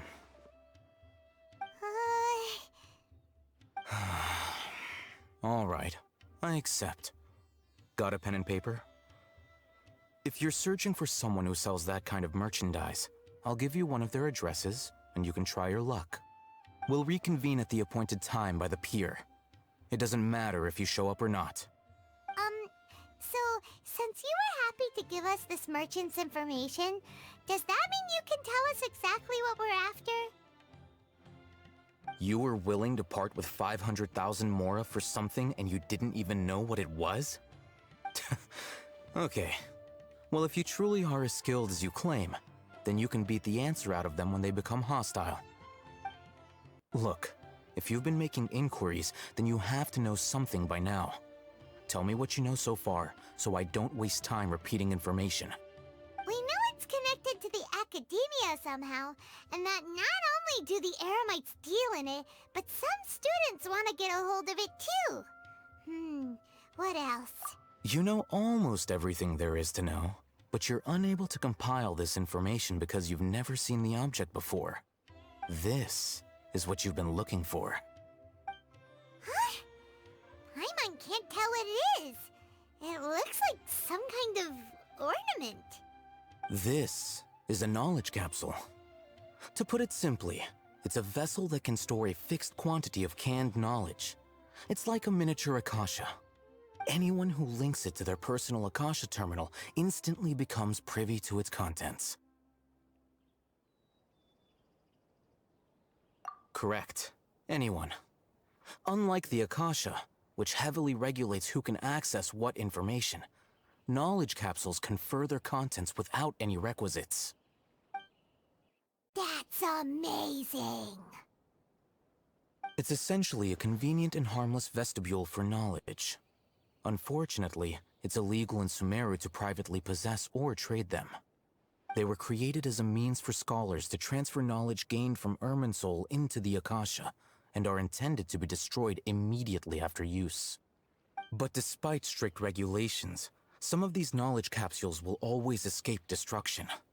After all, there will always be those in this world who are dissatisfied with life as designed for them by the Akasha and wish to change their fate. Over the past century, a wide variety of canned knowledge has been leaked from the academia. Now, in Port Ormos, the valuable ones are a means to mora for the Eremites. Meanwhile, those which the Eremites deem to be useless to them occasionally prove useful to the common citizens and hapless academia students. Well, I think that about sums it up. Oh, so that's your true objective. With our current arrangement, I don't believe I can offer an answer. You're still resolved. Fine. Let's talk somewhere with fewer people.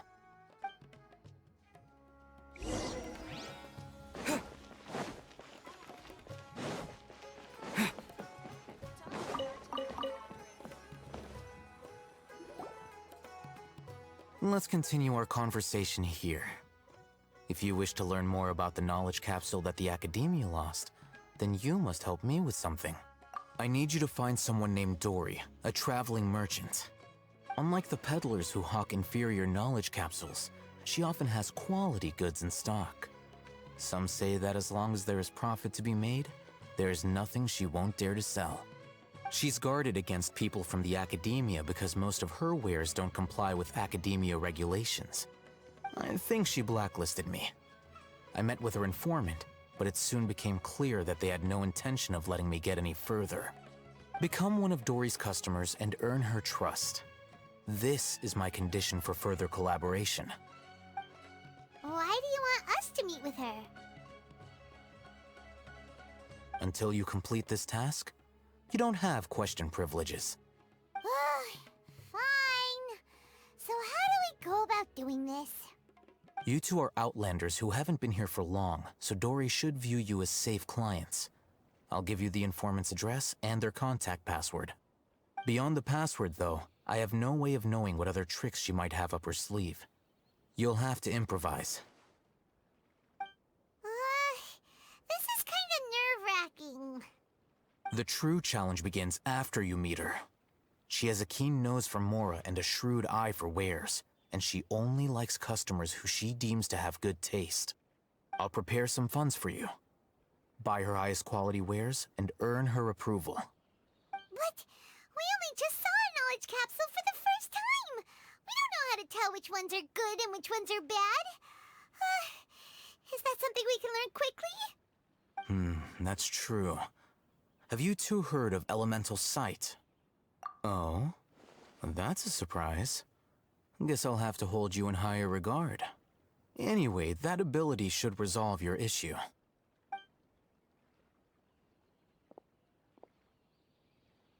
Here are 2 knowledge capsules. Tell me, can you detect any difference in their quality?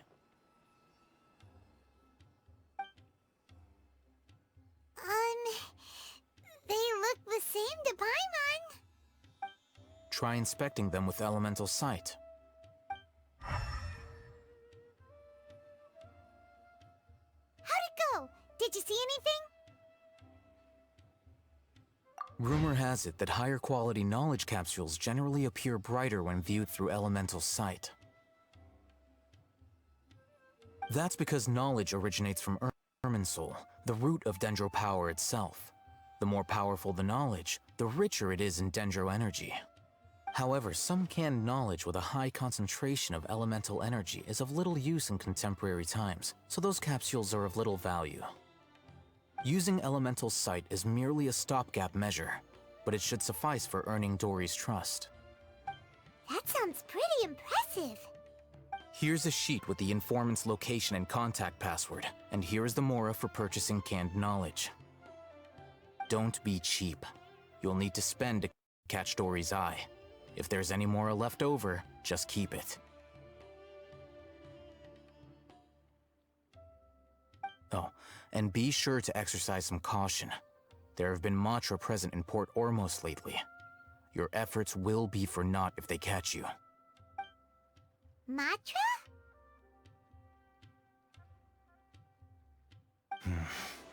They belong to the Academia's regulatory body. They also handle cases of illegal canned knowledge transactions. Like I said, the Academia has banned both their trade and possession. The Matra are razor sharp. You're in for nothing good if they lock their sights onto you. If you two want to back out, now's the time. Okay, then we have a deal. If you succeed in your dealings with Dory, come find me at the Wikela Funduk. We'll have an open discussion then.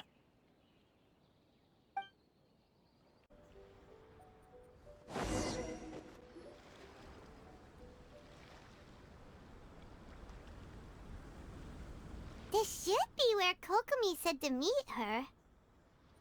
Do you still remember this place? Paimon remembers we came by here last time we visited Watatsumi Island. That was back when you did your stint as captain of Swordfish too. Paimon's curious whether the Resistance troops still remember you. Things on the island must have changed a lot since then. Oh, shall we take a look around?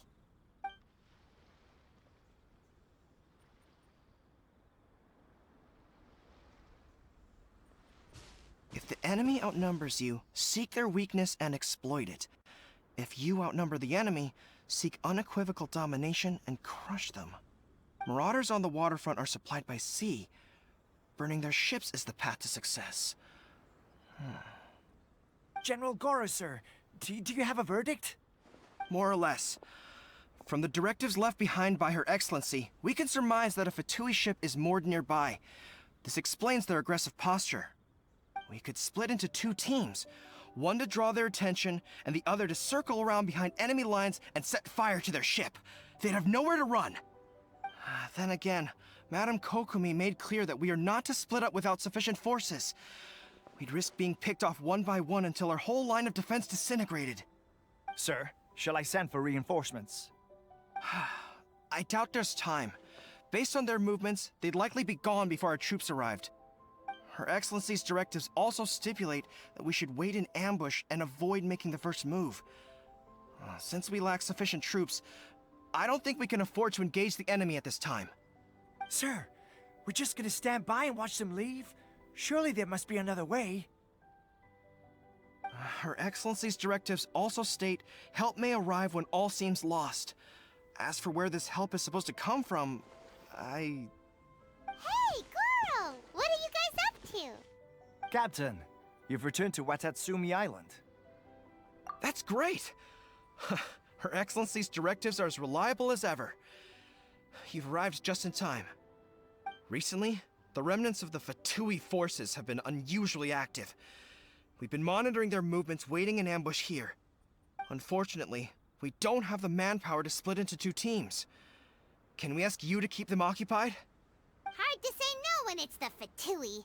Whatever they're planning, we won't let them get away with it. Good. There's not a moment to lose. We'll go behind enemy lines and sabotage their ship. Let's meet back here afterward. Watch yourselves. We'll be back shortly. Seems like the Resistance still remembers us. Come on, let's help them get this situation under control.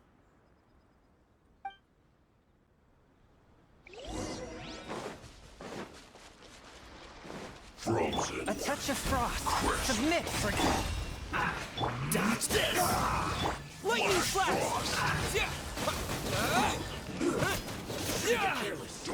I will end you. It's time for Swift and merciful. Freeze. This is bad. Don't get frostbite. Take this. From whence you came. Out of the frying pan,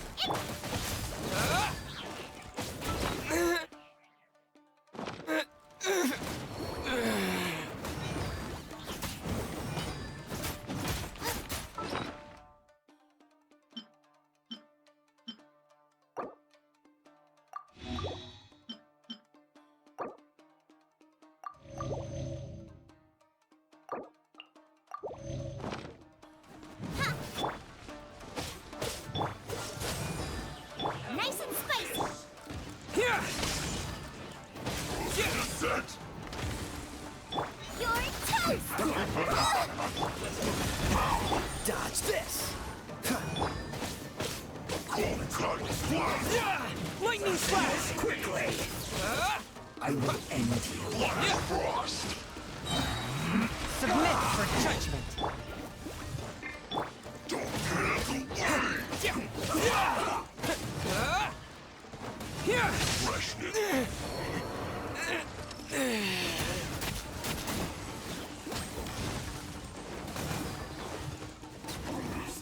Race you. Let's move. I swooped up. This moment will be frozen. Forth, my blade. Careless. Nice and spicy. Race you.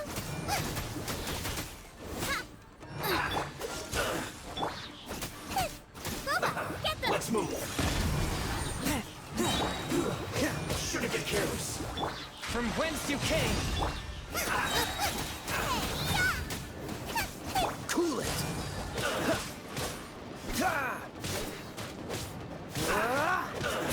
Comrades, they've set the ship on fire. An arson attack. Curse them. They leave us no choice but to attack. Comrades, let's make them regret it. No excuse for slacking. Oh, so sorry. I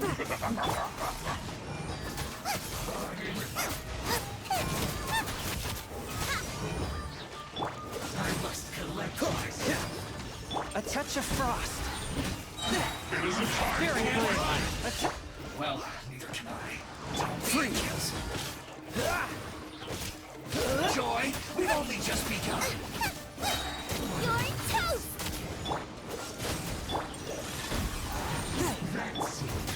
Nice and spicy. This should be Frostbite. fun.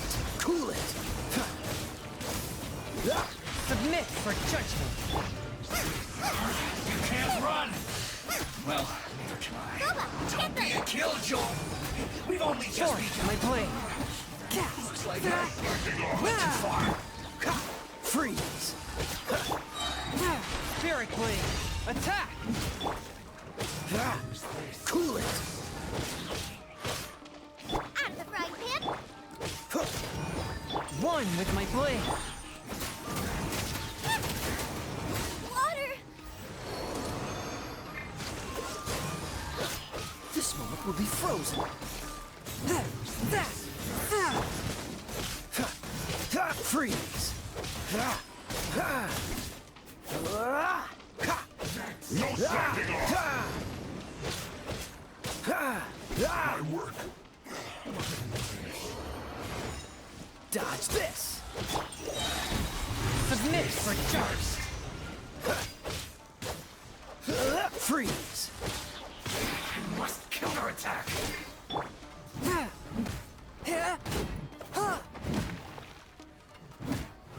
Swift and mercy. Dodge this. Don't get frostbite.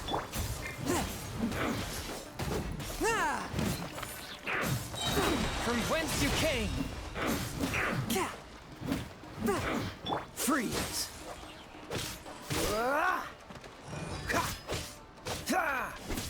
Dodge this. A touch of frost.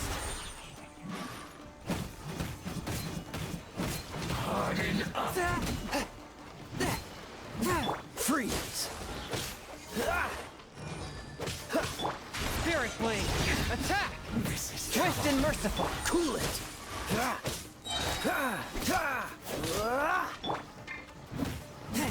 Dodge this. So quiet.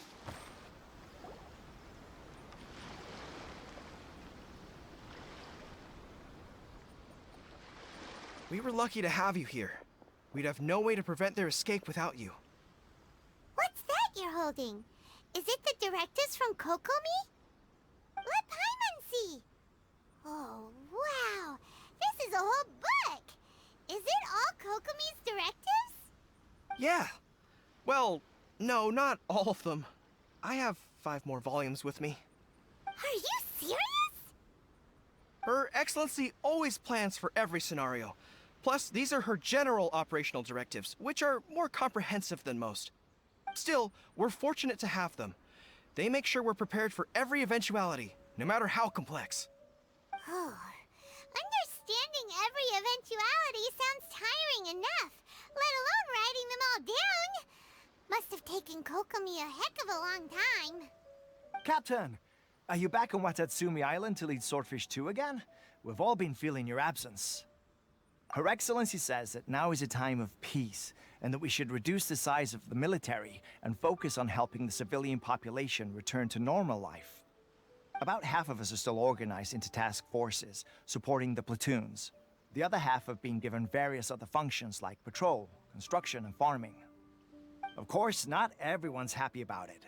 The other day, an old buddy of mine was grumbling about being forced to build houses. Said they'd have to drag him away from the front line, kicking and screaming. The spirit of the resistance is alive and well, huh?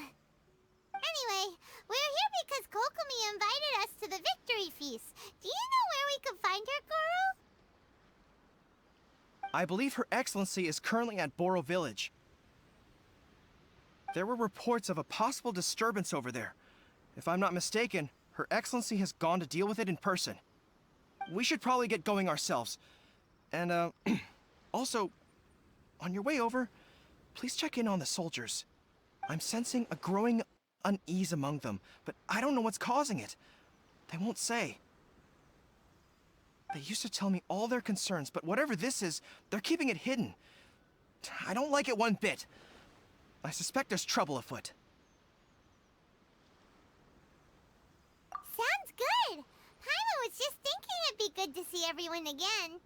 Ready when you are.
Pay your dues. Here!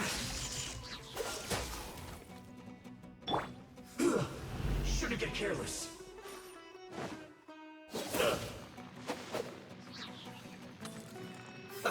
Let's move.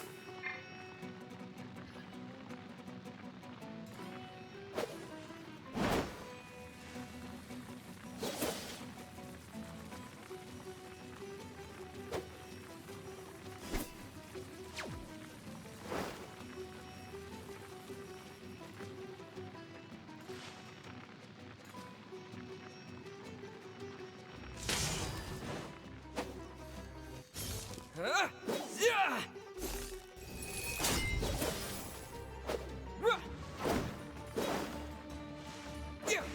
You can't run.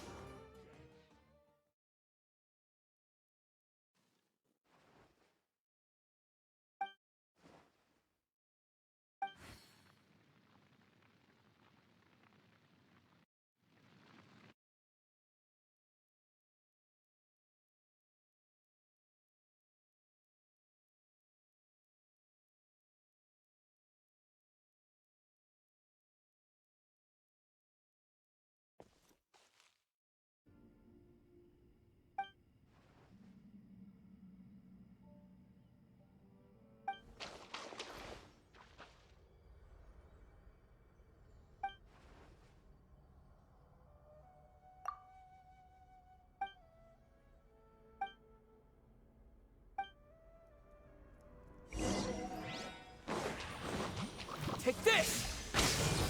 Yeah! Dodge this! Out of the frying pan! Fourth, my blade!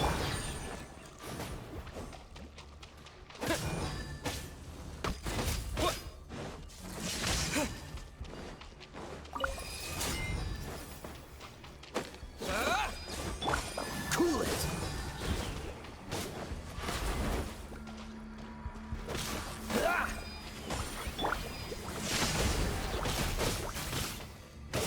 Yeah! Thunderclap! Spirit blade! Nice and spicy! Hey-ya! Don't get frostbite!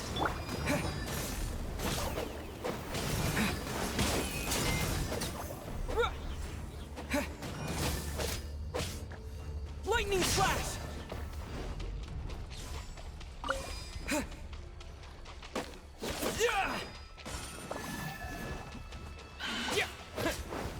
Freeze! A touch of frost from whence you came! Out of the frying pan, it's You're getting on my nerves. Dodge this! Here!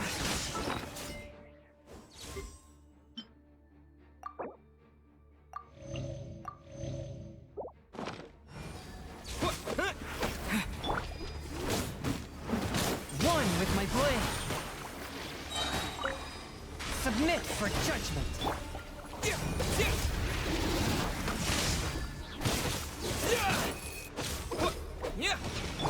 Cool it!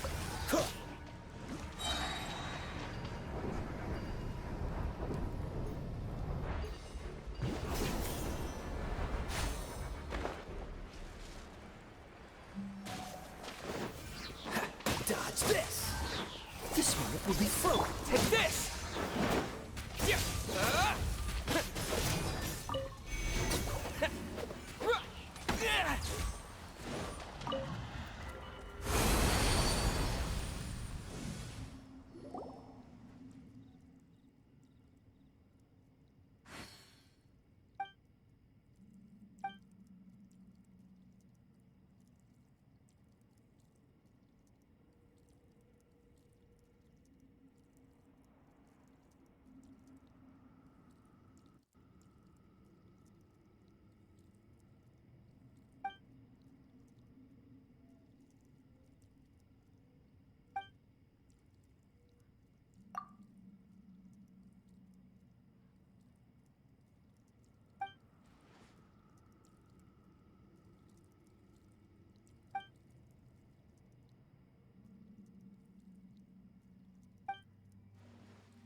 Is this...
Freeze!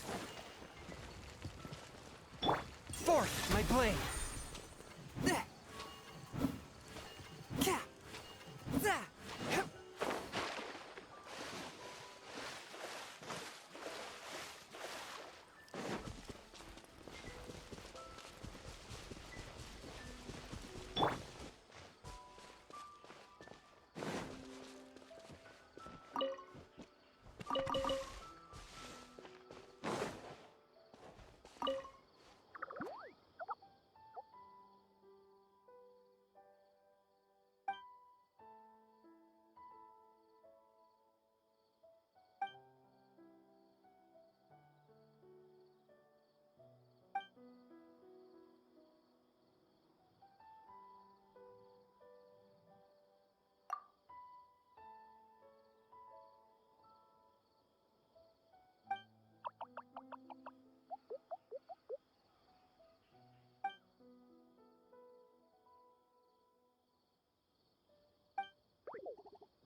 Here!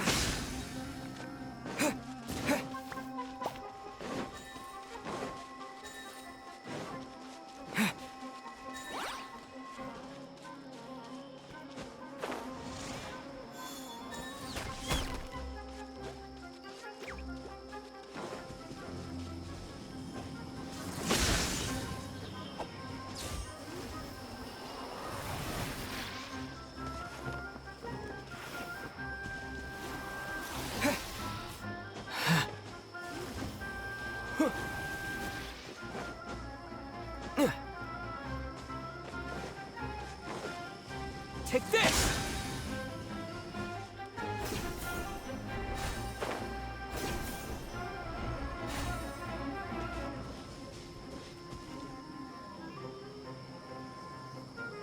Here!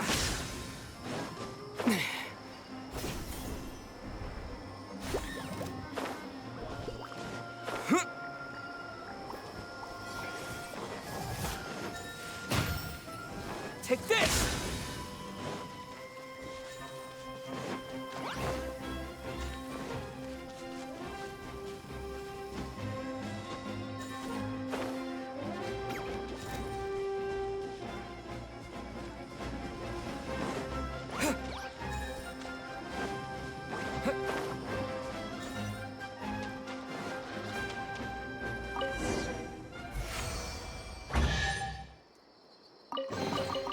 I'll keep this close.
Lightning flash!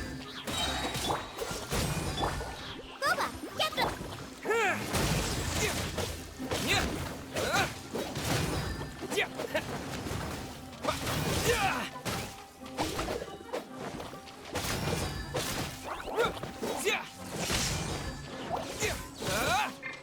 Cool it!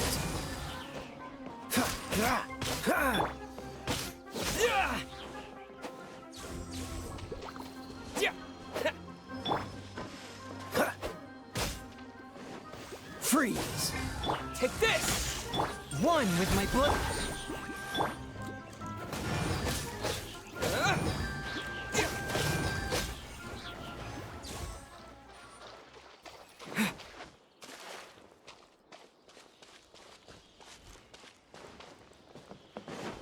A touch of frost.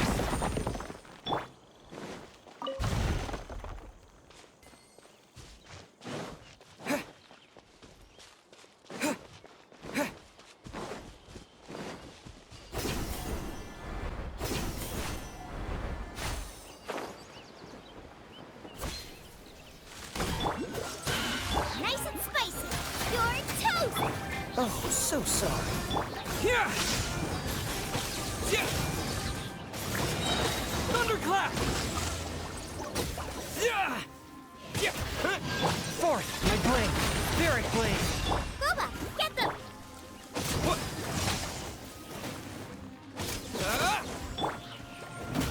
Dodge this!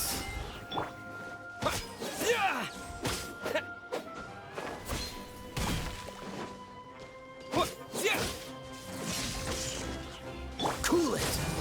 Swift and merciful!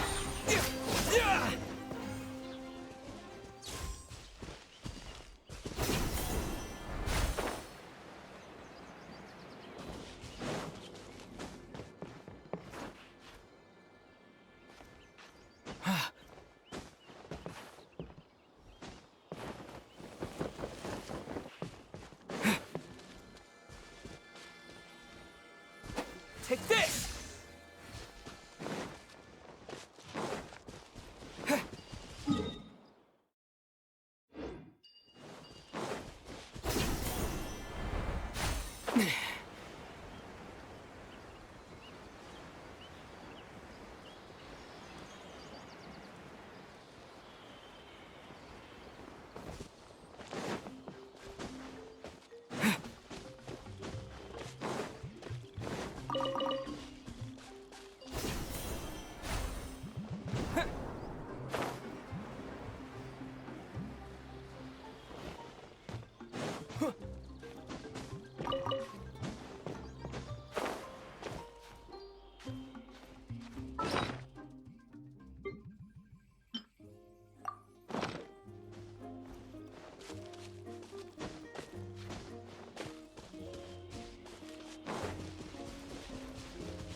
Freeze! Out of the frying pan!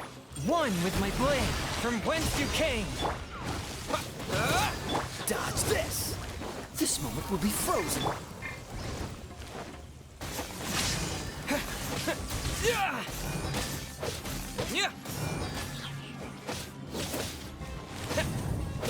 Cool it! Forth, my blade!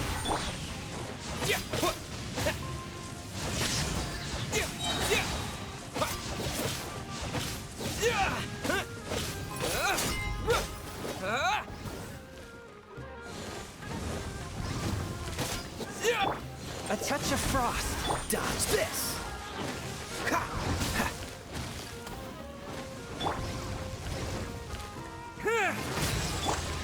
Spirit blade.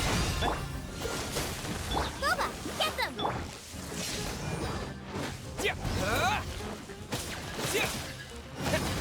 Eat this!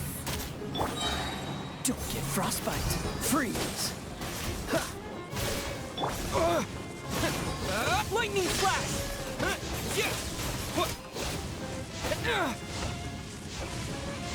Dodge this! Swift and merciful! Nice and spicy! From whence you came!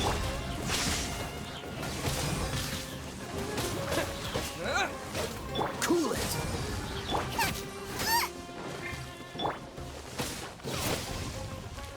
Out of the frying pan! Freeze! Take this! Thunderclap! Don't push your luck. This moment will be frozen in time.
I'll ensure your safety.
Present.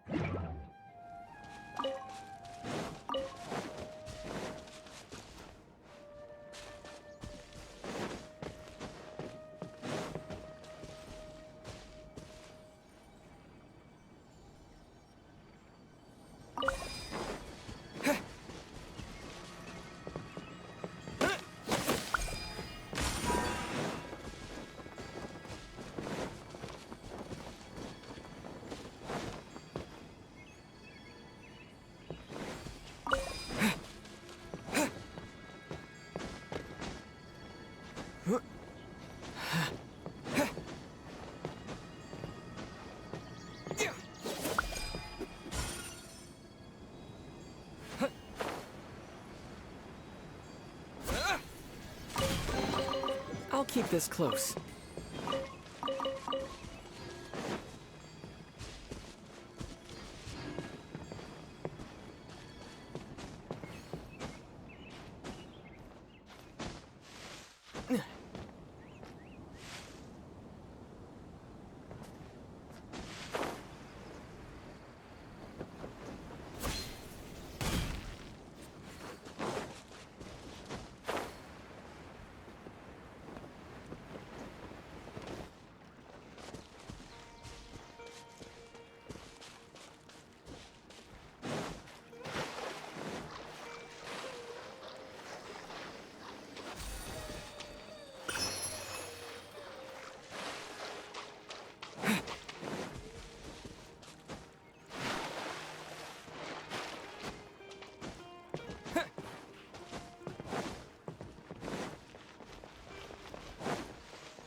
Take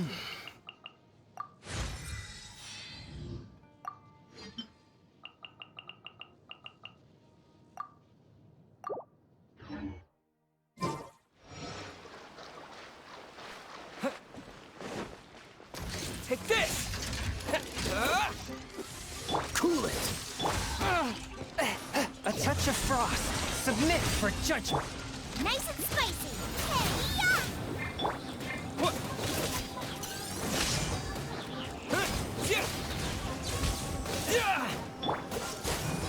Forth, my blade.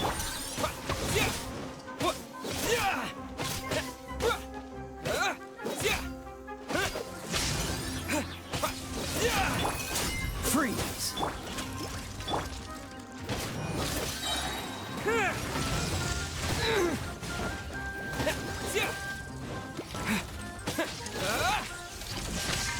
Dodge this.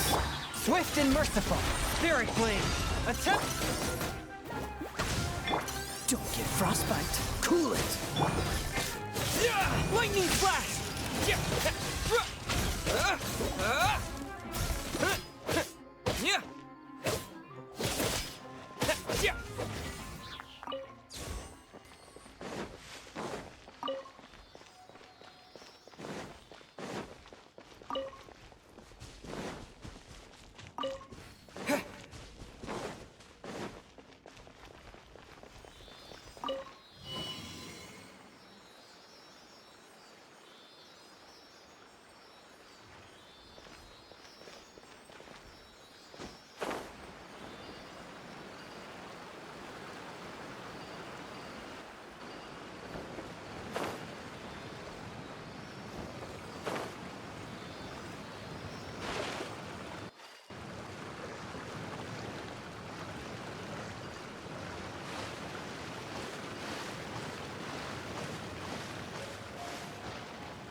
Freeze! From whence you came! Boba, get them! Take this! Bellowing thunder! Cool it!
Dodge this!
so sorry.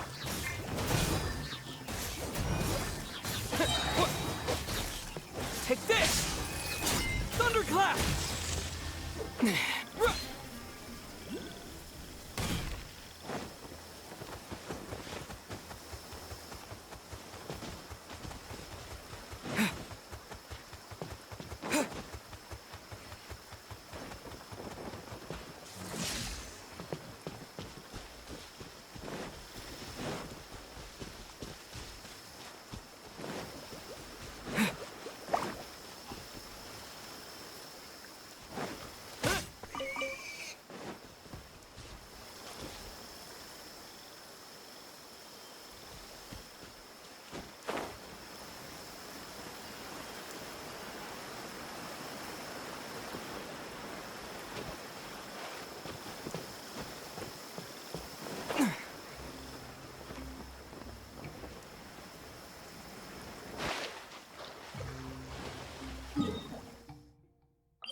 Lightning flash!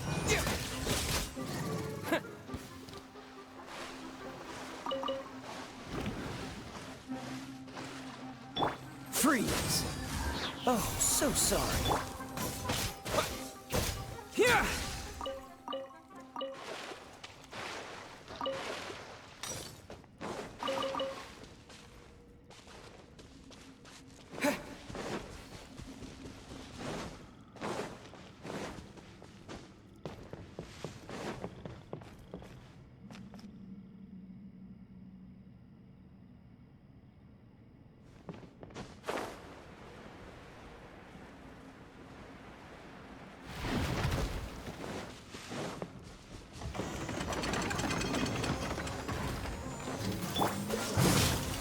Swift and merciful.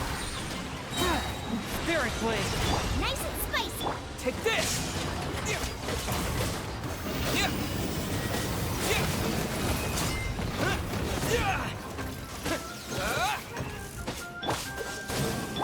Boba, get them. One with my blade.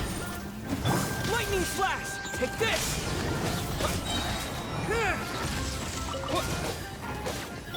You're toast. Cool it.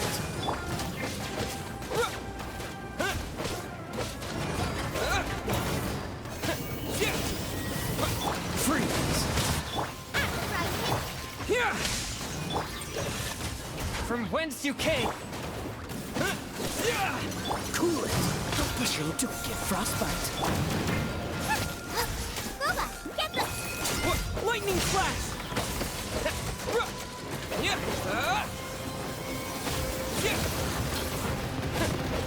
Dodge this. Swift and merciful. Spirit blade. At the frying pan. Here. Thunderclap.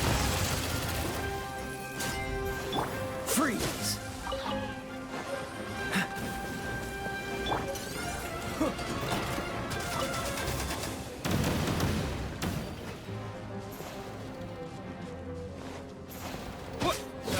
Hit this! One with my blade. From whence you came. Cool it.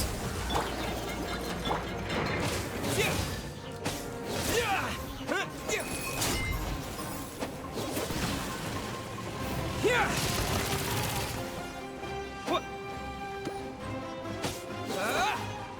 Swift and merciful. Dodge this. This moment will be frozen. Nice and spicy.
Take this!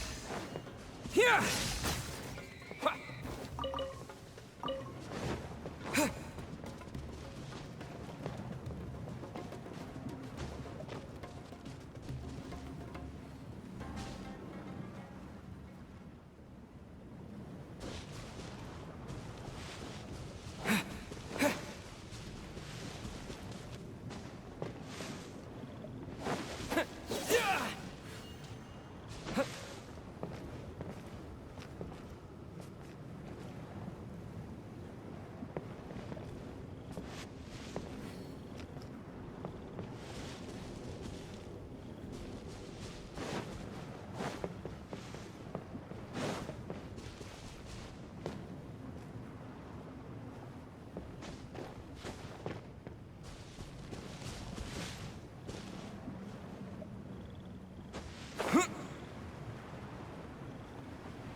A reward on the road.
Lightning flash!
Free!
neutralized!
Lightning slash!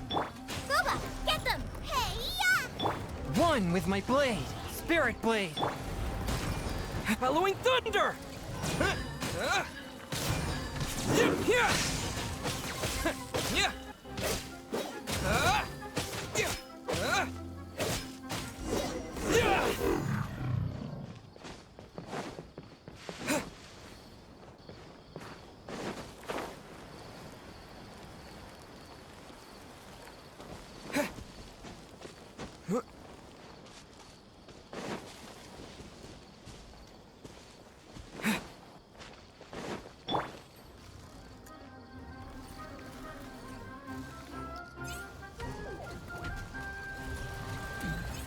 Dodge this!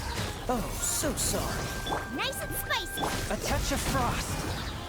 Submit for just take this!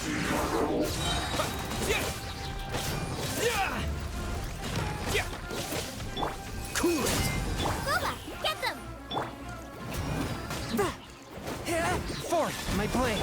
Freeze!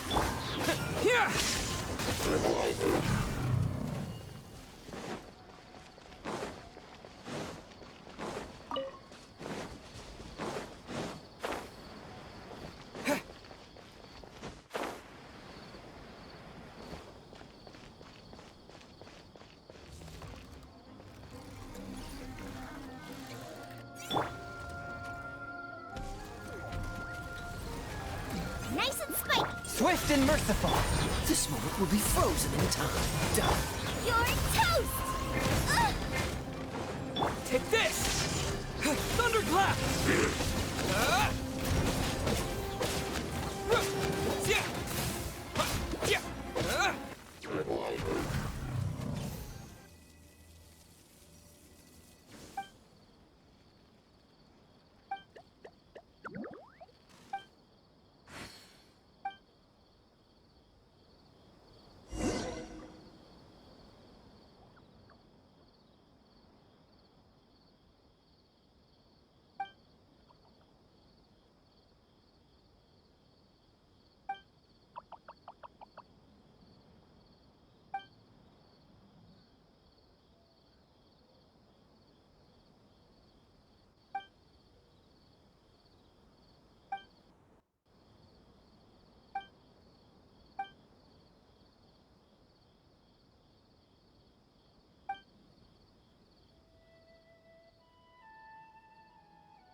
ready.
Bet you can't keep up with me!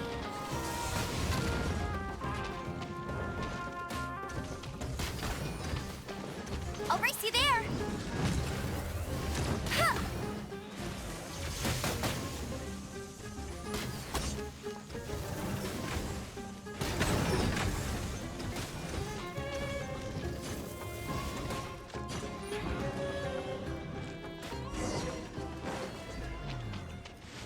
Bet you can't keep up with me!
It's raining again.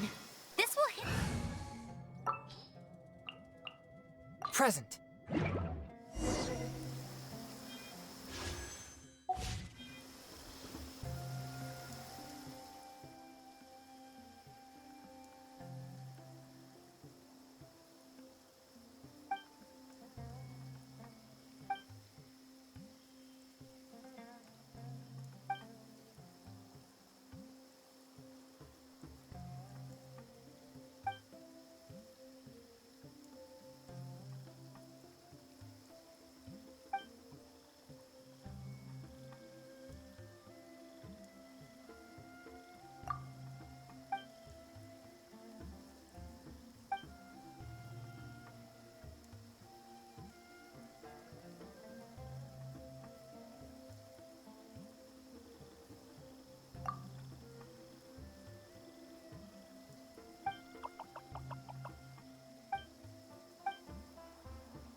Is this an answer from this world?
Don't get frostbite.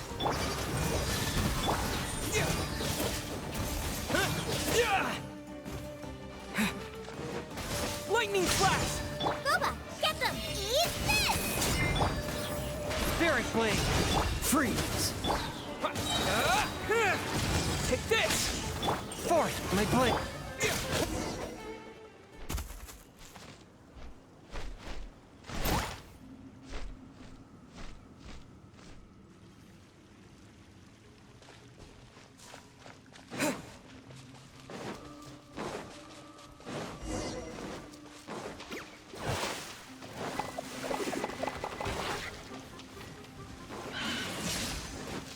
Cool it! One with my blade, from whence you came! I'm the bride.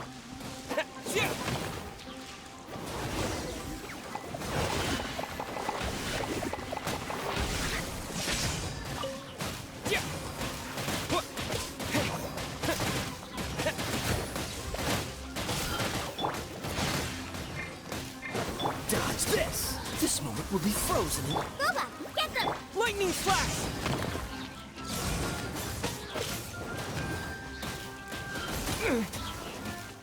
What?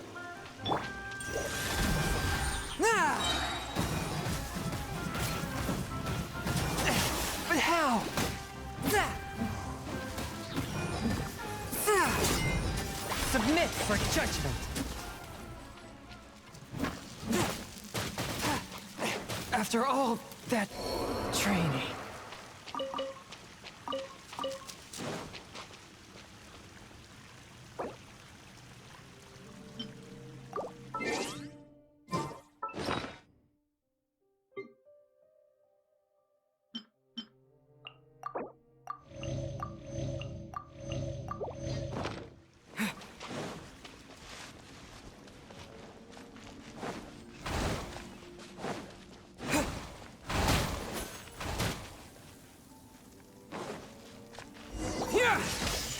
Cool it!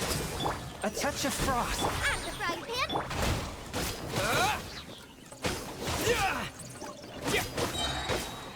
Thunderclap! Lightning flash!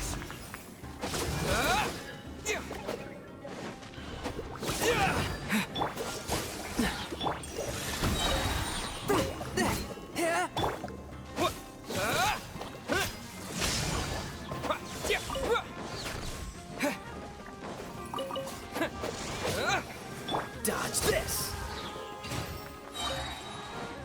Don't get frostbite.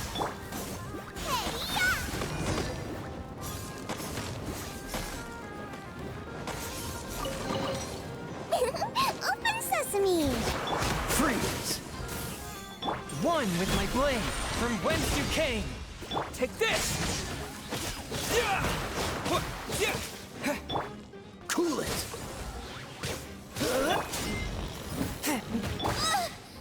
Boba!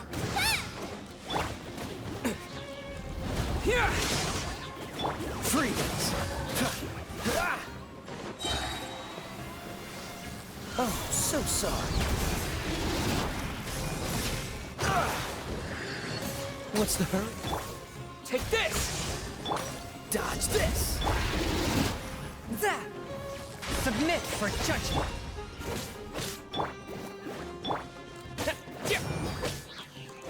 Lightning flash! What?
present.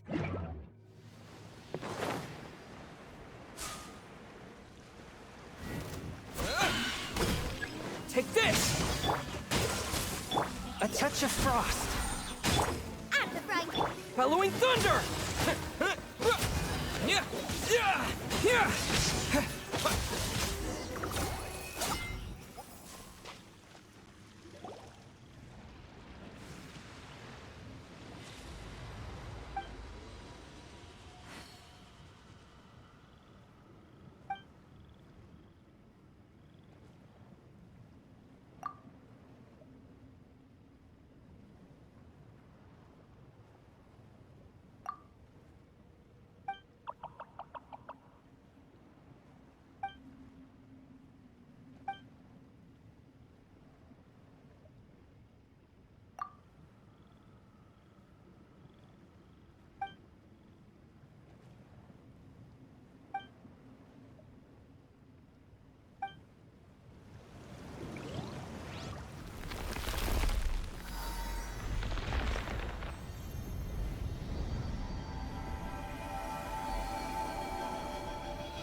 This moment will be frozen. Let it rain. Freeze! Out of the frying pan, into the fire. Dodge this! Take this! Go, big... I'm getting sick of this game. Cool it! You're toast! Maybe I wasn't meant for this world.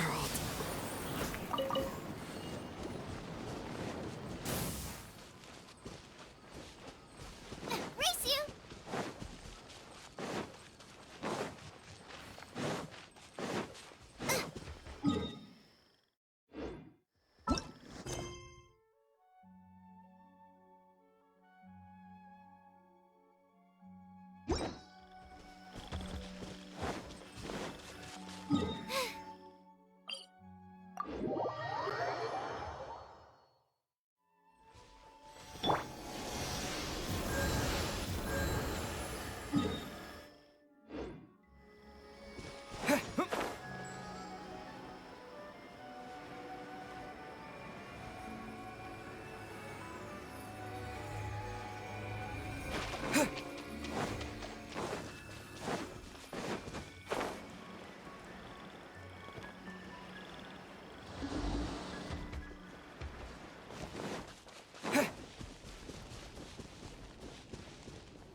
Lightning Slash! Cool it! Out of the frying pan, into the fire! Dodge this! Don't get frostbite! Hi! Take this!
Lightning Slash!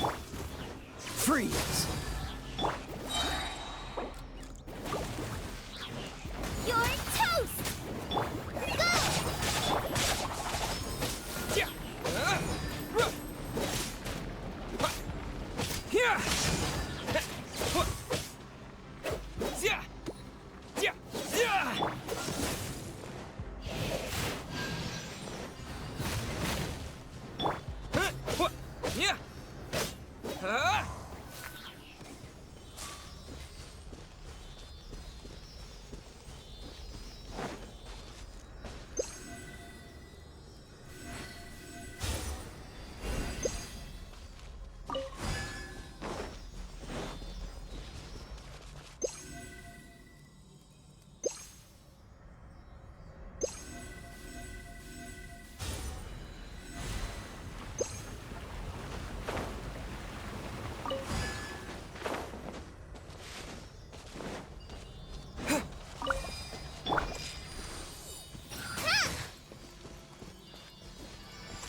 Lightning Flash!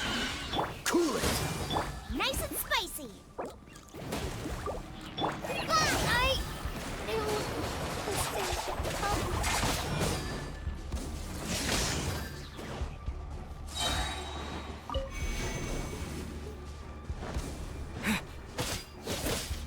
Freeze! Out of the frying pan! Following thunder! Yeah.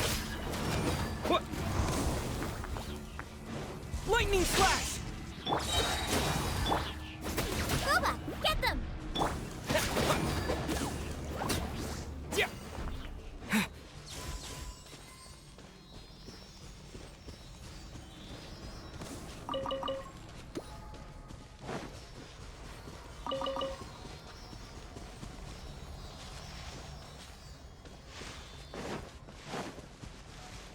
Yeah. Yeah.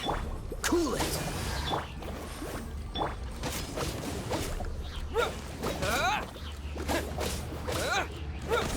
Yeah.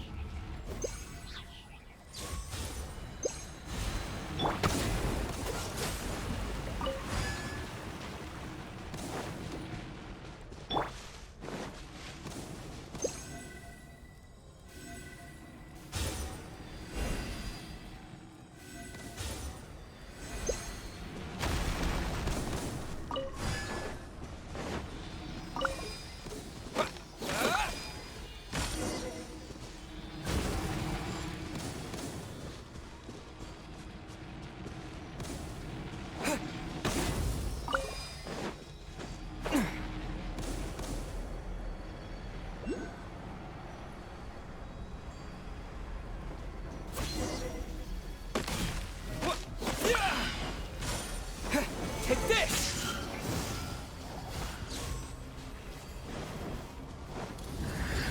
Freeze! This moment will be frozen in time. Out of the frying pan, into the fire! Lightning slash!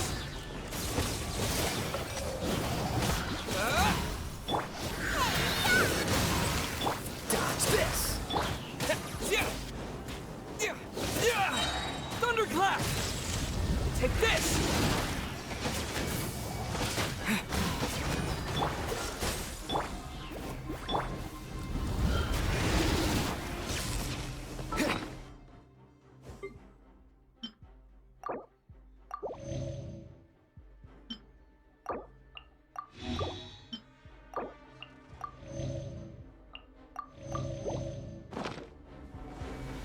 Freeze! No!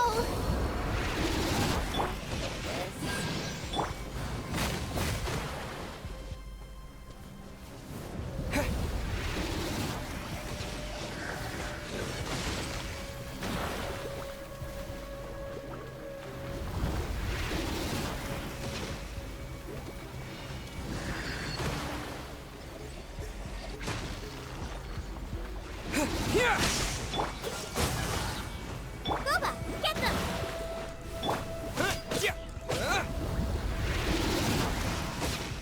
Take this! Dodge this! Oh, so sorry.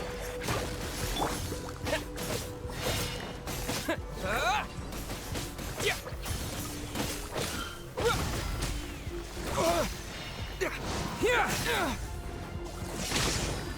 Cool it! Out of the frying pan!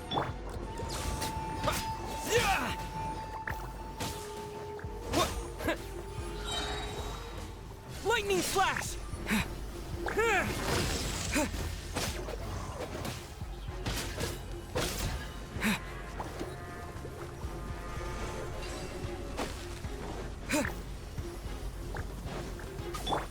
Dodge this! Boba, get them! Cool it!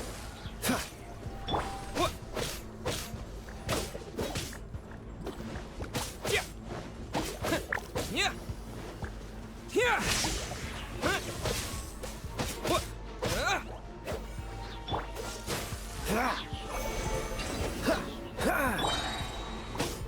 Don't get frostbite. Out of the frying pan!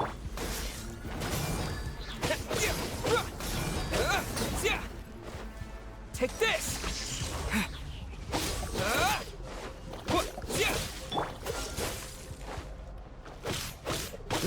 Nice and spicy!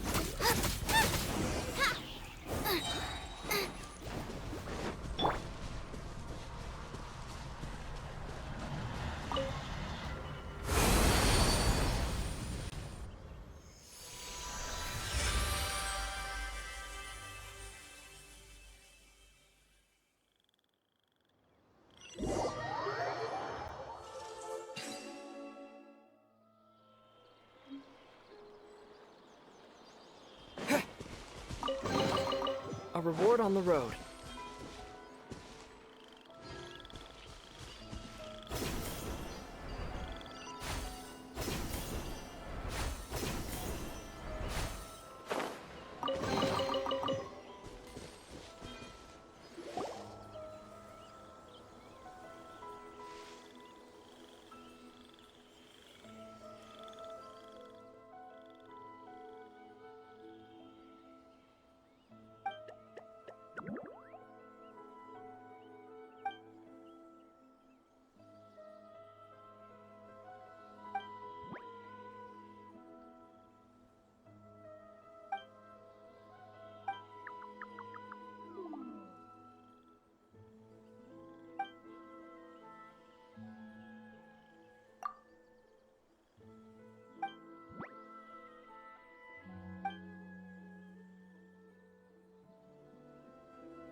Take this!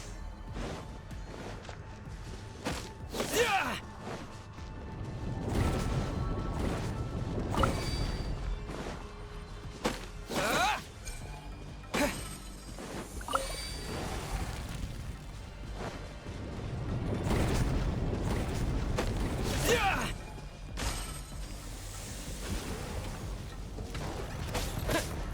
Lightning slash!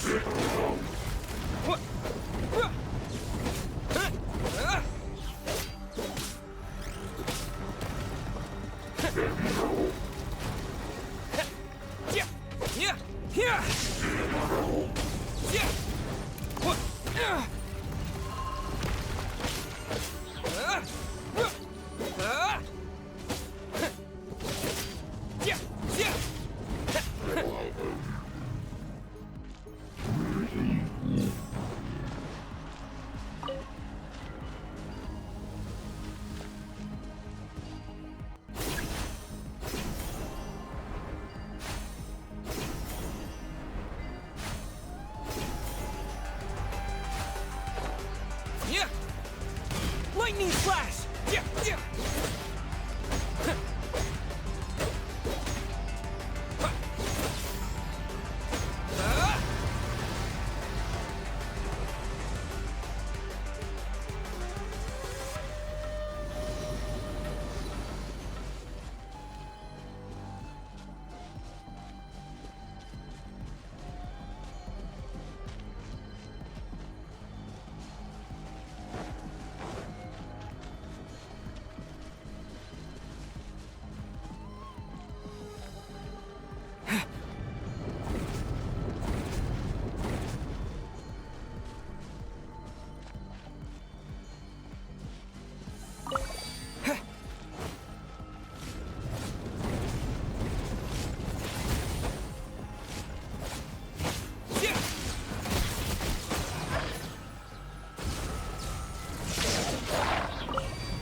Bellowing thunder! Take this!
Yeah!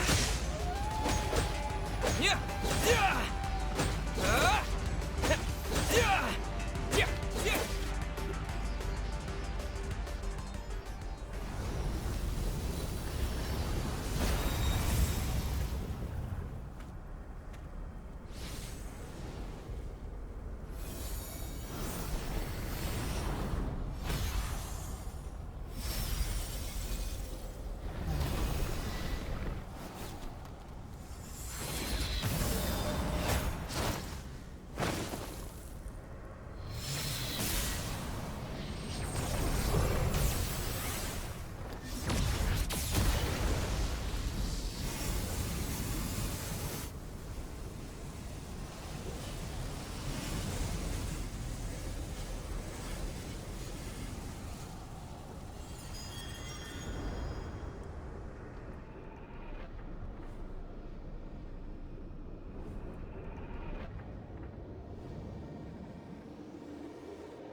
Lightning flash! Following thunder!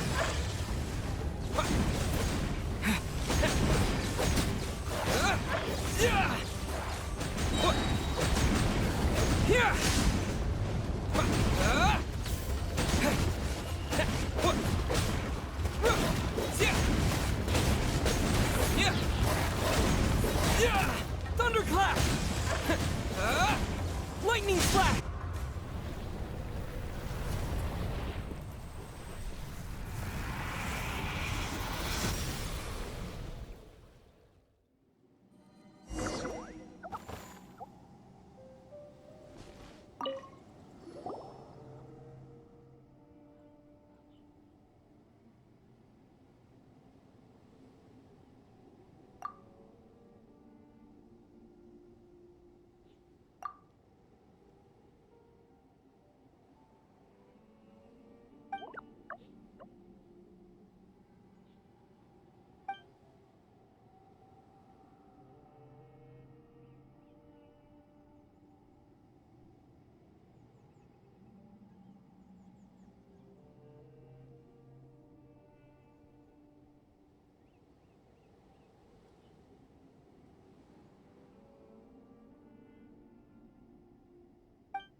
Hello. What are you two looking to buy?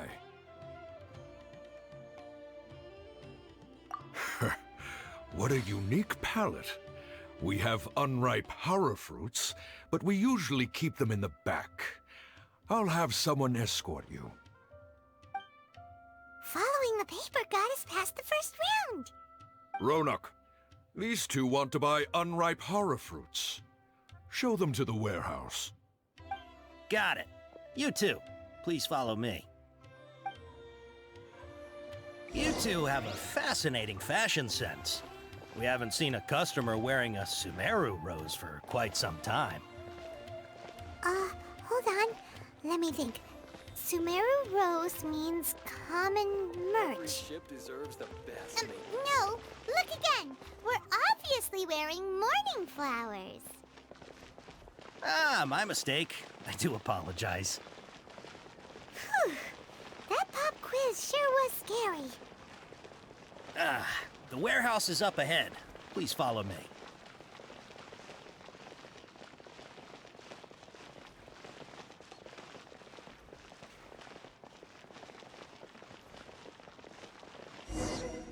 Before I retrieve your products, I need to confirm a few things.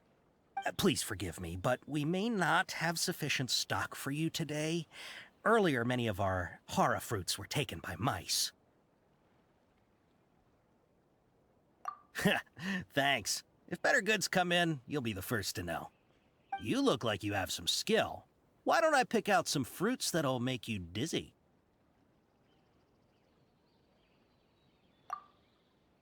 No, that's not it. The paper said that heat stroke is the answer to erudition. Ugh, eating something that causes heat stroke sounds horrifying. I'm sorry. But as things currently stand... He's cautious of us. Let's take a... Before I retrieve your products, I need to... Please forgive me, but we may not have sufficient stock for you today. Earlier, many of our hara fruits were taken by mice. Thanks. If better goods come in, you look like you have some skill. Why don't I pick out some fruits that'll make you dizzy? Yep, that's the right answer. But eating hara fruit that makes your head and ears ring sounds like a bad life decision. Would you like your hara fruits to be packaged in the Sumeru City or Port Ormos style? Wow, you two sure are generous customers. We'll be sure to package your products beautifully. Okay, everything has been confirmed. Miss Dory is waiting for you up at... Shoot, it's the Matra! Run! What? The mantra? Where? All Hatham said we're done for if they catch us. We gotta get out of here.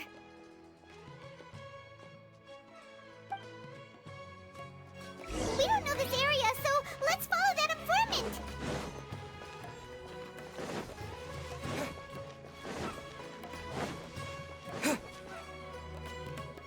He ran that way.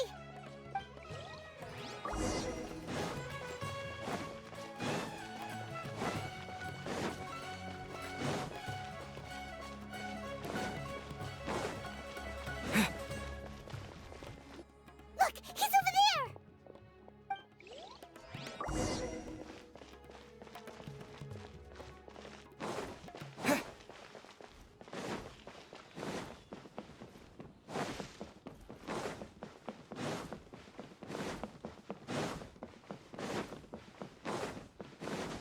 Hey, if you're hiding from the Rishbaland tiger, come this way.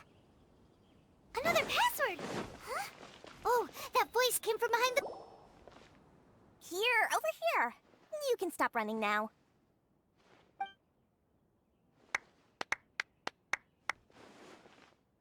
So you were the one who was calling out to us just now. But, are we definitely gonna be safe here? These two good customers wish to buy some hara fruit, Miss Dory. And if there's nothing else, I'll just excuse myself. Oh, very good. Thank you.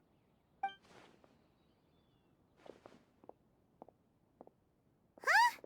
Wait, you're Dory? Paimon sure thought you'd look a whole lot scarier. Hey, what are you trying to say, Princess Pea-Brain? I can be scary enough when I need to be, believe you me. If you don't watch what you say, then you can forget about doing any business. But it seems you two have actually done pretty well so far. Not only did you manage to find the informant, your reactions were also pretty sharp. You don't really look like criminals or anything, but I bet my Mora that you've been involved in some shady dealings, haven't you?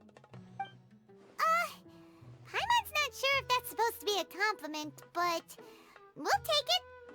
I can't risk doing business with people who start huffing and puffing after just a few paces, no matter how much Mora they might have. Not only will they get caught by the Matra, but they'll also get us into trouble. As decent folks trying to run an honest business, we don't need any of that. Wouldn't you agree? So that's why I prefer to have customers like you. It's your first time here, but don't worry, I won't ask too many questions. Even if you wish to buy enough knowledge capsules to decorate your house with, please, knock yourself out. As long as you have lots of round, shiny Mora, then we're all good. Ah, yes, of course, of course. Go ahead, help yourselves. Voila! Wow, she has a trove of canned knowledge. Whew. She'd probably be in serious trouble if the Matra caught her with all this. What kind of products do you seek, my dear customers? Don't worry, I'm not interested in your reasons for buying. I can, however, offer some suggestions. Take this one, for example. An analysis of the sociological ideology and dialectics of the Hilichurls. Only 3 people in all of Teyvat have ever studied it, making it extremely rare. It's on sale now for 350,000 Mora. Yeesh, who would want to be an expert in that topic? Or how about the architectural styles and construction methods of Teyvat in the early Archon War period? With this one, you can become an expert in historic architecture preservation and find an excellent, well-paying job in nearly any nation. Ooh, now this sounds like it could be useful. 2 million Mora, and it's yours. No discounts. Whoa! That's a lot of Mora! Of course, you are free to pick whatever your heart's desire. The contents and price of each knowledge capsule are indicated in small text on the body of each one, down at the bottom. Alright, let's try the method that Alhaitham mentioned.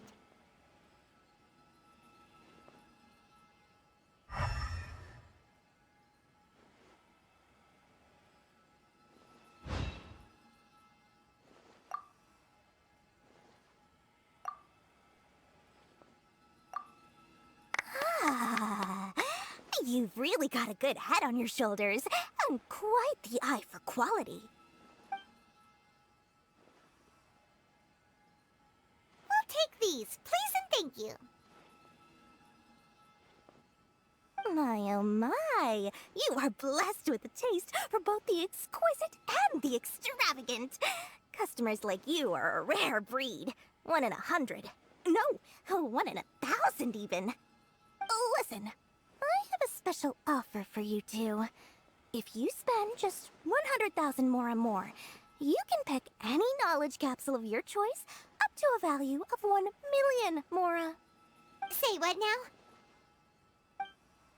Hey, did you hear that? Spend another 100K and we get a capsule worth a whole million! But all the canned knowledge we just bought is easily worth 500,000 Mora. If we spend just a little more, we can get something worth 1 million Mora. Isn't that a fantastic deal? Think about it. We've gone to all this trouble to get this canned knowledge. And so far, everything we bought belongs to Alhaitham. Aren't you even the least bit curious about how this whole canned knowledge thing works? We're talking instant knowledge here. Don't you want to try it yourself? Come on, come on! We still have around 100,000 of Alhaitham's Mora left, so let's put it to good use by finding something useful for you. Ahem, you've got a deal, Dory! We'd like to spend an extra 100,000 Mora. Excellent! Then please, select from this fine collection of canned knowledge over here. Hold on a second. Paimon thought we could choose whatever we wanted. Why can't we choose the ones from over there? Oh, but my dear customer, the knowledge capsules over here are worth 1 million mora each. I'm sure discerning customers like yourselves will be able to find something to your liking. Please, take your time. Uh-oh, Paimon has a bad feeling about this. Let's use Elemental Sight again to check these.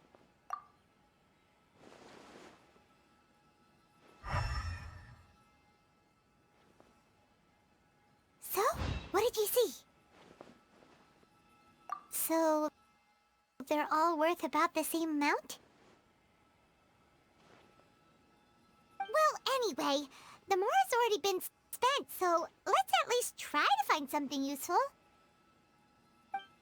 Let Paimon take a look here. An introduction to traditional Sumeru brewing techniques, the art of growing spices, an overview of ancient runes. Oh, how about this one? Sword Fighting Techniques 8. Not sure we'd ever find volumes 1 through 7, but at least this knowledge should be useful, right? Let's go with this one. Dory, we'll take this one. All right, very good. I'm expecting some new goods in the next couple days, so be sure to check back again soon. Whether it's canned knowledge or anything else you need, bring your mora to Dory and doors will open. Our dealings with Dory went smoothly enough. Let's head to Wakala Funduk and meet up with Alhaitham.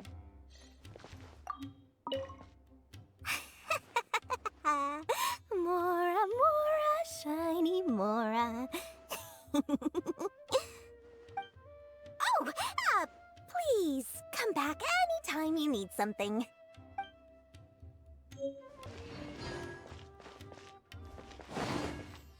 History is sometimes more exciting.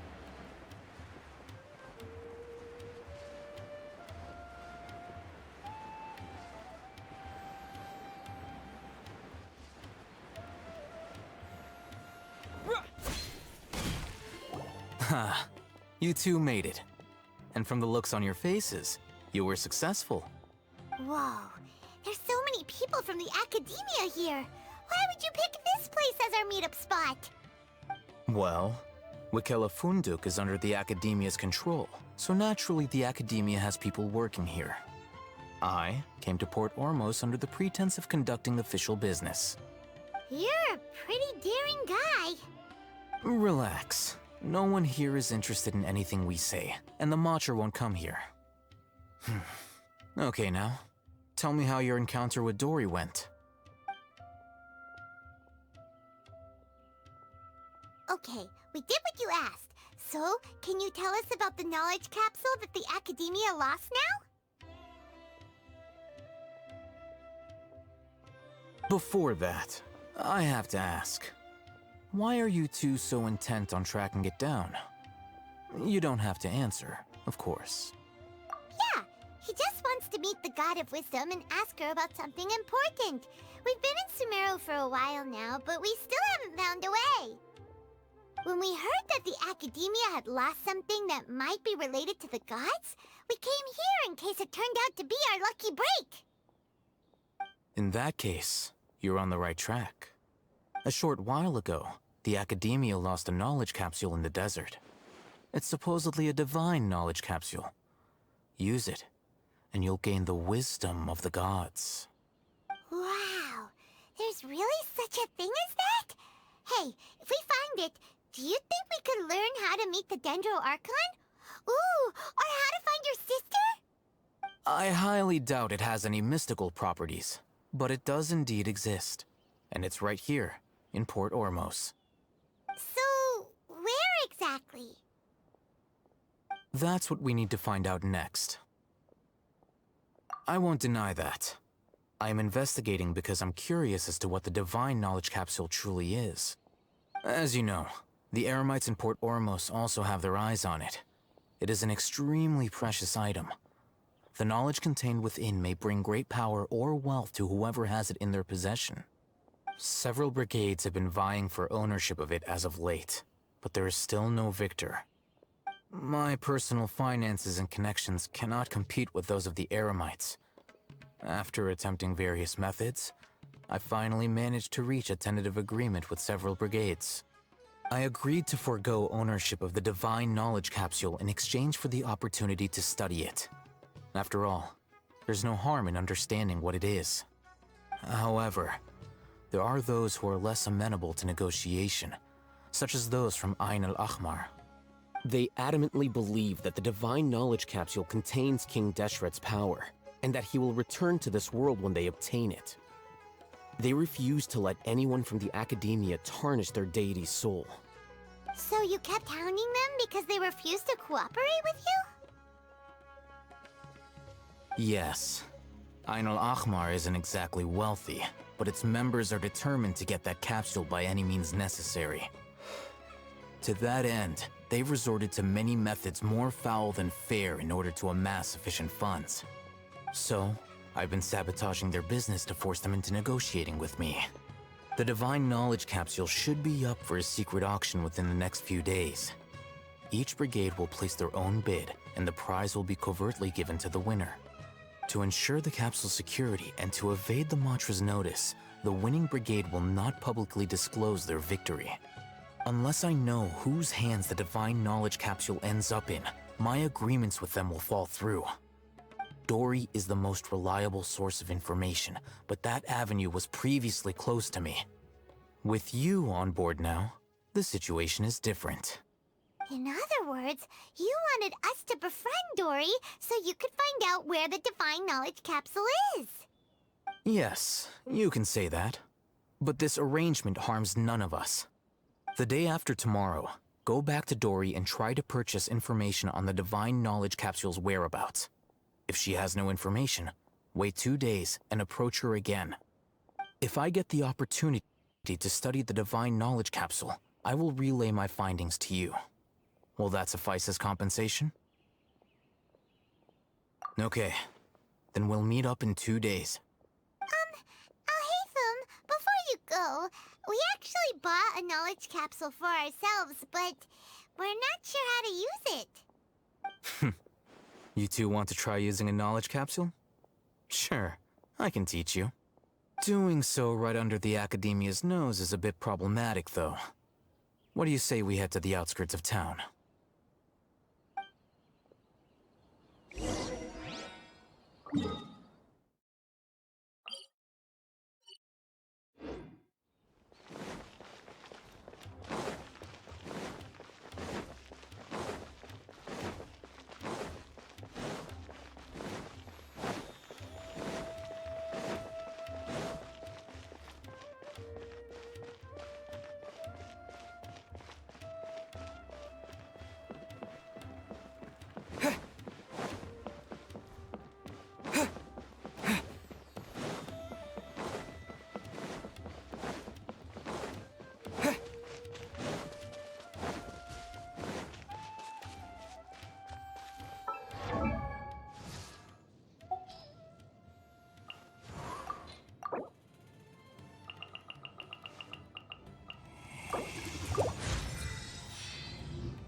New power.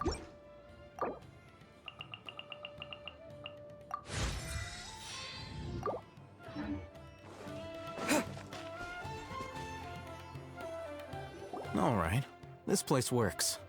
Show me the capsule you purchased. Here. Sword Fighting Techniques 8. Huh. A combat class knowledge capsule. This class is something of a rare find these days, since most have been taken by the Eremites to augment their battle capabilities. Really? Aw, yeah, what a great buy!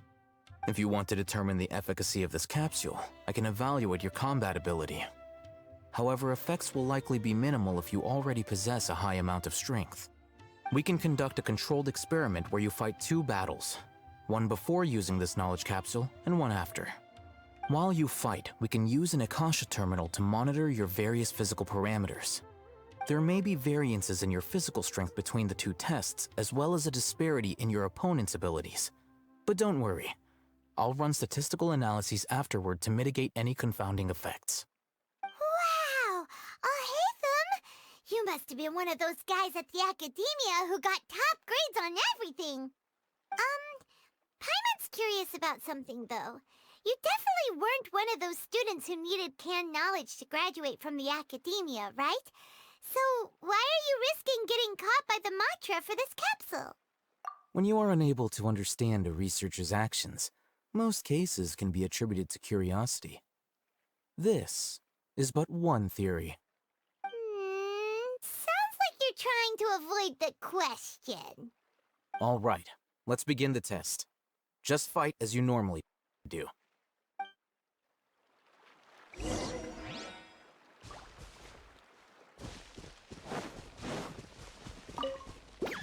Yeah! Freeze! Go, Baron!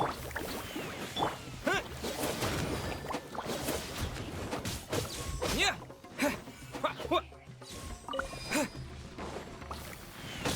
Yeah! Take this!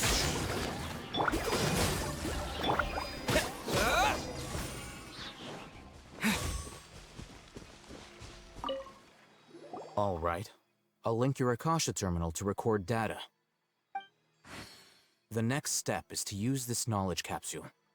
Hold it in your hand. I'll help you establish a connection with it so you can activate its power.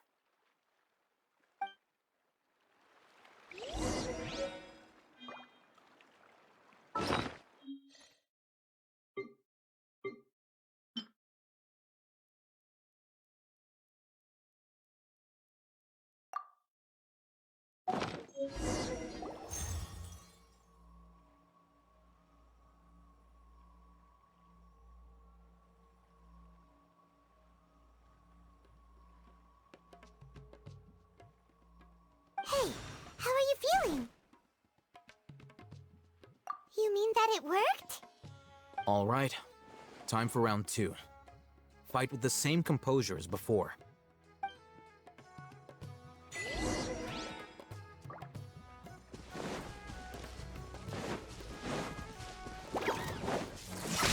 Dodge this!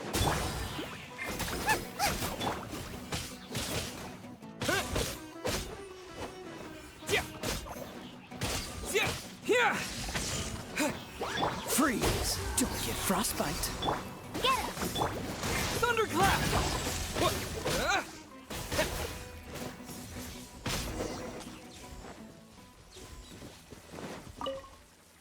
Now, I'll start recording data again. Ahitham, how's it going? Well, the knowledge capsule you purchased did improve his combat capability. During the second fight, his overall fighting performance increased by 0.073%. Wait, how much?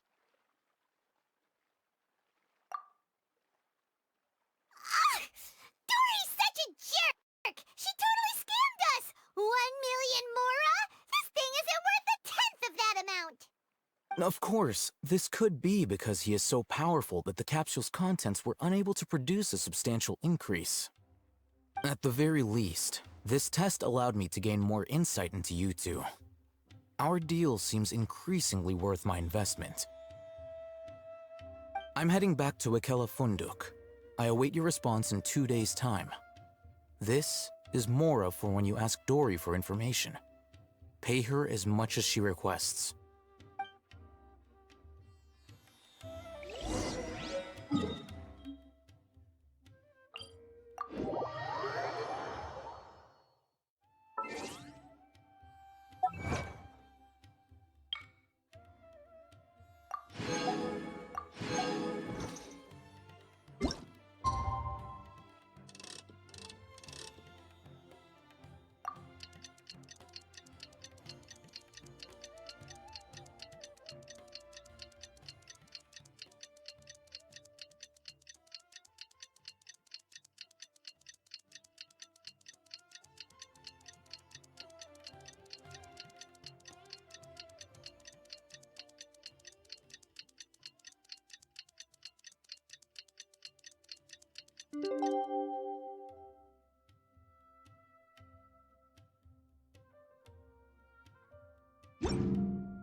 about where the Divine Knowledge Capsule is.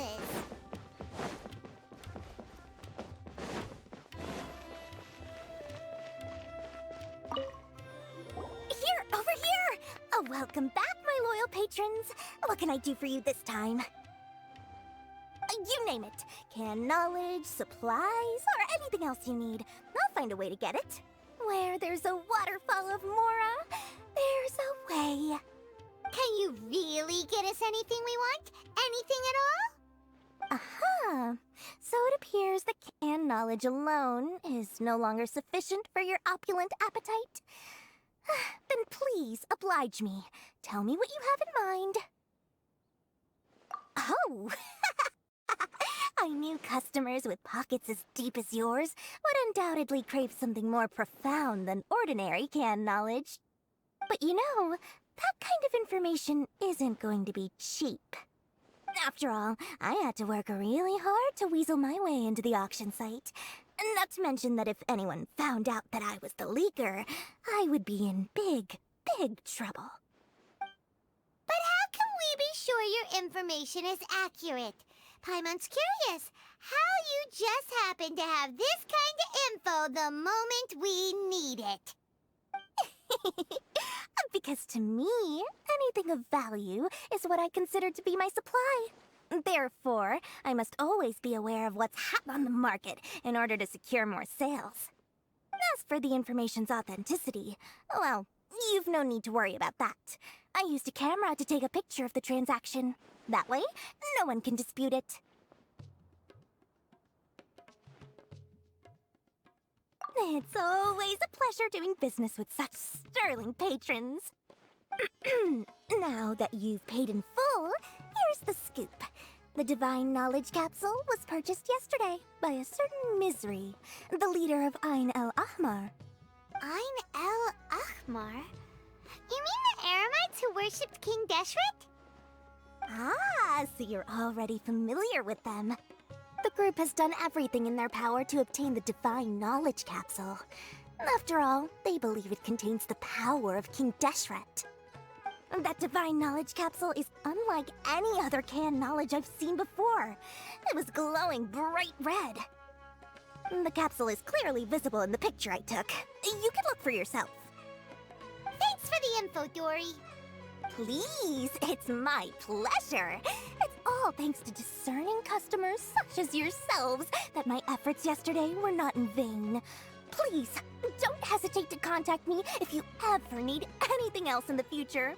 Mora for Dory opens doors. Well, we figured out where the Divine Knowledge Capsule is. It turns out it ended up in the hands of Ain el Ahmar.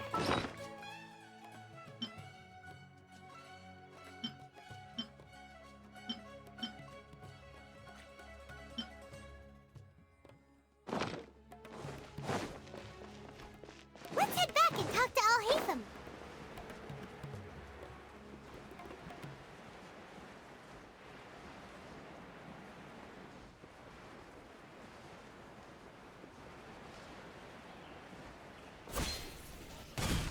Al-Haytham! We got the info you wanted! Really? All right. Let's hear it. Dory even gave us evidence to verify the intel. Have a look. Huh, look at that. Clear as day. It must have taken some guts just to infiltrate the scene of the Eremites' transaction. But then, to get close enough to take a picture like this. Bold move, Dory. Very bold move. All right. The person in this picture is indeed Misery, the leader of Ain el Ahmar. And the glowing red capsule he's holding appears to be the Divine Knowledge Capsule. In which case, if we play our cards right, when we confront them next week, we should be able to force them to show their hand. At first, Paimon didn't get why you were provoking these Ain el Ahmar guys. But now, it sort of makes sense. Everything's playing right into your hands. After we defeat them, we can finally have a serious talk with their boss and get them to lend us the Divine Knowledge Capsule. Thank you for your time and efforts. Take a few days off while I make some preparations. Let's meet up again on the afternoon of the arranged date, 3 o'clock sharp.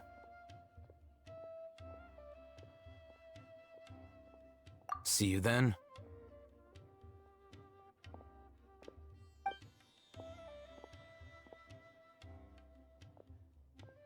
Oh, Hatham sure is taking his time. Where could he be?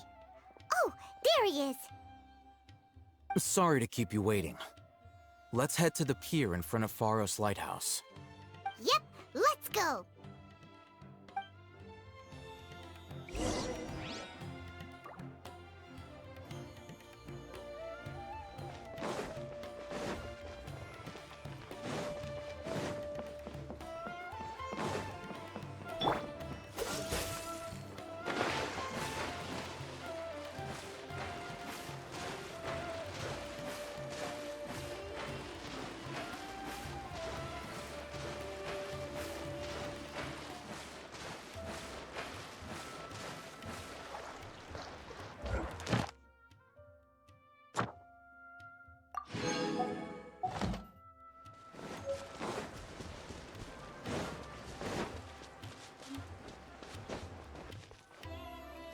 Alhaitham.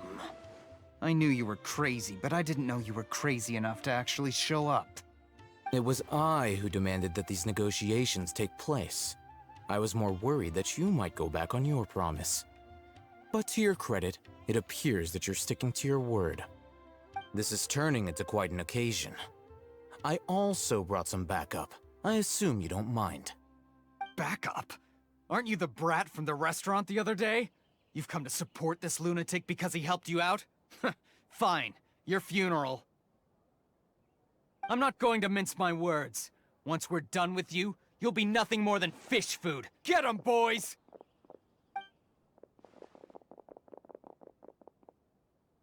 Uh-oh, here they come.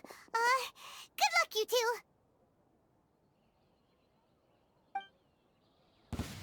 That's close enough. Cool it. Lightning flash! Yeah! No one escapes my sights! Boba, get...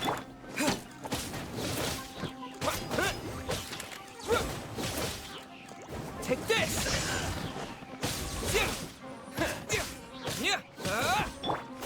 I'll be back. Following order. Dodge this! Nice and spicy. Take that! Lightning flash! Eat this! Freeze!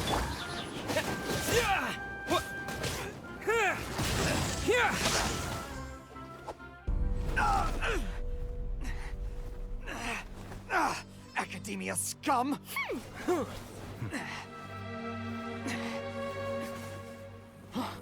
Boss! Finally! Did you use it? Great! Now we can...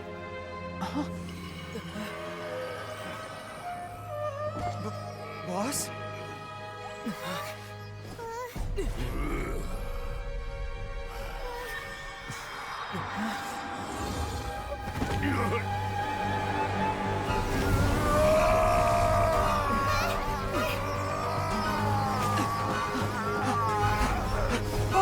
Boss! What's wrong? What happened to him? We have to cut his Akasha connection, now.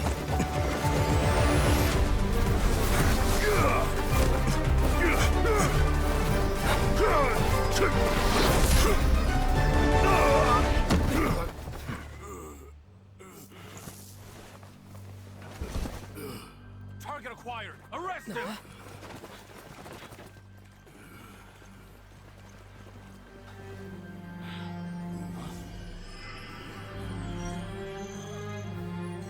Do not impede our work. Is that understood, Alhaitham? Of course. I was only trying to help. Take him away!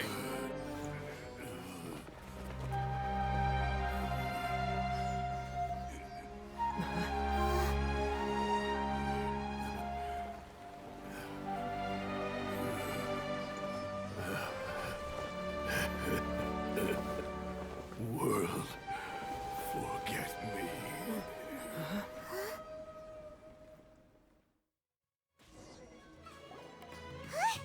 What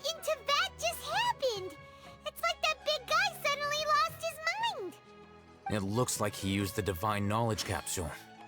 You mean the Divine Knowledge Capsule did that to him?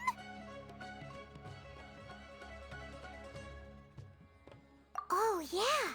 You mean how some researchers go insane after getting knowledge from Irminsul? I've heard of numerous incidents of researchers in Satyavada life going insane. The state that man is now in suggests that this is a similar situation.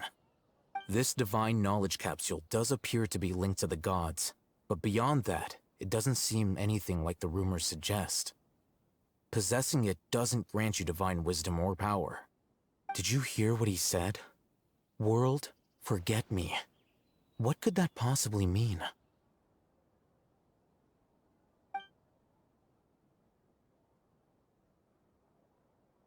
If the mantra took him away, then that means the Academia got the Divine Knowledge Capsule back too. What a shame. We were so close. Still, Paimon didn't expect the Divine Knowledge Capsule would be so dangerous. Imagine if we tried to open it. Oh, who knows what would have happened to us? As things stand, there is no reason for me to remain in Port Ormos. I believe our collaboration has also reached its end. Oh, we were so busy trying to find the Divine Knowledge Capsule that Paimon forgot to ask you something. Since you're a member of the Academia, do you have any idea how we can go about meeting Lesser Lord Kusanali? Truthfully, I don't. Lesser Lord Kusanali appears to exist outside of Sumeru's entire administration. Most of the time, you wouldn't know she exists at all. Moreover, since the Academia possesses the Akasha, a symbol of our deity's wisdom, scholars have no reason to desire to make contact with the deity herself anyway.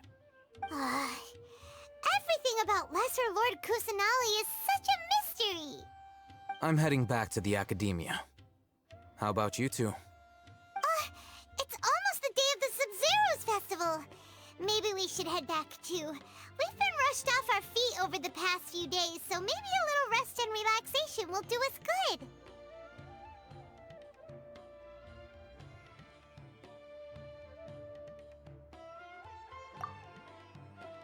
Then we'll part ways here, Alhaitham, until we meet again.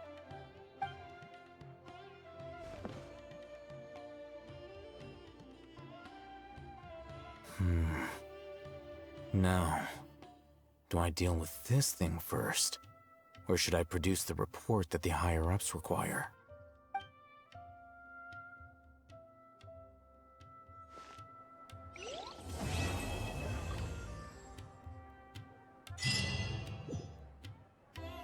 We're back!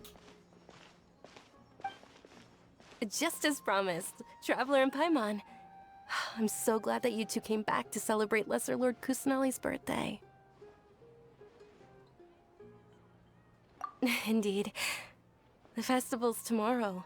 We've been preparing for so long that I can't help but feel a little nervous.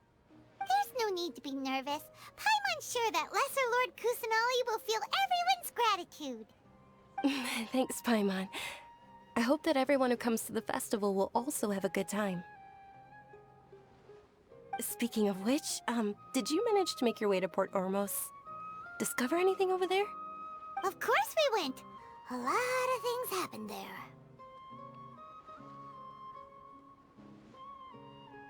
I see. Sounds like you two had another exciting adventure. If there is another chance, I would love to join.